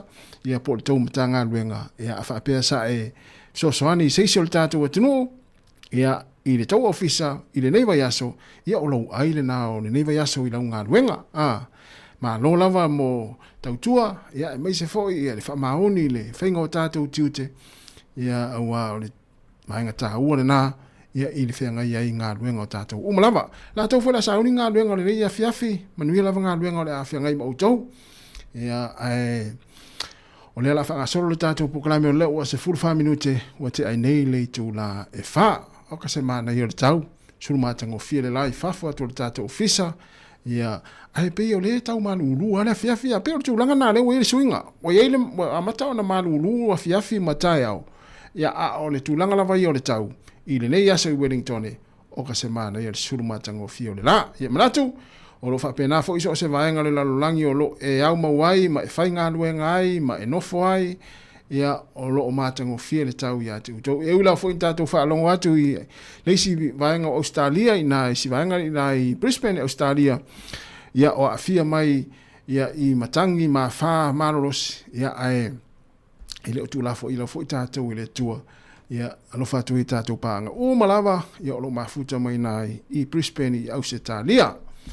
Se 45 minuta te nei le tulai wha, le si fonga la mua Wellington, ma le tātou kalai muli la pwai whaatini, wa ta alofa atu le sunga ata iafi si ai niu, whaaftai te lava, ia o le sunga ia, o ilisi leo te whaai atu iai, ia po sala whai, ia o le sunga, le sunga e atasi se unua, ma lona wa, iuso whaftai tele lava le mafta mai, Chris, ia, na lei tele tamone o Chris, ma nawa loa, alu sa o ai le fale, ia, el taua na, ma nawa alu sa o le fale, wa uma atu aso sa tātou la iti ai, ma whai mea tamaiti, au leo tātou mātua o vai tātou teito o lua.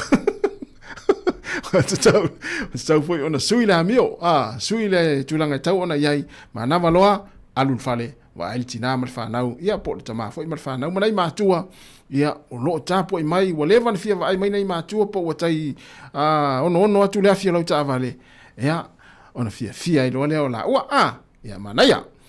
Ia la whanga sabra tātou poklame, ia, uma foi tala tātou lina tātou tala nofa tala whatu ia arunan sila, ma lo whaftai tere lava, ia le mafuta mai, sunga ia sulusi, li a tau le sa, ma lo whaftai tere lava, ia le mafuta mai nei taimi o le tātou poklame i lea fiafi le nei o le as Friday i mātou New Zealand, o le aso fitu, o le masino mati, lua afe, lua se fulu male lima. Ia, le a patu nei whaafia fianga nei, ia se o mafafau i pete tala le tātou leina i tātou skoa, le tālonga lea tae ao, le Hurricanes, ia ma le au le mana Pasifika, ia lewa sui mai o Jess, o nei lua ia au ia tāpua i le neitausanga, o sia au lea le Hurricanes, Wellington, ia ma sia au lea le moana Pasifika. Se umala, tāpese, ia, tala leo le tātou leina te wala au mai ai. Po ani vaenga tāua, po ai fo ile au na tāpua iai. Po ani vaenga te mana o e wha le leia e lau au. Se whaari tātou manatu fo le se i tātou wha soa. Whaali mai lau fina ngalo, po le ani melo e ai lau au wha peo le vaenga lea i au kilani, wala au mai e wha pea mai, whatatainga e wha pea mai, e le melo te mana o le matou au e tau na sui. Ia manaia, e umalo tala tātou leina, ia e te wala au mai ai, tātou wha soa. Si whaari fo i tātou mawha, wae mulinga fo i mawha whaunga o whaia onga au laka pi ale super laka pi. Nailo tātou mawhauwhaunga. E sawa. Ia, umalolan tār pese, tala tātou leina, ia mai nona wala au mai ia whataro whatu whapea, ia ola au o le Crusaders, o le mea leo te mana o e tau ana whaia le matou au. Si whaari tātou mawhauwhaunga se i uwa aila po, aila tangate tau ana piki e whaia onga, i le aulaka pi lea o mana o e su e whaia onga. Ia, umaloa, tala lulu tātou leina. Tala fatu ngā seu ngā li ka peli, malo lava seu, manuia lava nei a fiafi. Ia, ma le sunga ia Ellen Solomona, ia, o le awari ia o Ellen, ia, o le awari ia e le o sea, e le eini latu tō mai whaaraka pi, na o latu tō mai wha tā polo, vai o le wha tā polo, wha tā avale polo, ia, na le awari ia o Ellen Solomona. Sifuru wanu minuta te nei le tulai whar poklame muli le pwai whaatina si whonga la mua tāle tātou pese, te riu mai, te tāle tātou leina, tātou whaasoa. Ia po wailau au, e po wāwho ini vāenga e te mana o e whaale leia, i le tālonga lau au lela a te pena ia i le newa yaso.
Whawhawhia marasunga a Asua Felisa Mikaela musika o le fiafi ina ua lua se fulitolu minute ua te anei leitu lai wha. Lo tato iel poklai muli le pwai whaatini le si whanga la moe Wellingtone mana tautua wha awau pea. O lo tuna atu tato wha asalaunga le 5 se fulmaritasi man Kevin i Porirua whatalo whatu.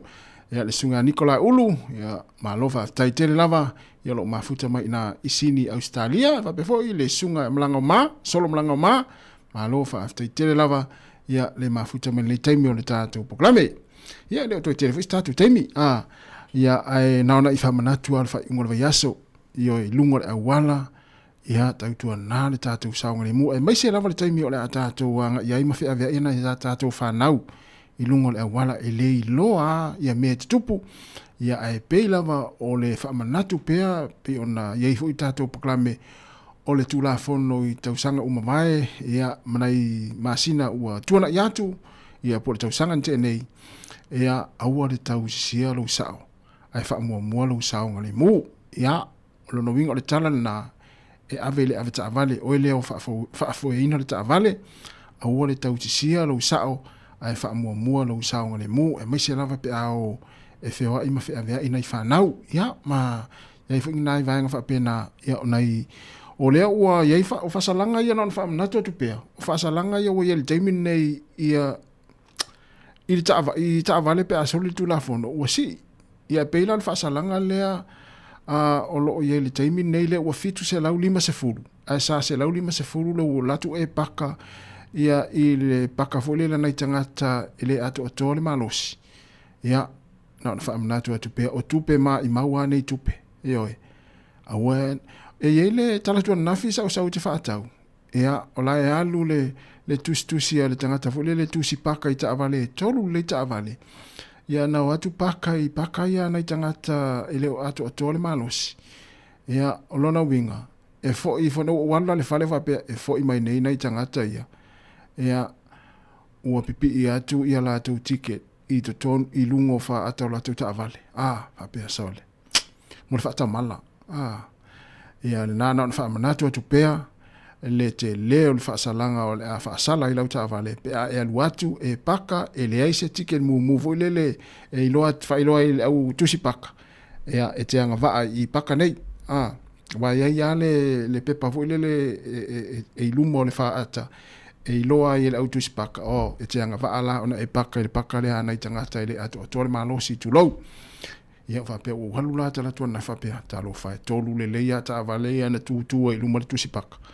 Ia e tusi a lato ticket. Ia lona winga a whapea la o lae sau saalu se apoina me mfoi lele o lae sau matua ti ngā le ului o le mele saalu le ofisa. Sau to e tau mai le ticket le fitu se lauri ma se fulu. Whapea ia o te le iloa la po le altūlanga o le a. Ia nana on whaamnatu at pēl tātou atinu. Ia uone i tātou nau ia lata le me pakai ia avea mavaenga e soli el tula fono ia o vaenga mwhapena sa se lau 5 le pakan le whasalanga na ale ua si ia si ilunga le fitu se lau 5 oka ia na ua umari tongi el vaiasa ia na nei vaenga whaamnatu atu tatana le tātou leina ia e peia ona whai atu tatana le tātou leina tātou talatala noa po le ha ia sou manatu i lau au lea supalakapi whaasoa mai, po ani vaenga te mana o whaalelea wale ua uma fia ta alonga i uma tolu, tolu ta alonga i uma atu. Po le asau wa ai lau au, e po afo ini vaenga e tau ona whaalelea lau au, tatu tala noa whaaonga laka pi.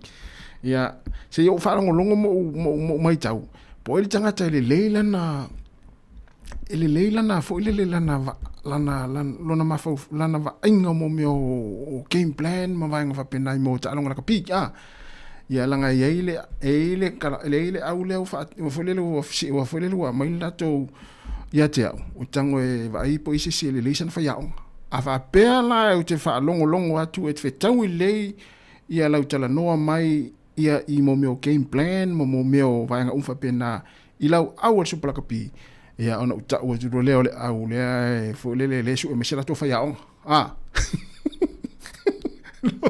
Luas full on minute o te anei ia leitu la e wha.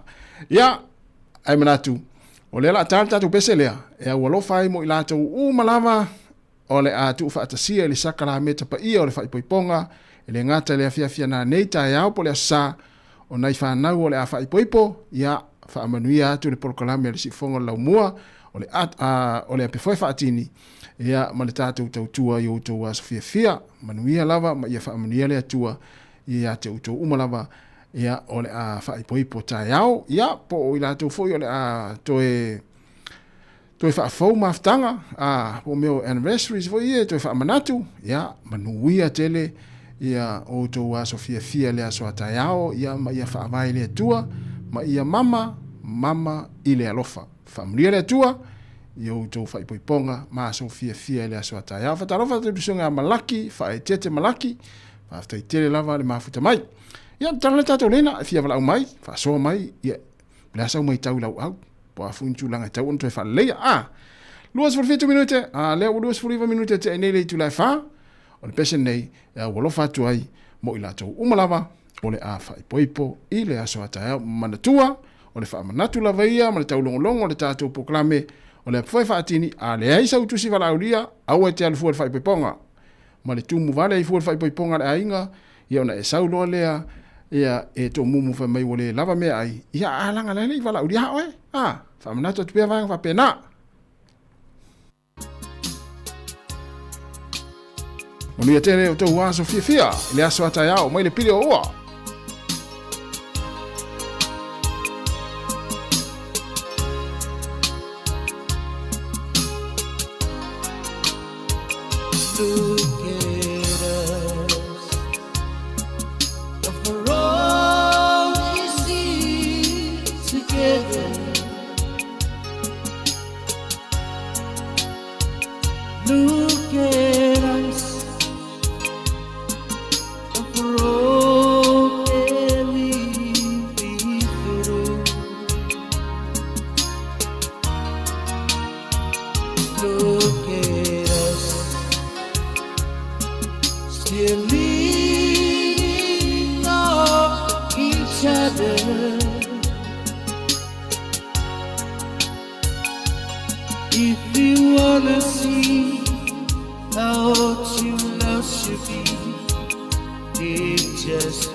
If I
Ai te oi ngā utu mau o la tautonga mausia. Ai te oi ngā utu mau o la tautonga mausia. Ia kunu tele ni pasisa.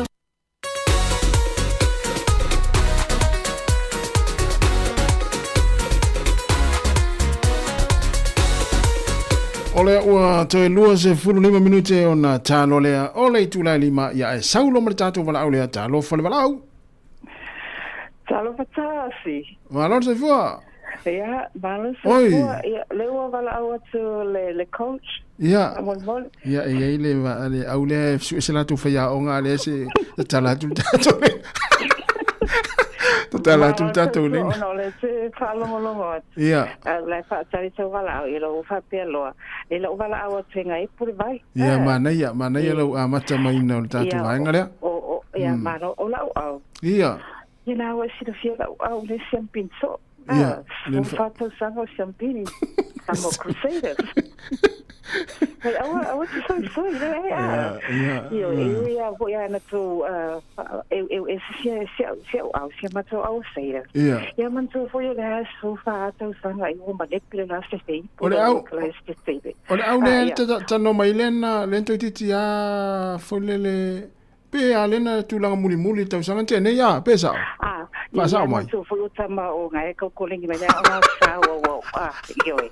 Le hoila i tama ke a le hurricane lena tautu la foai. Ia. Le ho watu la lo lau whaafai lena le ho i sitama na la ho on mai. Ia, sitama na lena la tua, ia o folele o le leia tua i neila wala tu salta alonga lena mani malo e le Crusader le Hurricane. Tu salta alonga na le tau nei tu malo le Hurricanes.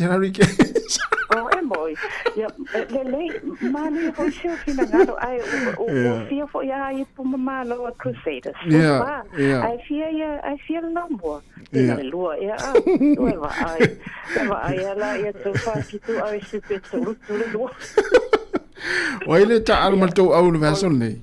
Ole Crusaders le ta alo male Reds. Ia. Ia, ai te sira pia fo ilo stunga le culture a tau. Ia. Ia, le fo le o kona, lena the ex-Wallaby, o lena au le Super Rugby o le Reds. Ia. Lela la o me ta alo. Ia. Ia, lela ta alo mal Crusaders wale ia o kona. Ola game plan na, o whakea o kona. Kona, alo e no fo le reserve. So, Connor, ole game plan ole coach for Olio. Ale in alfa leo. Ole sen fo leo wa vi vela talo. Ro va ai to ape ko ro ai nai vai. Te mi tono na o sangolo yo me foi na leo. Afa no me ko kadinga ne. Ya ala o tulo ya sui ala tulo Connor. Ke ni koma na e fai erofika o Connor. Ya, tu sala na te na fa malo lo volele fa tu alwa tu muri tu sana te mana fa ya la so e kiki so ya o mano sa longa ya ko kiki ama lo le rate ma lo ar Crusaders la ya tas ya sa wala umate e o maya o tu e mana o ma to ya mana ya no game plan ai wala le fa sa lo wala ma lo la va le ke ya mania fo le fiafi Oi, se fa tu ofisi. Ai kako au Hurricanes ala so tanga ia. Ia. Pe ia no fai lo ha tu taimi ana leila. O ai ale au lango au ia ta alutaya o Hurricanes mani mona Pacifica. O au ia le o neta sanga. O ai ale au mani malo o te fia. O ai au fai ina o te fia. Lo na winga o le asonga fu o le asa fo o le a o mo per fia pe ata no ita. Ia. Ia lele, mania salonga. Ia, mania ngaso. Pana uma na tnu ni weekend. Ia, sa o lele. Ia. Te tene na wa. Ia, mania ngaso. Fa sa. Ta to wa ila sa wala umat. E sa wala tanga tu mai ia ona na awa ona na ai o le mele su ato se fa ya onga si au le na fa so to me te au o su se na to fa ya onga. Tala ta to leina ia e te wala uma yai. Ia le na fa sa. Anela fa o tu tatu fa fia nga. Pese. Tala fatu ni ftalenga sili la e Simona se montafa le o i Melbourne Australia te malo. Ya malo lava sili la e ya manuia fo ya malolonga mata faunga ina ya i Melbourne ya fai ava mai o le su e atu i nei yo la e e me le su atu yo i nei e va mai yo. Ole su so no e tanga to por lua sili la ia no o atu ina i fea. I Melbourne ya manuia malolonga ma ftanga foi ma inga fatalofa foi le sunga keleni tangwai fa tai tele lava keleni manuia foi ya le fa ingon neve aso ya sunga silusi tolu lima o isole le se vai la ya le tutusa ninga fa mai tutusa le hurricanes ma le mona pasika na foi mana ya mo meu tangata sa ta alo ya sona mo meu taunga funge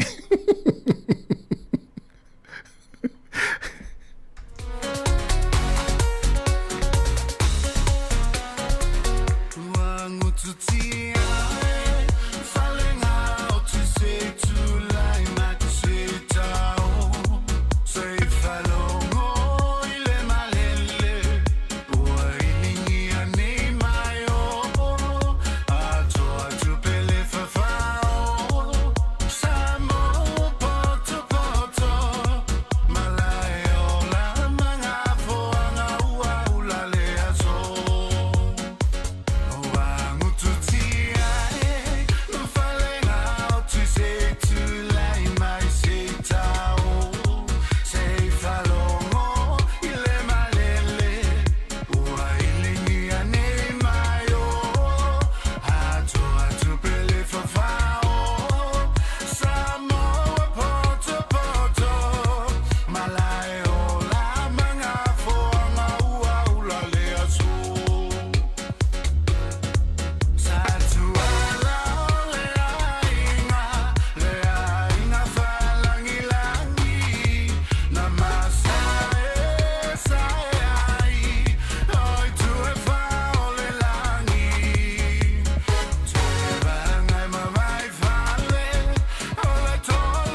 Tunga tuna matia tiuni vai lua man pese viving ona fi ang ole wa ye fa mai ole ainga fa langi ole ainga na masa sai ai de langi.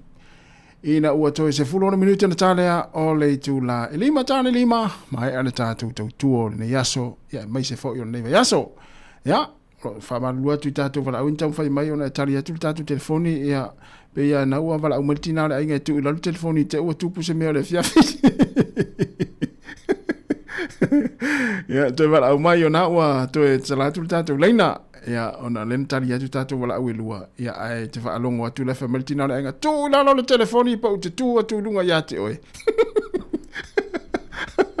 ya tala watu ya leuso ya le sunga ya talaina telenise ya ole mafuta atu tamaiti ole mtamatangi oi malova aftai te lava le mafta mai ya manuel le fiafi ya matama lei ya ol pese nei ya wolo fatu ai mo ilato u malama sanga lu le yaso ya malo lava fa malosi malo on sai ya inga luenga safi ngai mai tatou u malama malo lava to es fulli minuta na tarea ole tu la lima.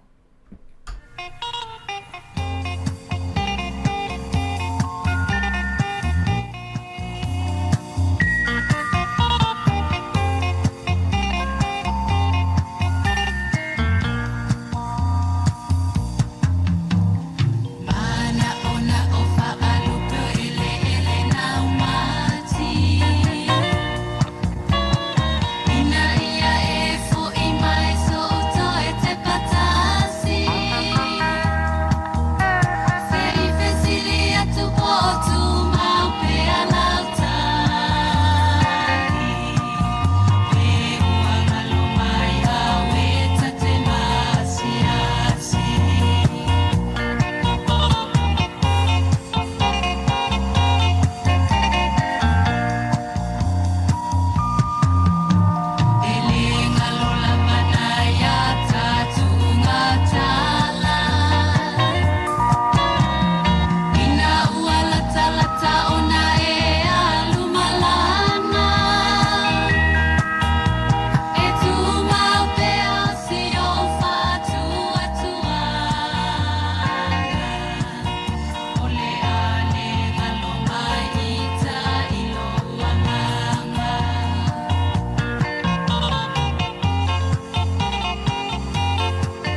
O le whaatawhiti leo le tātou proklame le aso le api foi whaatini, le si whonga la mwini tone mai alea, ia na wha mai leo le tātou tau tua nene whiawhi.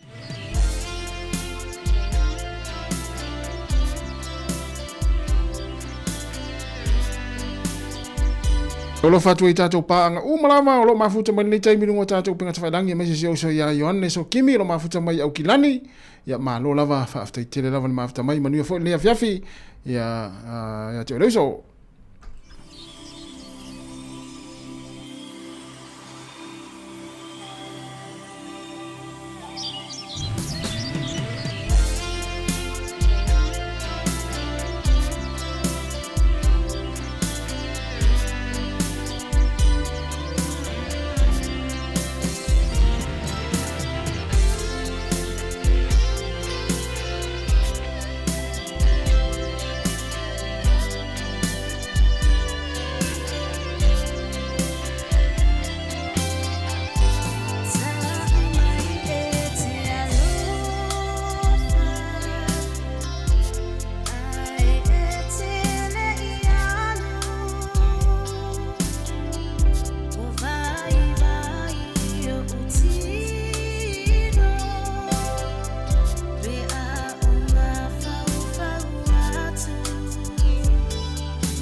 Tau mai e te alofa, mai le sunga mautu atasi a suao, ma le whaletua ya Matalena.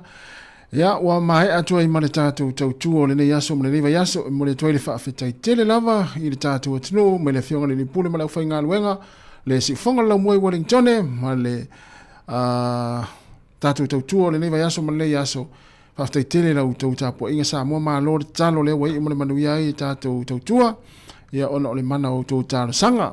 Ia mātou te whamalulua tu fo, ia ua sala fo isa mātou ngangana le nei aso, ma le nei vai aso, ma le aso ngafua sa ia pa ia ma le nei taimi. Malu ave i whare whina ngano le tātou atinu, e poto la fo i le tautai, ia ele atoa i ailona sā, mua fo i le vao yo mātou tangata, mātou te whamalulua tu ai Samoa, whamangaloso mātou whale tonu, manuia ranga ia tu le wha ingo le vai aso, ia matau tua nā le tātou saonga le mū, whamanuia fo i le atua le tātou atinu, ia i le fai ungo le vai aso tātou to e whelo i le songa fua le vai aso fau, ia mai le fionga le li pule, ma le au whai ngā luenga, le si fonga la mua i Wellingtone, ia mātou te whātua wha soi fua sa moa, le atunu pele, whamunia tere le atua.